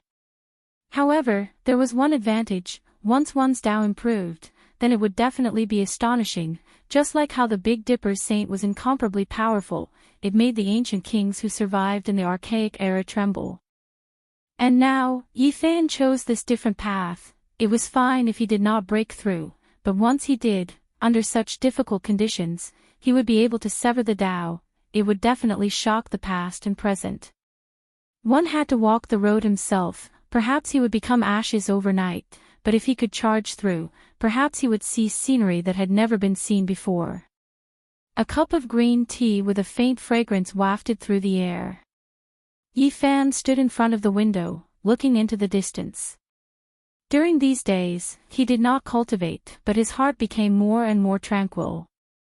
Brewing a cup of fragrant tea and reading the Taoist canon made his mind incomparably clear. Chapter 946. There was news from India, and several old monks attached great importance to it. Siddhartha, an old monk who was more than 190 years old, set off with two old friends. 2 days later, accompanied by the 4 masters and the authority of ancient Sanskrit, Siddhartha and the other 2 old monks came to Be City to meet with Yifan. Even though medicine had made great progress, it was still a miracle for an old monk to live to more than 190 years old. Siddhartha was hale and hearty. Although he was old beyond recognition, he still walked as if he was flying. His bones were very strong, and his words were like the ringing of a bronze bell, with a metallic trill. The 2 old men walking with him were the same. It was obvious that they were about the same age. They were tall and withered, their skin was yellow, and they were bony. Their eye sockets were deep, but they were full of spirit. They put their palms together and bowed to Yifan. Their expressions were peaceful. These three people had crossed 3 centuries and had experienced the world of mortals. They could be called eminent monks. Yi Fan returned the greeting and nodded to himself. Siddhartha and the other two were extraordinary. They had entered the secret realm of the Holy Ji Palace, so it was natural that their lifespans were extended. On the other side of the starry sky, entering the secret realm of the Holy Ji Palace at this age was really not worth mentioning. They could barely be considered a cultivator. However, Earth was in the end of Dharma, and it was really not easy to have such cultivation. It could be said that these three people were already considered geniuses. Yi Fan invited them to sit down. He waved his right hand casually, and a few teacups soaked in spiritual medicine appeared out of thin air, which immediately surprised the three old monks. Ever since they saw this young man, they knew that they had met a powerful person, whose cultivation was most likely comparable to the ancient masters. Whether it was the three old monks, the four masters, or the authority of ancient Sanskrit, when they received the spiritual medicine tea, their faces were full of shock. The world has changed. It is really unusual to be able to still have such treasures in this era. This kind of hospitality is too much. I can't bear it. They all put their palms together and sincerely expressed their gratitude. This kind of spiritual medicine could be said to be rare in their lives. Yi Fan had many things he wanted to ask. He went straight to the point and asked if there were still ancient sects on Earth and where they were located. He wanted to understand the cultivation world. In the ancient years, there were many great sects and ancient sections. Experts were as common as clouds, and there was no lack of great divine abilities. However, everything has changed now. Shri Modi said. In ancient India, Buddhism had once flourished and replaced Brahmanism. It had many followers in ancient temples, but it eventually declined. The current Hinduism was derived from Vedic and Brahmanism. It was like a reincarnation that had replaced Buddhism. Of course, the various religions merged with each other and all kinds of dharma coexisted. It was like a symbiosis. Shri Modi said that in ancient times, if one didn't talk about faith and only talked about divine arts, there were many sections. Among them, the Vedic religion had a profound influence and was the predecessor of the Brahmanism. Before Sakyamuni became a monk, he had also cultivated the Brahmanism. The Vedas ran through the rise and fall of several religions, from Vedic to Brahmanism, and then to Buddhism, completing a reincarnation. Now, there was the Vedas again. Shri Modi talked a lot about the orthodoxy of ancient times. He said that there were many inheritances like 100 flowers blooming, competing with each other in beauty and experts standing in great numbers. Later on, everything declined. The temple he was in just happened to experience a great disaster and lost most of its dharma. It was completely marginalized and lost contact with the various sects of the past. In this era, even he didn't know if the various sects still existed. He only knew a few people who knew about cultivation, but he felt that the various sects should still exist. It was just that they were in the end of days and had all hidden themselves from the world. Yi Fan was a bit interested in the Vedas and borrowed it to take a look. He knew that this was definitely not the doctrine in the eyes of the mortals. There must be a secret cultivation chapter. What do you know about the Middle Earth? For example, Taoism, the Middle Earth's devils, the bloodline of the ancient demonic gods, and so on. To be honest, he wasn't too interested in ancient India. He wanted to know more about the various religions of China in the ancient times. Shri Modi revealed a solemn expression and said, "The Middle Earth is unfathomable, I don't know much about it either." He respected the Middle Earth from the bottom of his heart and didn't understand Taoism. He had never met anyone from this sect. He only heard about the Middle Earth's devils from the elders and didn't understand much. The only thing he had personally experienced was a demonic god. It made him tremble and he only glanced at it from afar. He didn't dare to get close and quickly retreated. "Where did you see it?" Shri Modi said a place and Yi Fan revealed a strange expression. It was actually a battlefield in the past and many people died there. During World War II, Shimodi traveled to the east and saw a bloody light piercing through the sky. It was extremely terrifying, and then it spread out like a vast ocean. This demon really knows how to pick the right time. Yifan muttered to himself. In the past, who knew how many heroic souls passed away? The entire land was covered in blood and gloomy clouds. In this cultivationless age, this might be a rare chance for a great demon to advance. It was forged with blood and spirit. Did he make a move? Yifan asked. No, cultivators can't interfere with the affairs of the human world.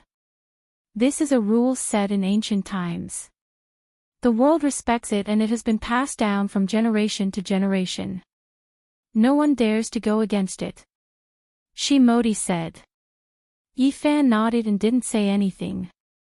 However, he was thinking about how strong that demonic god was. With Shimodi's eyesight back then, he couldn't have been wrong. His blood energy was overflowing and his demonic might was vast. This was very shocking. He was at least a sect master level figure. Very unusual. In this cultivationless age, there is such an ancient demon. It is really unexpected. I wonder where it is now. Yifan muttered to himself. Could this race be related to the fake Pangbo? He suddenly had this thought. According to Shimodi, the waters of the Middle Earth were very deep. That demonic god was just one example. He had heard the senior monk say that he had met another terrifying existence, but he didn't know much. In the end, they set off and brought the small stone Buddha to the Tibetan area. They wanted to open a path to Spirited Mountain. Buddhism had already declined in India, but it was flourishing in the Middle Earth. In the past, there was a bodhisattva who had passed away in meditation who said that Spirited Mountain would move to the east. According to the speculation of the arhats of later generations, it should be in the Tibetan area. Spirited Mountain was a primitive place of Buddhism. It had existed long before Gautama Buddha unified the religion. At that time, the monks cultivated while damaging their bodies and had great divine abilities. Before Gautama Buddha established the religion, the monks on earth were scattered. Spirited Mountain was the only place that could summon them. It was a mysterious ancient land. What a pity.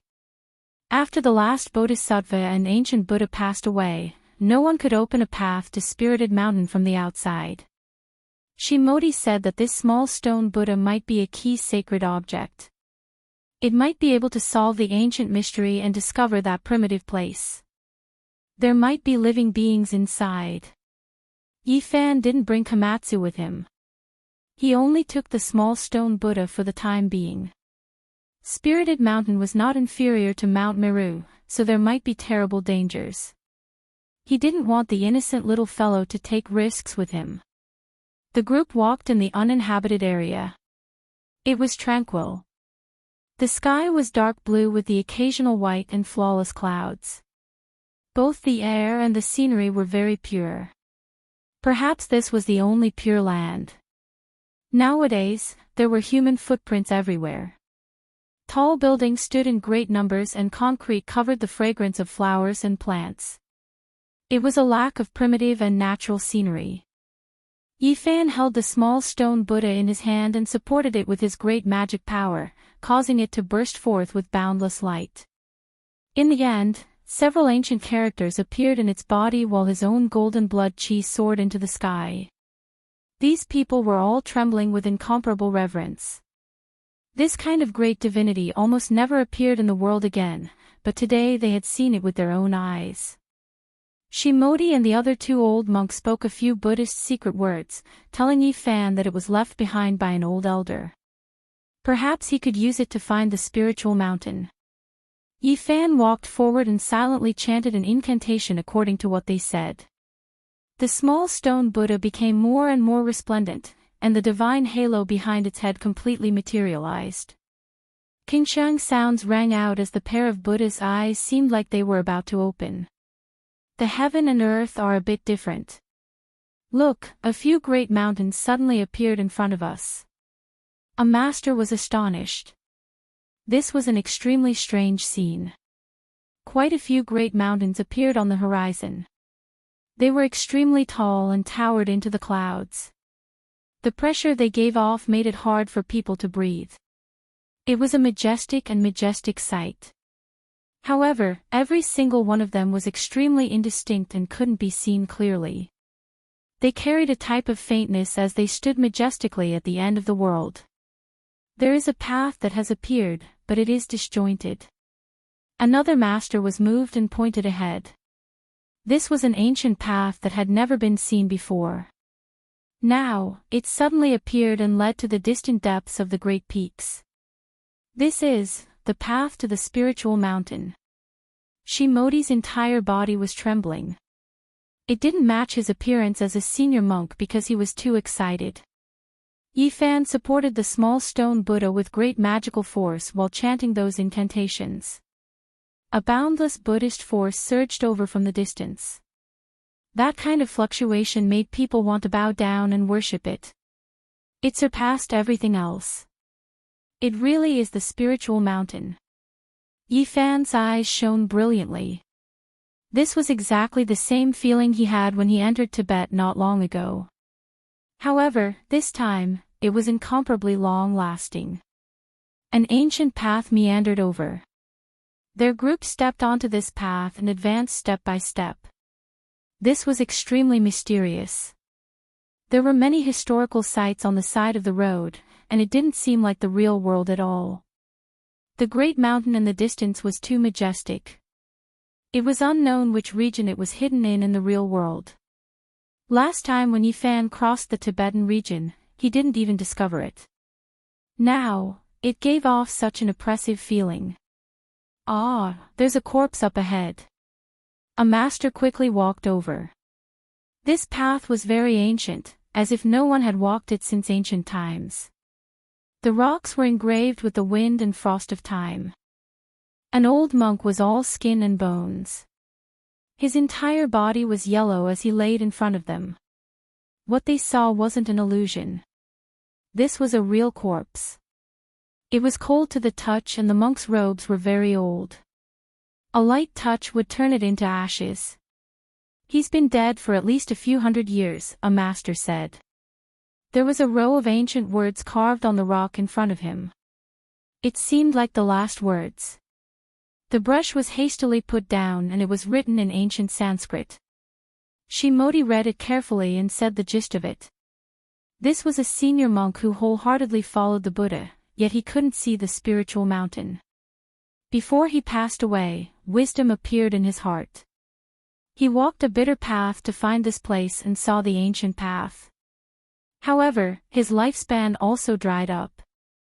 They didn't delay and continued on their way. Yifan supported the small stone Buddha and continuously chanted incantations. The ancient path extended, passing through huge mountains that couldn't even be seen in the mortal world. A dilapidated palace hall. Not long after, they saw an ancient temple. It wasn't very big and only had a stone hall. An old monk passed away in a sitting posture. He also left behind his last words. The spiritual mountain path ended here. The road ahead was boundless and there was no longer any hope. This was a great divine being. Even his skin was faintly golden. He almost became an arhat. A few masters put their palms together and chanted Sakyamuni Buddha. Yifan stopped. The ancient path ahead was getting more and more serene. It seemed like it was endless and he didn't know where it led to. Was this still Earth? He pondered in his heart. The vast and boundless Buddhist nature surged. Was the spiritual mountain comparable to Mount Meru really in front of him? He didn't know if he could enter the ancient Taoist rite. Chapter 947. A wave of desolate aura rushed over from the ancient mountain. Yifan and the others felt as if they had returned to the ancient era, returning to the uncivilized land. In the distance, there were mountains tens of thousands of zhang tall. They stood majestically with old trees that covered the sun. There were some unknown creatures. When they got closer, the cries of eagles filled the sky and beasts roared across the rivers and mountains. It was like thunder, rumbling and terrifying. They didn't know where they were. When they looked around, it was a completely new environment. It was as if they had left Earth and entered a primordial great world. Where exactly have we come to? The ancient Sanskrit authority was a bit short of breath. He still couldn't be considered a cultivator and hadn't even truly activated his sea of suffering. He was only a bit stronger than ordinary people and felt anxious. We are most likely close to the spiritual mountain. Perhaps we can see the ancient bodhisattvas and the victorious Buddhas, a master said. An ancient path was beneath their feet. This was the only thing that made them feel at ease. Every once in a while, they would see some Buddhist traces along the way. There were even some ancient Sanskrit characters that were carved by those with great magical power. They released brilliance and condensed the rhythm of the Tao. When one calmed down and studied them, they could understand the Tao laws within. Yi Fan was very calm and didn't express anything. However, the masters were different. They were all incomparably excited and carefully observed, hoping to comprehend the Buddhist laws. In order to advance faster, they wanted to use magical techniques to speed up the process. However, they discovered that this wasn't right. The ancient path became indistinct and was about to disappear. In order to find the spiritual mountain, one must worship it with a devout heart. Otherwise, one will never be able to approach it. We can only advance step by step, Siddha T said. He chanted Buddhist names and asked for the Buddha's forgiveness. Yi Fan frowned. Could it be that there really were ancient Buddhas and bodhisattvas up ahead?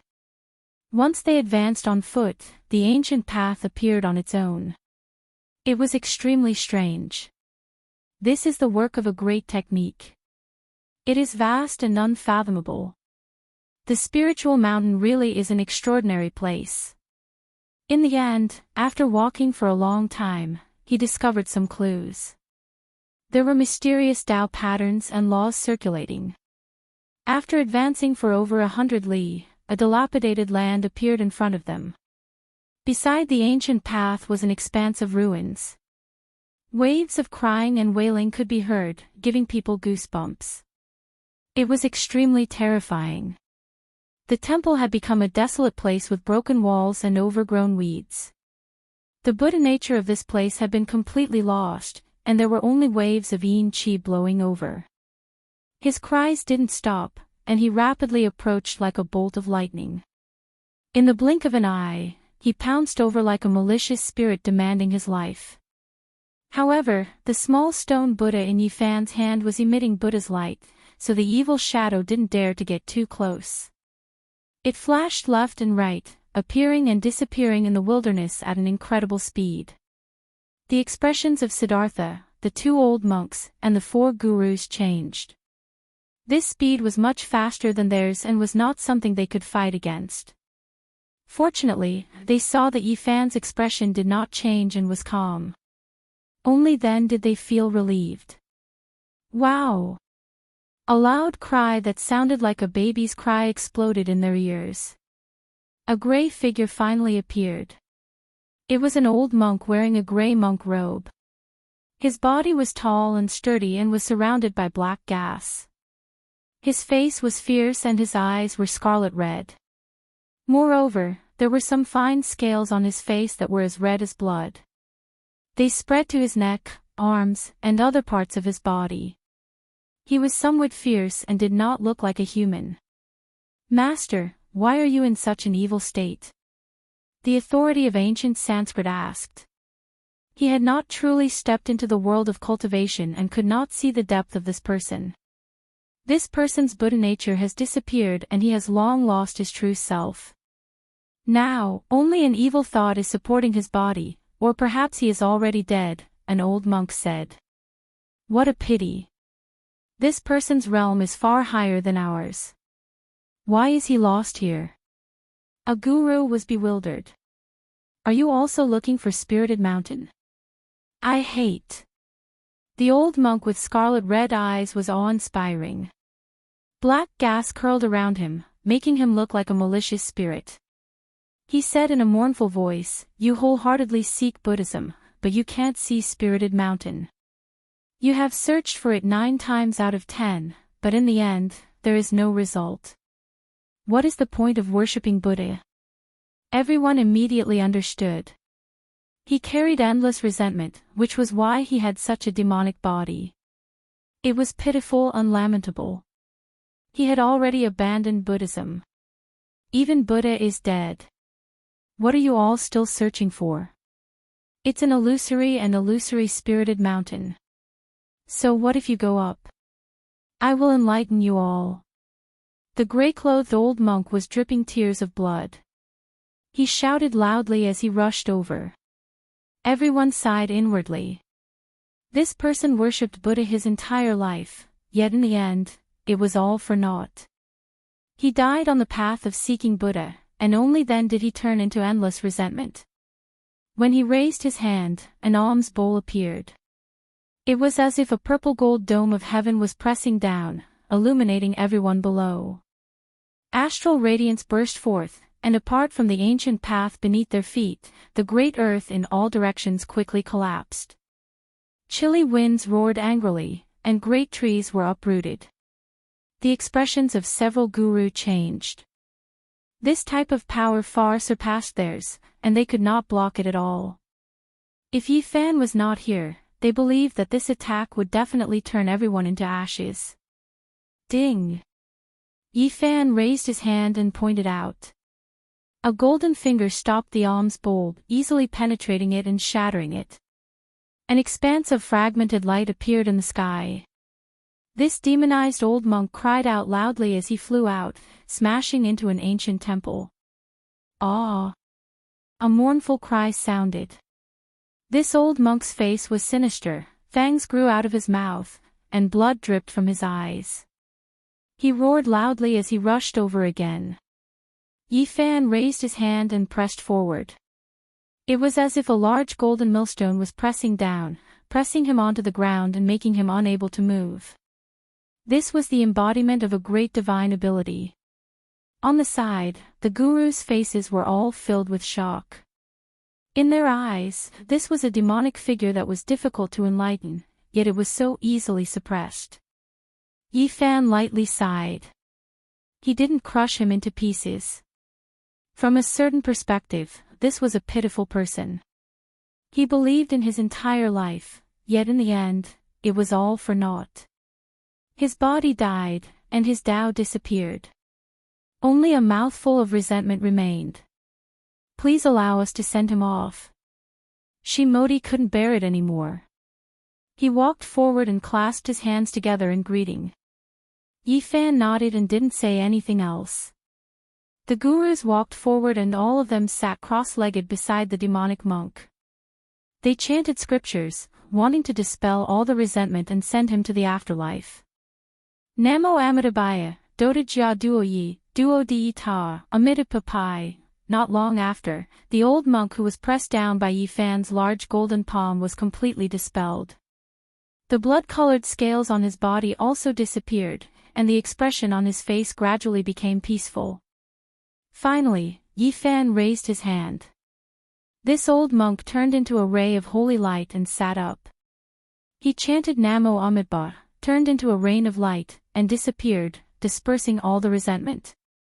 We cultivators worship Buddha too much, and our obsession is too deep. We can't see the true Buddha, which is why we ended up like this. It's not his fault. One of the guru clasped his hands together and chanted scriptures. They continued on their way. This ancient path to Spirited Mountain was filled with dried-up bones. Along the way, they found no less than 100 corpses. There was nothing else. They were all senior monks. This made people sigh. Only those who worshipped Buddha could find this place, but they could only die halfway. They couldn't get close to Spirited Mountain. It was really sad. Suddenly, the ancient path was cut off.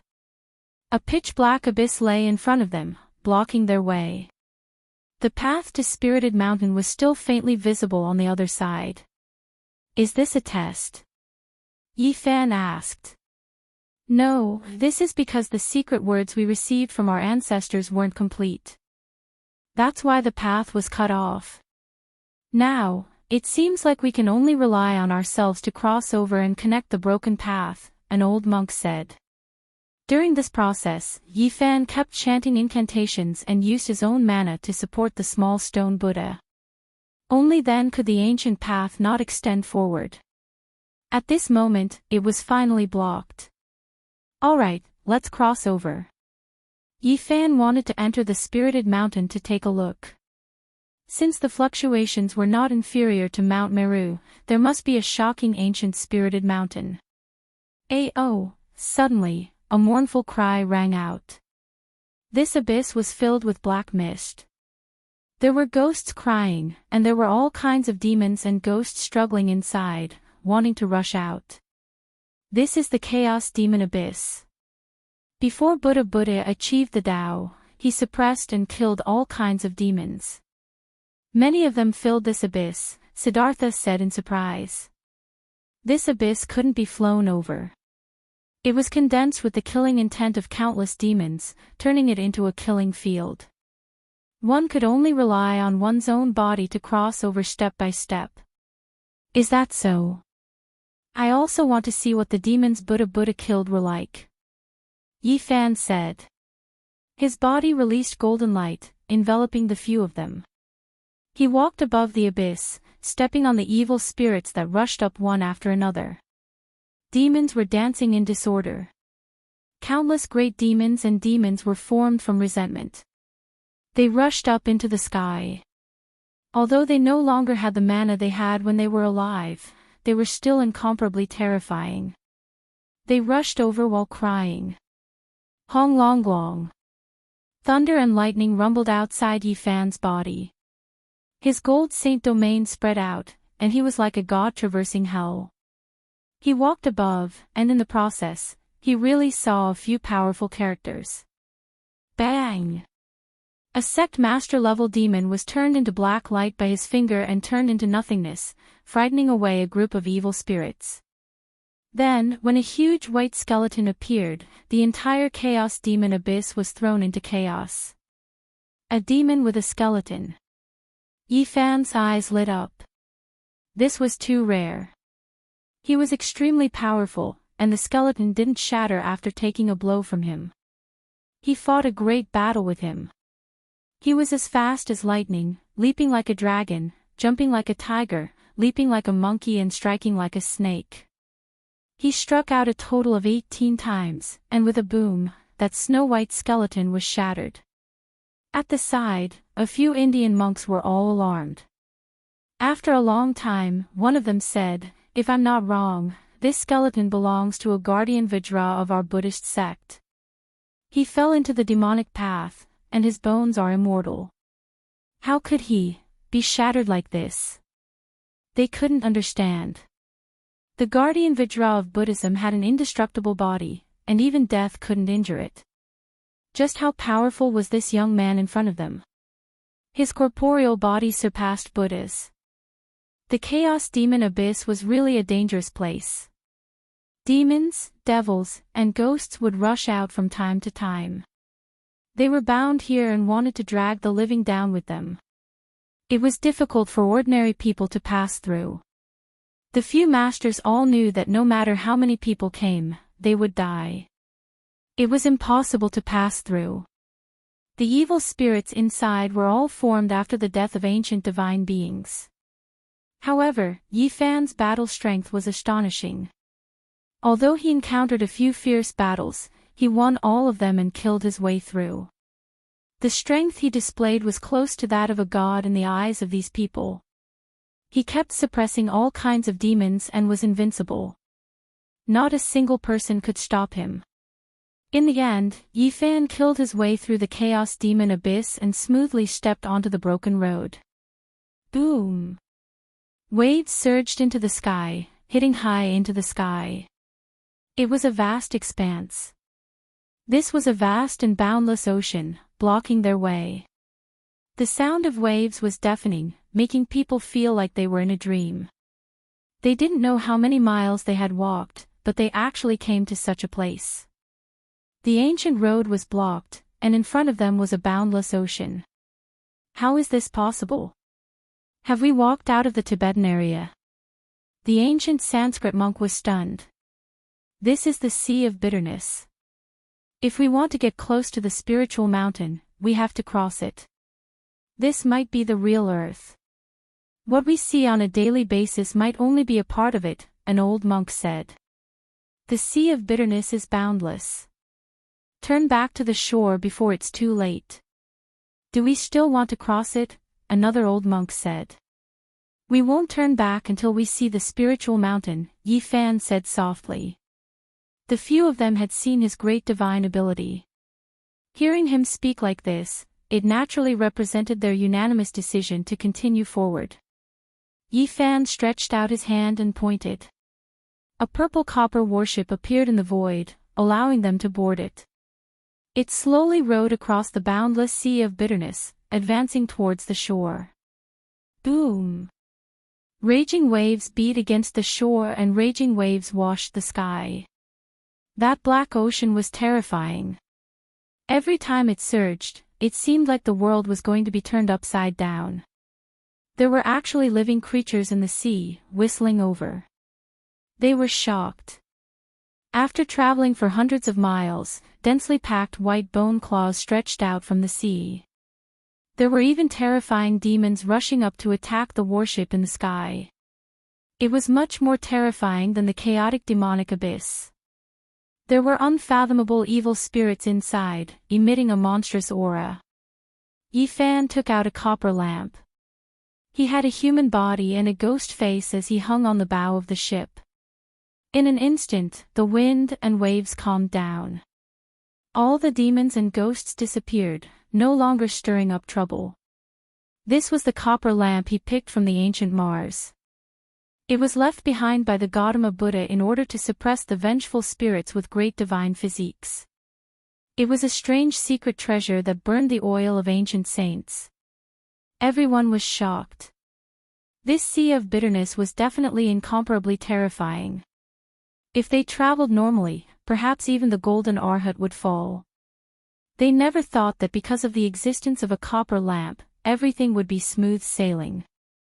The black Sea of Bitterness surged, and there was no longer a trace of danger.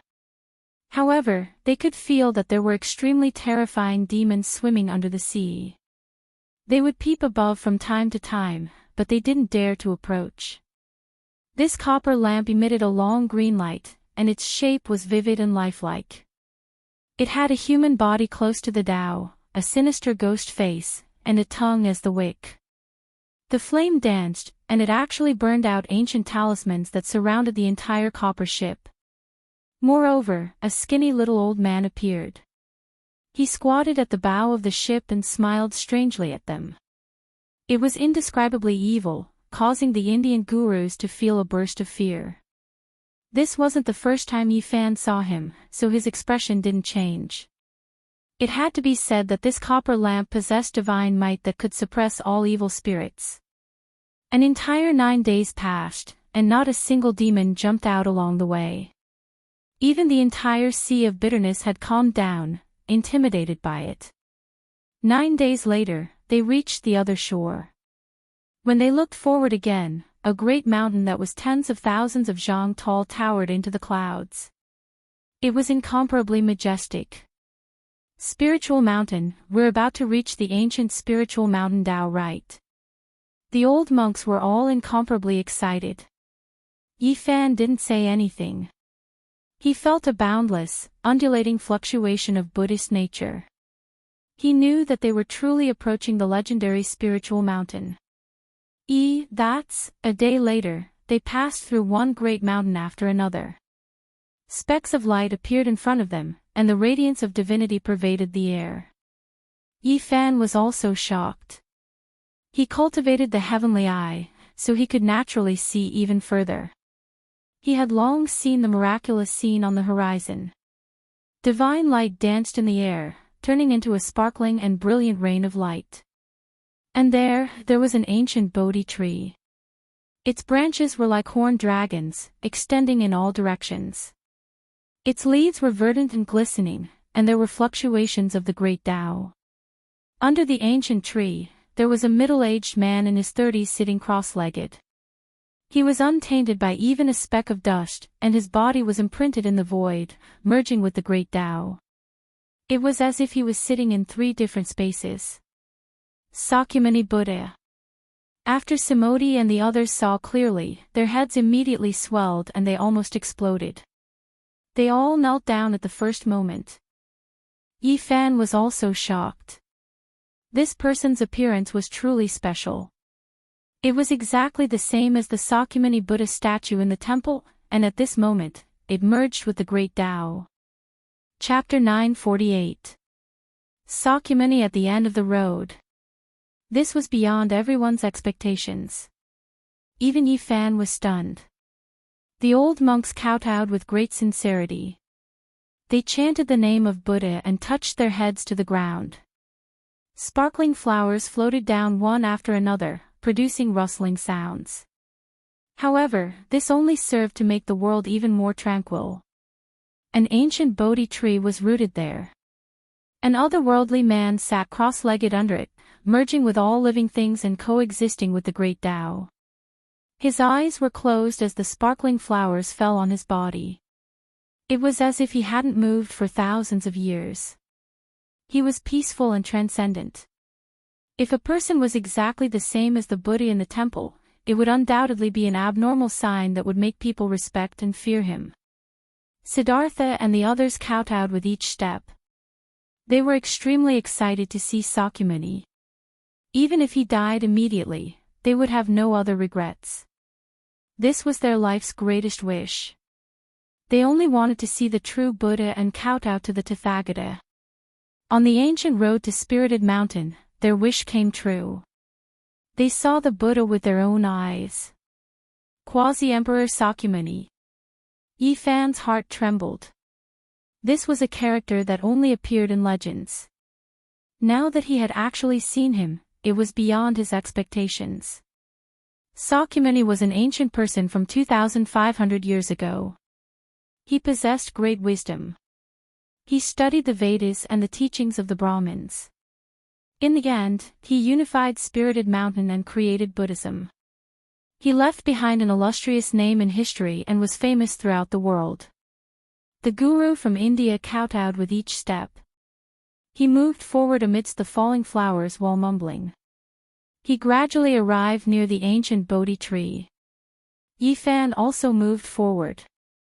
He didn't kneel and only stared unblinkingly at the quasi-emperor under the tree.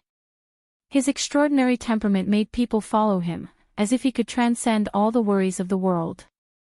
Dong! In the distant mountains, the Brahma bell rang out from tens of hundreds of miles away.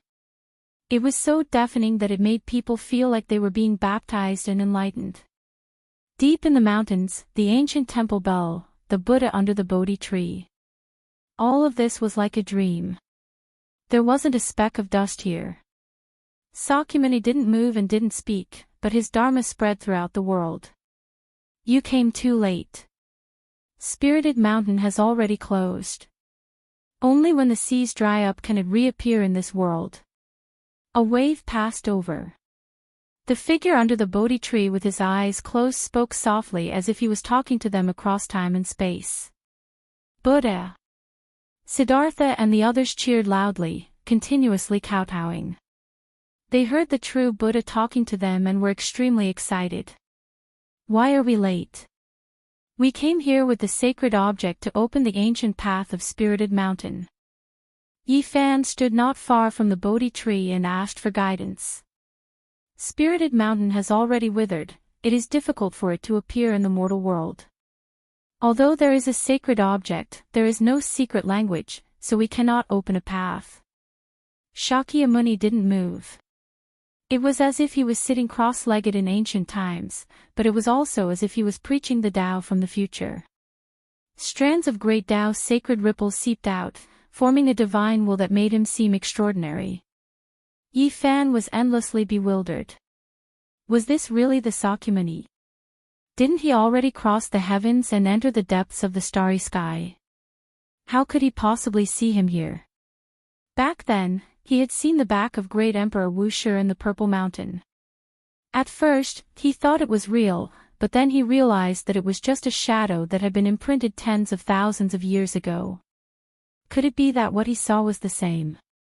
However, why was he able to converse with them? Moreover, he was able to merge with the great Tao of heaven and earth. There was an otherworldly aura that could suppress endless ages flowing about. At the end of Spirited Mountain Road, repent and you will be saved. Under the ancient Bodhi tree, the otherworldly middle-aged man spoke softly. His eyes were still closed, and his expression was peaceful and tranquil. Every falling flower was sparkling, condensing the divine charm of the great Tao. Siddhartha and the others accepted the decree and retreated.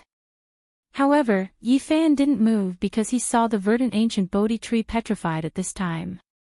Even the man under the tree had become a statue. The falling flowers fell, turning into stone flowers when they landed on the ground. The fluctuations of life disappeared, and everything he saw turned into stone statues. This was different from before. This was the power of the Buddhist Dharma. Yifan understood.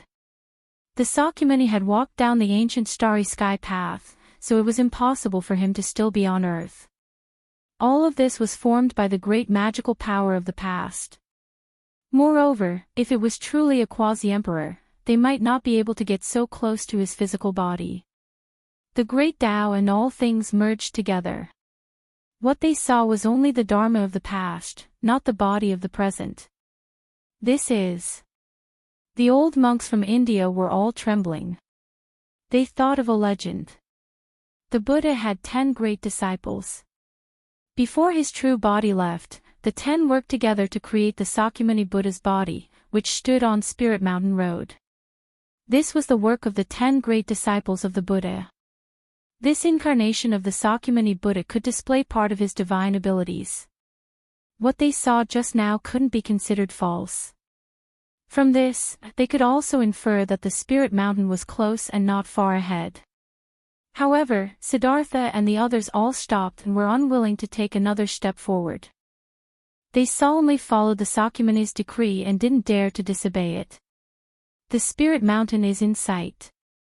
Don't you want to go in? Even if you can't succeed, why don't you go closer and take a look? Yifan spoke. We have sinned. The masters all put their palms together and at the same time advised Yifan not to go any further and turn back. Yifan didn't pay any attention to them. He walked past the petrified Sakyamuni and the Sakyamuni Buddha and continued forward. The old monks were all stunned. They all stood on the spot and stared blankly. The ancient road meandered forward for another few li. Finally, it was completely cut off. In front of him, a vast mountain was faintly discernible. It was located at the end of the world. There wasn't any life there. There was only a wave of Buddha nature fluctuation like the sea. The entire mountain was devoid of life. Not even an auspicious beast or auspicious bird could be seen. Yifan opened his heavenly eye but discovered that it was still blurry. The vast spirit mountain couldn't be seen clearly. He only knew that the mountain was serene and the ancient temple was silent. It was clearly already in front of him, only a few dozen li away. How could the spirit mountain be closed? He thought for a bit and walked forward with large steps. Even if there was no road, he still wanted to go forward and open up his own path. However, the moment he took the first step, he immediately saw the primal chaos surge. The spirit mountain became more and more indistinct. It was as if he heard the chanting of the ancient Buddhas. Yifan didn't stop and continued forward. However, there was a Buddhist lion's roar. It was as if an arhat was chanting an incantation. The evil subduing pestle in its hand pressed towards him. It was formed from Buddha light. He let out a light shout and opened up the golden sacred domain. Nothing could get close to him. With a loud rumble, the heavens seemed to collapse. The evil subduing pestle flew backwards as he took large steps forward. In the distance, Simodi and the others were dumbstruck. Was he going to fight against the bodhisattvas and force his way into the spirit mountain? Hong! At this moment, there was chaos in front of him. The primal chaos raged and the spirit mountain was majestic. It was as if it was going to fall over and suffocate everyone. Ah! Yifan shouted and chanted the Buddhist mantra. At this moment, he suffered a great pressure. Even though he was a saint, he still felt as if his body was going to be crushed. This was the pressure of the spirit mountain. This was the fluctuation of the vast Buddhist power. It was the psyche power of who knew how many creatures had gathered here in the past. No one could resist it. The primal chaos mist attacked. The Yiksha, Asura, Gandharv, Garuda and the other 8 tribes appeared. They were also formed from Buddhist divine light and pounced towards Yifan. Even the swastika sound didn't have that great of an effect. It only shattered a part of it. Yifan took a step back and endured the great pressure. He believed that if it was anyone else, they would have died a long time ago. Even his saint body wouldn't be able to hold on. The spirit mountain was worthy of being the most famous ancient Tao rite. It was inviolable and couldn't be approached. This place was protected by a world-shocking great formation. Moreover, there was a distance of over 100 li between them. If one really charged in, there would definitely be a disaster. Yifan looked at the little stone Buddha in his hand and frowned. Without this secret message, he couldn't enter with just this divine object. There must be something shocking left inside. Otherwise, it wouldn't be protected like this. He knew that it was difficult to enter, but he wanted to get closer to see what exactly was going on with the spirit mountain and why it was like this. With a long roar, the golden holy blood in his body boiled.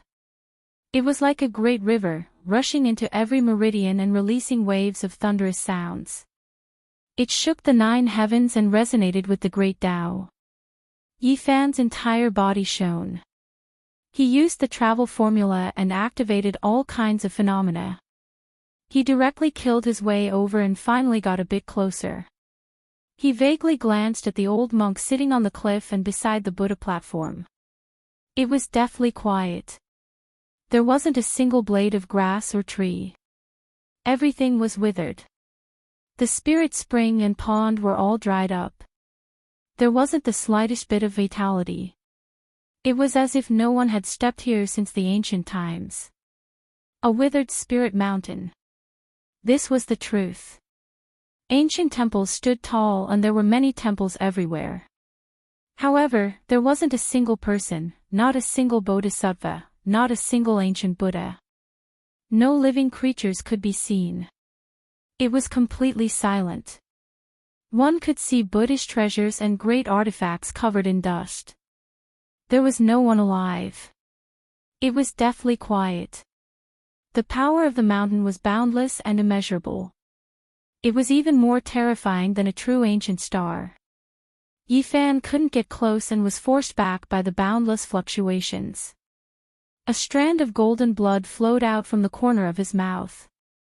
He didn't force it and retreated. The spirit mountain was dried up. It had experienced great changes. No wonder it was closed. However, what he saw should only be the mountain gate. Everything in the depths of the spirit mountain was extremely dim. There was an ancient Bodhi tree that had all its leaves fallen off. However, Tao traces appeared, blocking the main spirit mountain. Moreover, right at this time, the entire great mountain became indistinct. The main body of the spirit mountain even more so disappeared. This type of scene was irreversible. It was useless even if Yifan used magical force to support the little stone Buddha in his hand. Hong! In the end, a boundless fluctuation rushed over. He was blasted out more than 10 li. Everything disappeared. The blue dome of heaven was like a piece of blue crystal. A few white clouds floated past, making people feel that they were so close to the sky. It was as if they could touch it by jumping up. The air was abnormally fresh. Yi Fan was stunned. He stood in the Tibetan region. The tens of thousands of Zhang tall mountains, the vast and unfathomable Spirit Mountain, and the mysterious ancient path had all turned into smoke and clouds. He couldn't see any of them again. Several li away, a group of Indian monks were also astonished. They didn't know why they had suddenly arrived in a familiar place. The ancient path had disappeared. Yi Fan flew through the air and arrived in front of them. He then scanned the surroundings. Tibet was very high above sea level. There were also great mountains, but they couldn't be compared to those from before. Where exactly is it hidden? Are the ancient path and the Spirit Mountain in the Tibetan region? This was the common question in everyone's heart. Yi Fan told them to wait here. He turned into a bolt of lightning and flew in the sky. He released his powerful divine sense and scanned every inch of the land. He was seriously searching, but in the end, he still couldn't find anything. In the end, he flew for thousands of li and landed on a majestic mountain range. He felt a sense of vicissitudes, but he couldn't see a trace of magic. This was the majestic Kunlun that traversed across the Qinghai Tibet Plateau. Yi Fan had a big headache. Spirit Mountain was already mysterious enough. He didn't know where it was hidden, but Kunlun must be even more extraordinary. It was the first mountain in China's ancient mythology. It was the ancestor of all lineages. All the legends about immortals were related to it. Not long after, Yi Fan returned to Bi City. The other group of people returned to India. Before they parted, the masters promised him that they would ask others about the secret language of Spirit Mountain. Regardless of whether they gained anything or not, they would visit him again and ask for his guidance. As soon as Yi Fan returned, he felt that something was wrong. The lawn outside the old villa was full of potholes as if it had been struck by lightning. It was destroyed beyond recognition. This old villa didn't change much because he had carved a few simple formations. Even if it was hit, it wouldn't be damaged. Its surroundings were a mess. It was obvious that someone had fought here. Komatsu. Yi Fan was shocked. He entered the room in a flash, but it was cold and desolate. There was nothing there. Where did the little purple thing go? His heart suddenly turned cold. He searched the surroundings and released a powerful divine sense to call out, Komatsu. In the distance, next to a trash can, a dirty little thing timidly poked its head out. It turned into a purple light and pounced towards him. In an instant, it hung on his body, its body trembling. You. What happened? Yi Fan's heart was far from as calm as his words. He brought it home and placed it on the sofa. Komatsu's leg was injured. It was limping and had been frightened. However, it pretended to be relaxed. In order to make Yi Fan smile, it did a somersault to please him. It trembled in pain, but it was smiling innocently. Yi Fan felt a pang of pain when he saw it. Who hurt the little purple thing? A murderous intent arose in his heart. Chapter 949. The little purple creature smiled foolishly with an expression of nonchalance. It lifted its injured leg and pretended to stretch in a relaxed manner, telling Yi Fan that it was fine and not a big deal. However, it was actually trembling in pain. Yi Fan hurriedly stopped it from moving again. The little fellow's injuries were obviously not light, but it still had an innocent expression on its face. Fawning over him like this made one's heart ache even more. Who injured you to this state? Who else came here? He asked softly. His expression was gentle, but his heart was surging with rage. Its entire body was filthy. It was unknown how many days it had been wandering outside. Its originally purple satin-like fur had become dim. It was obvious that it had experienced a frightening experience. Otherwise, it wouldn't have rushed over and trembled slightly upon seeing him. Its injured leg had been cut by a sharp weapon. If it wasn't for this little creature's profound cultivation, it would have been broken long ago. Its attacks could be said to be ruthless and ruthless. Yifan carefully treated its wound. There were actually strands of black light flowing within. It possessed corrosive properties. No wonder it hadn't recovered after such a long time. He used magic power to dissolve the black light while taking out a bottle of divine spring he brought out from the life-forbidden zone. He used this to clean its wound and then carefully bandaged it. During this process, the Komatsu trembled unceasingly in pain. However, it didn't struggle or make a sound. It silently endured and tried its best to act as if nothing was wrong to make others feel pity. With Yifan personally taking action, this kind of injury was naturally nothing. The divine spring from the ancient forbidden zone possessed a powerful vitality. Not long after, its leg began to recover. The little fellow blinked its large eyes and lowered its head to look at its injured leg. Its face was full of astonishment. It had been in pain for so many days, but now, it was rapidly recovering. It immediately became incomparably happy and forgot all the injuries it had suffered. Yifan asked it seriously. Naturally, he couldn't just let it go like this. There was actually someone who wanted to kill the Komatsu. If he didn't retaliate, it wouldn't be his style. In the past, the corpses of many great enemies in the northern Dipper Star region were laid at his feet. He made a name for himself and built his path with blood and bones.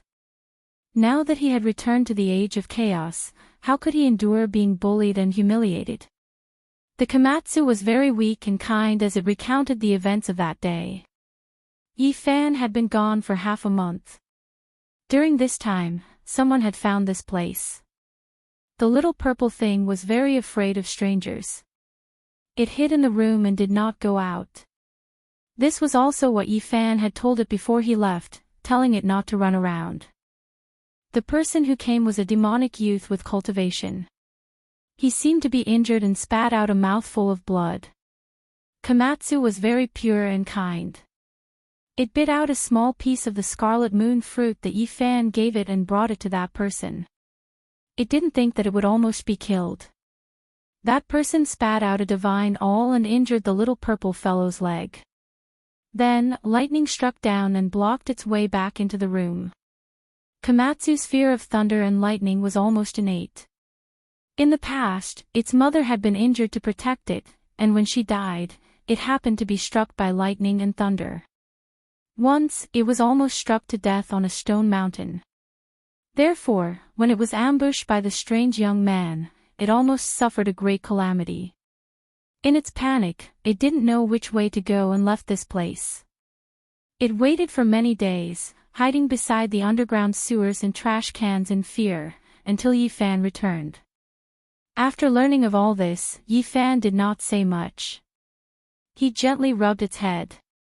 This little thing was as pure as a piece of white paper. In the past, it only had a small stone Buddha as its companion. It breathed under the bright moon alone and had never come into contact with humans. After it was led out of Tibet by Yifan, it had always thought that everyone was like it. It didn't know the sinister nature of the human heart and looked at everyone with its kind heart. Even at this time, the little thing was still confused. It asked Yifan in confusion, why did that person treat it like that? What did it do wrong? You didn't do anything wrong. The only thing wrong is that the human heart is too complicated. You will slowly understand in the future. Oh. The little purple thing made an oh sound and blinked its large eyes. Its heart was still full of confusion and confusion. Yifan decided that in the future, he would bring it along to experience some things. Only then would it understand. Komatsu washed itself and drank some divine spring water. It finally recovered and became lively and quick-witted again. It peeled a plate of pine nuts and carefully handed it to Yifan. Yifan accepted it with a smile and handed it a jade snake orchid. Its essence energy overflowed and its fragrance filled the air.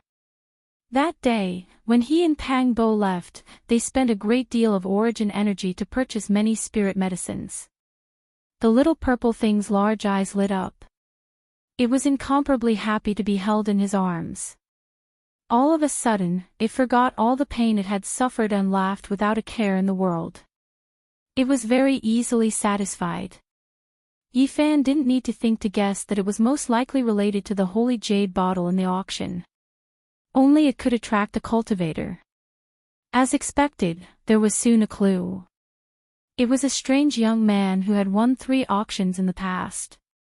The auction house had detailed information about him. After Yifan showed the photo to Komatsu, it was confirmed that he was the culprit. "You've already left B City, it's useless even if you run to the ends of the earth," Yifan softly said to himself. One day, he traveled south and arrived at Jiangxi's Zhejiang. This was a villa district not far from Mount Lu. The mountains and rivers were interconnected and the scenery was beautiful. It could be said that ordinary people couldn't afford this kind of price. Any one of them would be astronomical. Yifan stood in the distance and revealed a strange expression. Not only was he a cultivator, but he also learned Genesis arts and was very familiar with the movement of mountains, rivers, and earth veins. There was a faintly discernible draconic aura in this place. It had drawn a wisp of essence energy from the rising purple dragon vein in the distant Mount Lu. It was too crucial in the end of days as it could help cultivation. Moreover, after a careful look, he discovered something strange. This villa district was built with a mysterious principle. If he guessed correctly, this area should belong to a clan. Perhaps to outsiders, the head of the household was independent and had a different surname, so nothing could be seen. However, he believed that this should be a clan that lived in seclusion here. The layout was very particular. There's a very faint wisp of demonic aura. Yifan muttered to himself and then walked in with large strides. Komatsu tilted its head and curiously sized up the villa district. It only felt that the scenery here was very beautiful. There were mountains on one side and rivers on the other. There was also the essence of heaven and earth that could be breathed in and out. Yifan disappeared with a step and came to the depths of the villa district. He stopped in front of the villa with the thickest demonic aura in the center. This place had the best view and the purple dragon underground was the thickest. "The owner of this place, come out and meet me." His words immediately alarmed the villa district. With his powerful divine sense, he could naturally clearly sense that there were at least 10 pairs of eyes sweeping over and spying on him in the dark. And someone immediately walked out from the villa in the center. It was an old man with a face as rosy as a baby's. His hair was like snow and his complexion was very good. He was full of energy. Yifan's expression didn't change. This was definitely a person with cultivation. His cultivation was at the 3rd small realm of the 1st secret realm, the Sea of Reincarnation, Divine Bridge. "Little brother, is there anything I can help you with?" he asked with a smile. "You and I are both cultivators. There's no need to hide anything. Since I was able to find this place, all lies are useless," Yifan said. The old man's expression immediately became solemn. He gestured for Yifan to enter the house and talk. He also seriously looked at the purple Komatsu mouse on Yifan's shoulder. Yifan's expression was calm as he walked in. Through this corner of the place, he understood where those with cultivation were. This place was close to Mount Lu, which made cultivation a possibility. His heavens, I could directly see the source of this old man. There were a few wisps of demonic blood flowing in his body. It wasn't very pure. This bloodline was a descendant of the primordial demon race. After entering the hall, the old man invited Yifan to sit down and had someone serve tea. His tone was very polite as he asked him why he was here. "I think you should know why I'm here. Let that young man come out." "There's nothing more to say," Yifan said indifferently as he sipped his tea. "Daoist friend, please calm down. The old man saw that Yi Fan had come with ill intentions and was so forceful, so he hurriedly put on a flattering smile. He said that the young man was his good-for-nothing grandson who did something reckless and caused such a disaster. He already knew his mistake and was willing to compensate. He asked Yi Fan to be magnanimous. What a nice way of putting it. Reckless. For no reason at all, he suddenly attacked and wanted to take Komatsu's life. What's the use of keeping someone with such a temperament? Let him come out and meet me, Yi Fan said with a solemn expression. Komatsu was very curious. He jumped around the house with an innocent expression and couldn't stop looking at the antiques. The old man immediately revealed a troubled expression and said, I hope Daoist friend will forgive us. We were in the wrong, but please be magnanimous and forgive us. Can we let this go? I only want to ask one more time. Are you going to let him out or not? Are you waiting for me to do it myself? Yi Fan took a small sip of fragrant tea and put down the teacup with a cold expression. That grandson of mine saw a spirit beast and was naturally curious, so he tried to subdue it. But he didn't hurt anyone. That's just a beast pet. Daoist friend, you're making a big deal out of nothing. The old man was also a bit displeased. Are you talking about Komatsu? In my opinion, many people aren't as humane as him. I'm a bit curious. What did your grandson use to hurt Komatsu? You know him so well. He's not qualified yet, Yi Fan said coldly. You are being too overbearing. The old man's expression sunk. Then, with a schwa sound, he revealed a divine owl. It shone with an eerie light and carried traces of time.